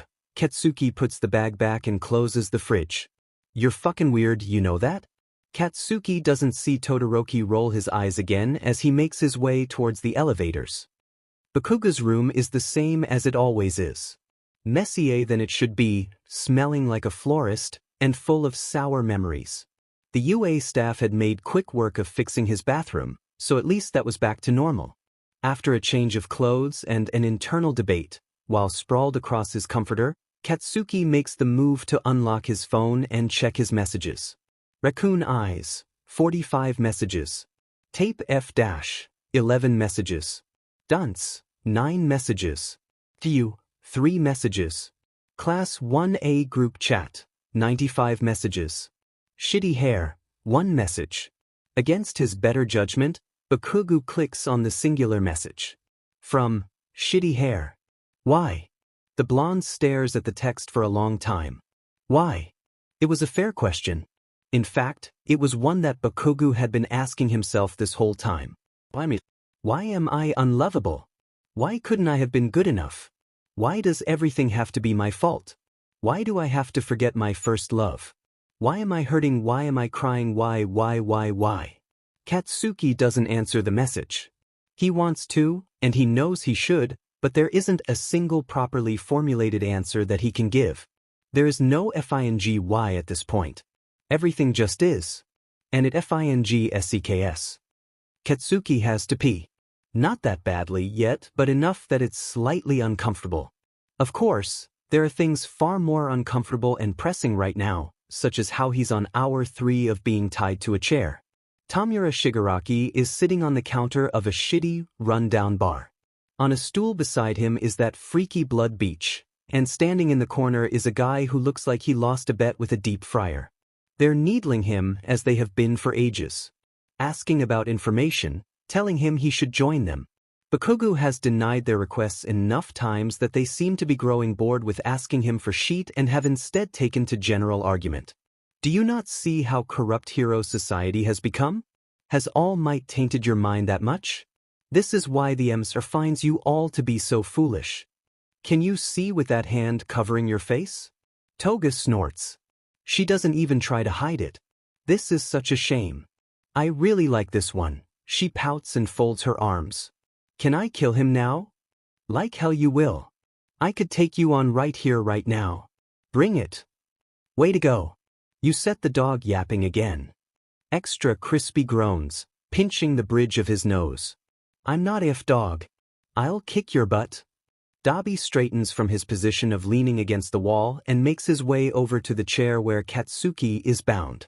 He smirks and leans in until they're eye level. Then do it, hero. If you're so powerful, break the restraints. Come on, kick my butt. Ah, you made him sad. That's mean. Look, his lips quivering. Toga cheers from the sidelines. Is the little hero gonna cry? Gonna show us how weak you really are? TSH, winner of the sports festival, and yet the heroes taught you nothing. You're still useless, even with that quirk. Dabi straightens up again and heads towards a door that leads F knows where.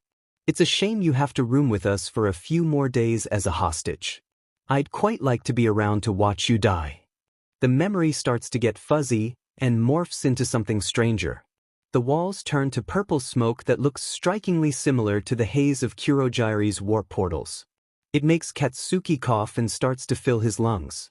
The smoke surrounds him, but Shigaraki is still there, poised on the counter causally. He stands up, scratching his neck furiously, and removes the hand covering his face. His eyes are an angry red, and for a moment, Katsuki fears he is looking in a mirror. Shigaraki stretches out a hand, and positions it so it's hovering directly over Katsuki's face. Remember this, little Kaken? He smiles. You were nothing even before I turned you to dust. The ceiling caves in. It always does around this moment. No matter how many times the cloudy dream memory is replayed in Katsuki's mind, right before he can be killed, there is always an explosion. Kirishima grabs his hand as always, but it's not Kirishima. It's Kirishima's body with a puzzle piece for a head. Bakugo can't tell what he's saying, because he doesn't speak puzzle language. Ida is there, also a puzzle. Momo is there, once again a puzzle. A cloud in the sky as they begin to fly away morphs until it has Todoroki's face, and in his chilled monotone voice says, "You were never a hero, were you? Figure it out." Katsuki wants to scream. Maybe he does. It's hard to tell as his lungs fill with sludge and he begins to suffocate. It feels real this time, and even in his sleep, while tossing and turning, tears pinprick at the corner of Bakugo's eyes. It seems like he's actually, truly about to die, but then the sky lights up red and crackles with lightning. Because it's Deku. Bakugo really should have known, since pretty much every time he has a variation of the weird dream/flashback, Deku breaks him out. Sometimes he's morphed, sometimes not, but always green hair and freckles and eyes squinting from the wind. So Deku's there because of course he is, and he punches Katsuki in the nose so hard that the sludge dislodges from his throat. That's probably not possible, but this is a dream and Bakugo can't even begin to care as he experiences the punch with a weird mixture of helplessness and lucidity. He feels the bone in his nose crack. And then wakes up. It's still dark out, probably the middle of the night, and the only sounds are Katsuki's heavy breathing and soft rain from outside that must have started up again. Bakugo reaches for his phone, winces at the brightness of the screen, and unlocks it. He goes straight to his messages. To shitty hair. You up? Bakugo scrunches up his nose as the first blast of cool, night air from his balcony hits his face. The moon is bright enough that he doesn't need to use his phone as a flashlight, but he keeps it in his hand anyways so that his fingers have a distraction if need be. 5 feet away, on a balcony of his own, and separated from Katsuki by a few simple railings, is Kirishima. The redhead looks worse for wear. His eyes and nose are red and irritated, and his dumb shitty hair is falling into his eyes. That's your fault. You did that. They stare at each other. Katsuki's been doing a lot of that lately, come to think of it. Staring blankly at people with absolutely nothing to say except infinite apologies that simply won't leave his mouth. This time, he tries to say them anyway, and actually gets a word or two out. I'm sorry. Kirishima folds his arms in an attempt to look upset, but the shock on his face at Bakugo apologizing is still evident. I just don't get it. Aizawa sighs in frustration. I don't get you. You get Hanahaki and waste valuable time you could be using to save your own life to F with me. You play house with me for a few days, and then embarrass me in front of everybody. What was the goal? Katsuki opens his mouth to cut in, but Kirishima isn't done yet. And then you have to go to get med help again because your stupid plan didn't match up with your death calendar, you ignore everyone's texts, and I'm like, F dash. What if he died? What if he died and the last time I saw him I was mad? Like, I am totally allowed to be mad and stuff, but like, dude. So here I am thinking you're dead and then you text me at 3 a.m. like, you up bro? Yes I'm up. I'm one room over writing your FANG eulogy because who else would? Who else except the person who loves you?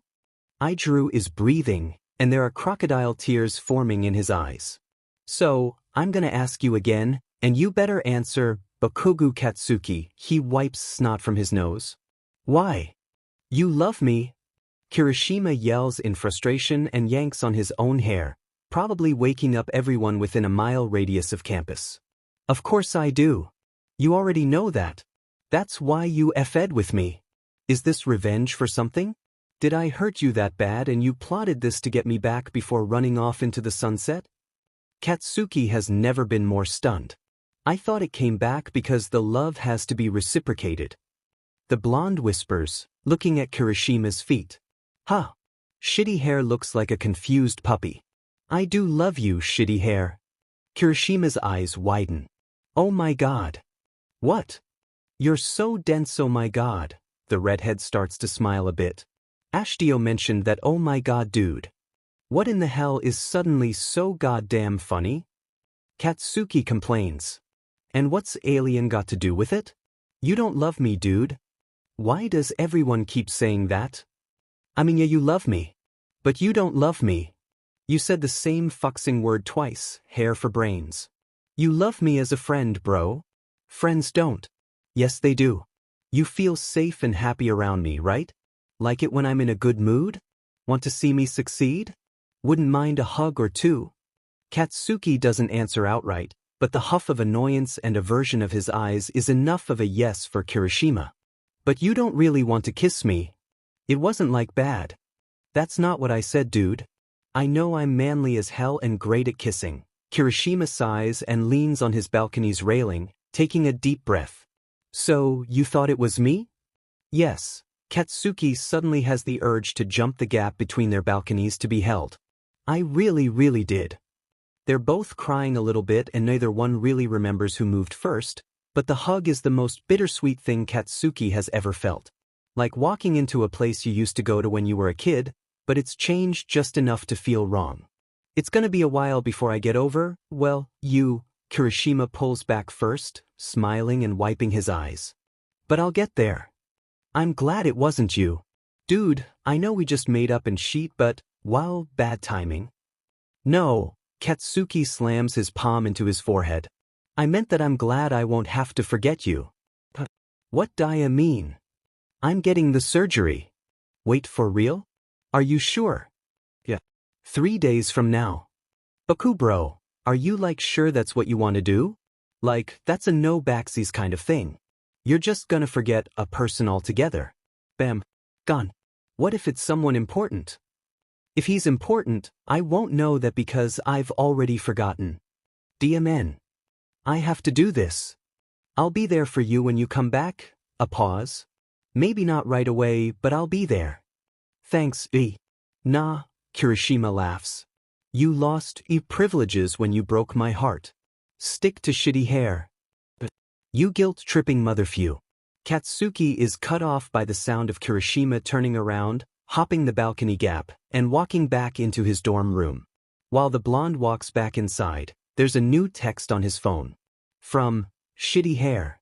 Glad you're not dead. Some days, Katsuki wishes he were dead. Today is one of those days. An infinite abyss of nothing, or even a fiery pit seem better in comparison to waking up to a call from Aizawa telling him not only that he's not allowed to come to classes today, but also that his parents would be there at 12. His only solace is that he has the dorm to himself until then. Bakugo's not the best cook in the world, but he's better than any of the other DMN extras in the class. Sugar Man can hold his own with baking, but Katsuki was the reigning champion of everything else.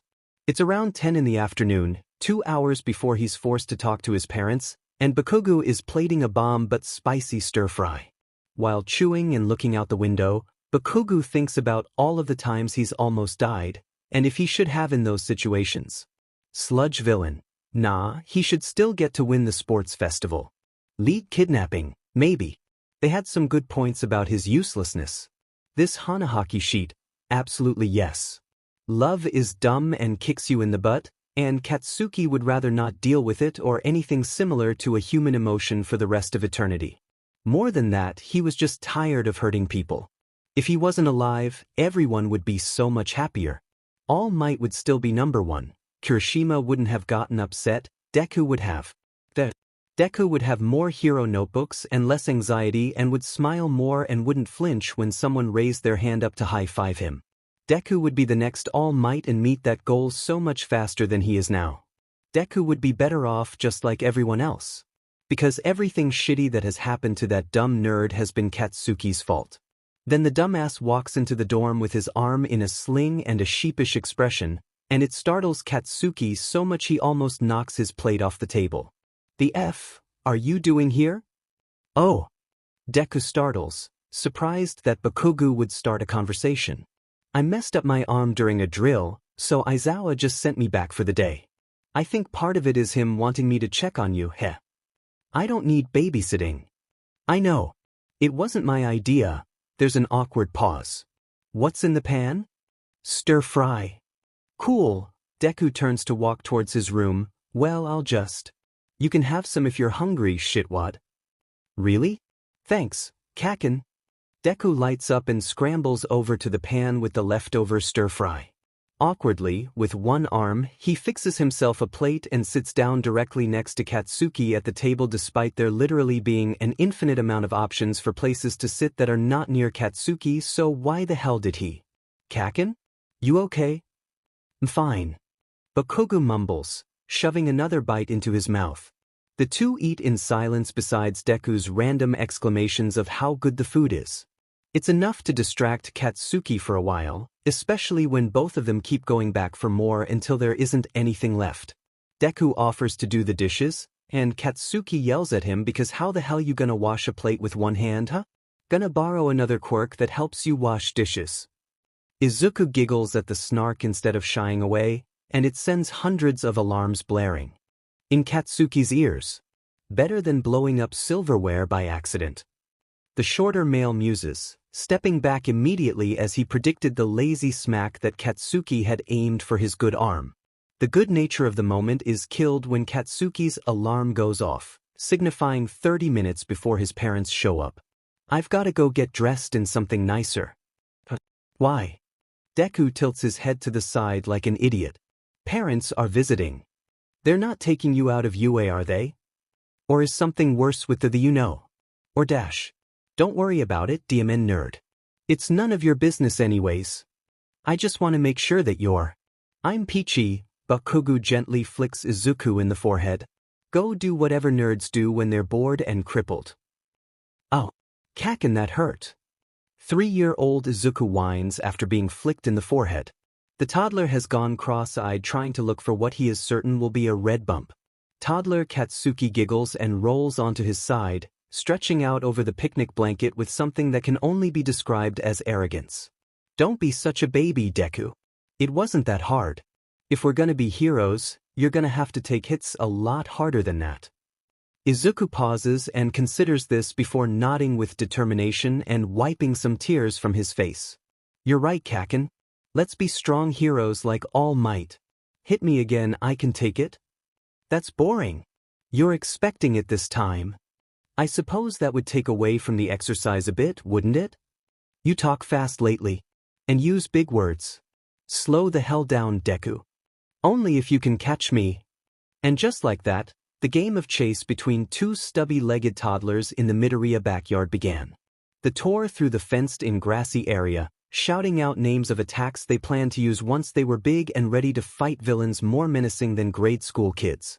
Everything is peachy until Katsuki is returned home by Inko, only to be yelled at behind closed doors for the dirt caked onto his new sneakers. There is a scratch on Katsuki's finger. This is suddenly the most interesting thing he has ever seen, and the blonde decides that he will not be looking up from this fixated point on his folded hands. Especially not with his parents sitting on the dorm couch across from him. It's strange having two worlds collide like this. Bakugo had always tried to separate hero work and UA from family and his childhood home. Having his two parents situated on a sofa that was often occupied by the likes of Aoyama and Uraraka was foreign and made him feel a bit sick. Of course, that might just be his disease. The true disease of this situation was definitely his mom. She had not stopped shouting since walking in the door, and all Katsuki could do was pray that Deku couldn't hear her from his floor. So you get rejected by one girl and suddenly love is over for you. You're that much of a pushover. I thought I raised someone stronger than that. I think what your mother is trying to say is, I'm saying exactly what I'm saying. The brat is racking up medical bills because he's a demon coward. He's lucky we're even visiting beforehand at all. I didn't ask you to be here. Katsuki mumbles under his breath. Oh, and now we're whispering our threats instead of saying them for others to hear. If you're gonna insult me, at least be a man about it, you lousy kid. You want yelling? Katsuki looks up from the hand scratch. Here you go, Heg. Stop acting like you know what you're talking about when you don't. So you think you're smarter than me now? Is that it? I don't think so. I know so. Mitsuki, Katsuki, if we could please just calm down and talk things out. Shut up. No one is sure if it was Mitsuki or Katsuki who hushed Masaru. In the end, Katsuki supposes it doesn't really matter.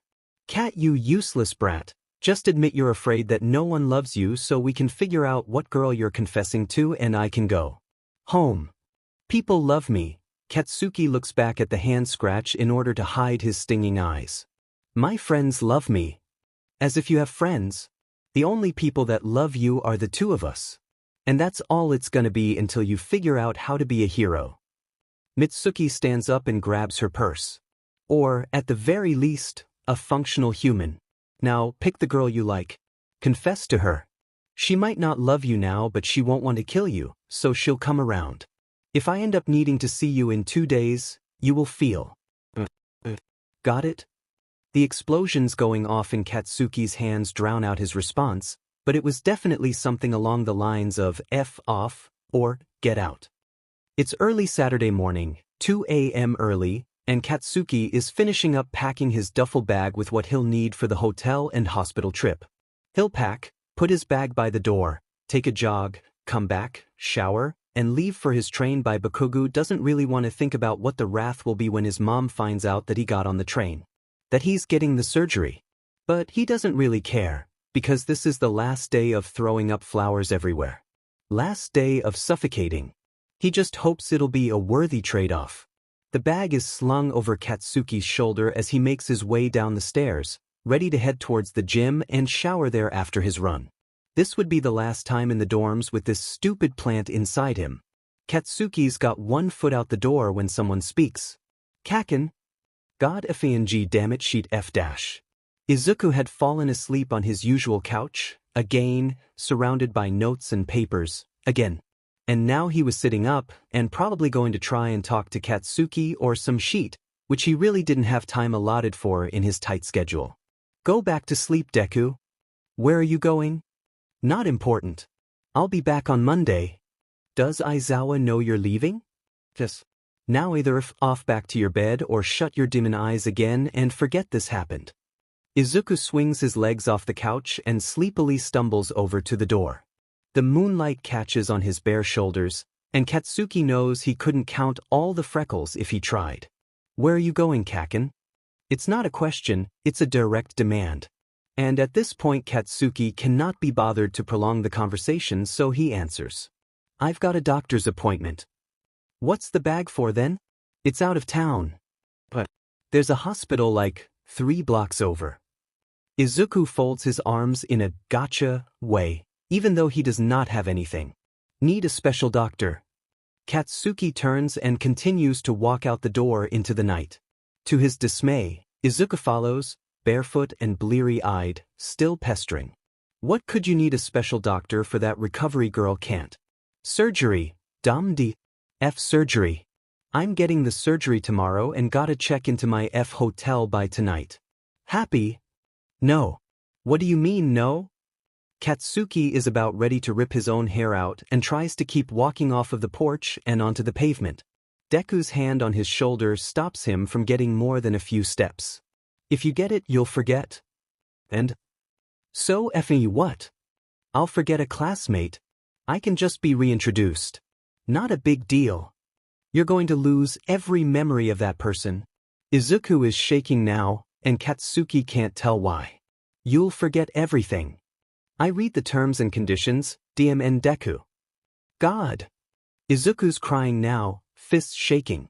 Katsuki had already shaken off the shoulder touch, and now it looked like Deku was getting ready to FANG fight him. You're so stupid. The F is that supposed to mean? You're stupid. If you get IT, you're stupid. Why do you care so much, hufffuckwad? Because I F dash. Katsuki is so taken aback by Izuku screaming a swear word that he doesn't have time to dodge the first punch. One for all at 3% slams into the side of his jaw, and his teeth knock together painfully. I don't have time for this. Bakugo yells to God knows who before activating his quirk and sending explosions at Deku in the attempt to subdue him enough to grab his bag and run. While the smaller boy is dodging, Katsuki attempts to charge across the front lawn with his bag in hand, but Izuku's super speed has him being tackled and slammed against a tree, hands pinned above his head. Izuku looks FING feral. He's mad but also looks like he's gonna cry, and it's a weird cacophony of emotions that Katsuki cannot place. But regardless of what they sure are making the blonde super FING uncomfortable. One for All is shooting across Izuku's skin in lighting patterns, illuminating his face with a weird red glow and using enough power to keep Katsuki pinned. The flipped power dynamic makes Katsuki's stomach do turns, and the urge to move and do something is almost overwhelming. Don't do it. Izuku growls. Huff. Is Katsuki's response before he jerks his knee upwards straight into Deku's D-. Izuku doubles over, and Katsuki takes the chance to blast the F off again. He makes it a bit farther down the lawn, but is stopped again with a shoot-style kick to the back of his legs that makes him stumble forward. Bakugo yelps in surprise but rolls easily to counter and sends a punch of his own. It connects, but not at a good angle, so Izuku probably doesn't even feel it because of all his muscle mass.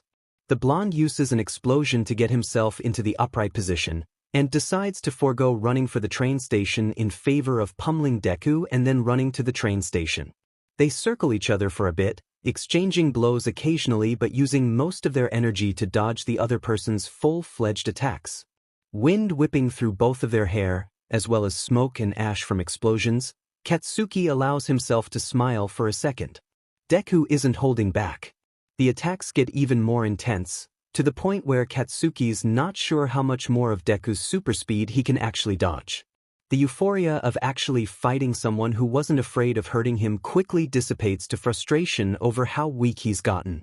Deku goes for another tackle, and they land horizontally on the ground with Izuku pinning Katsuki. It is then that Bakugo notices that Deku is crying, which causes him to realize that he is also crying. Why the f am I crying? Because Mom was right. No one will love you. You need this surgery or you'll die. And Deku's right. You will forget everything about the person you love. You will lose your only chance because everyone knows that the threat of your death is the only thing that would make someone stay with you. And Dabi from the league was right too. You're weak. You can't be a hero, right? You're so bad at it the villains wanted you, and you were bad at that too. Even if you get the surgery, you will die unloved. Katsuki looks up into Deku's eyes and notices how close their faces are. Both have stopped hitting each other and are now just glaring and crying and breathing in a weird form of telepathic communication. No comment. I have to do this. Katsuki whispers. He doesn't know if it was for Deku or for himself. Please. Whatever the F Deku was pleading for, Katsuki didn't bother to find out. Instead he swung a right hook up at Deku's face so FNG hard that he could physically feel the nerd's nose break. With Deku distracted, in those split seconds, Katsuki grabs his duffel bag and starts to run again. He's always running and he's so tired of it. He's tired of all of this. Tired of his mom and villains and work and Hanahaki and visits to the UA medical wing. All he wants to get this surgery and escape because maybe if he can't feel love, someone will take pity and put him out of his misery. Wouldn't that be nice? All of this ending? And then Deku's there again, just like he always is. He had to be using at least 25% power to be moving as fast as he is. He doesn't tackle, doesn't pin, doesn't even attack. He's just positioned himself directly in front of Katsuki, tears still streaming down his face. This is the only way, nerd, Katsuki sighs. Move. I'm gonna miss the train. Why would it be the only? Because no one is ever going to low. Izuku grabs Katsuki by the collar of his shirt and yanks him down until their faces are millimeters apart. You don't get to tell me who does and does not love you. And then their lips connect. Me, I will be back next week. Me 2 months later. I'm not abandoning the FIC. I'm not. Feels like home has been incredibly therapeutic for me, and I have an inherent need to finish the story. If not for anybody else, for myself. It's ironic, actually. I hate angst fics. I never read them. I'm always on the comedy fluff, soulmate, canon-compliant falling in love slow burns. When I started drafting this story back in August, my main intentions were for it to be funny, actually. Katsuki working his way through 1A trying to find out who he's in love with while Izuku gets more and more frustrated. Of course that's not what happened, and I'm not sure if that's my brain's fault or just the way the story unfolded. I haven't updated because of the amount of other, more draining things happening in my life. There were some COVID issues with my grandparents. There were some other personal family matters. I had a fair share of medical issues. But none of that is things I'm going to lament about because when it comes down to it, this is a gay fanfiction I turned into a coping mechanism that is for me first and all of you second. I've seen a lot of comments asking how I am able to portray Katsuki's frustrations, guilt, internal sheet, and mom issues in such a genuine way. I am grateful for the love my characterizations get. But Katsuki's not a characterization choice for me. It's just me. I'm a bisexual male with a conservative mom who constantly experiences guilt over who I am. Over not being good enough. Over living in the shadows of other people and not surmounting to anything despite the fact that I am continuously told I'm intelligent. I am the letdown. But the difference is I don't have some disease that reveals I have a soulmate. So I project. I project to give myself the illusion that I deserve love. Feels like home, quite literally feels like my home. Because of that, with everything going on in my actual home, I needed to put it on pause. Still do, honestly. I'm not in a spot where I feel ready to come back to Katsuki yet. Writing in his perspective is a lot like actually addressing my feelings. It opens up certain cans of worms. Don't get me wrong, I adore this story. I read old comments all the time. I gush over your kudos and theories. I'll come home soon. I promise. I've just got to deal with myself for a while, and hopefully not blow up any toilets or falsely confess to my best friend. I love you all, and thank you again for your understanding. So, I promise.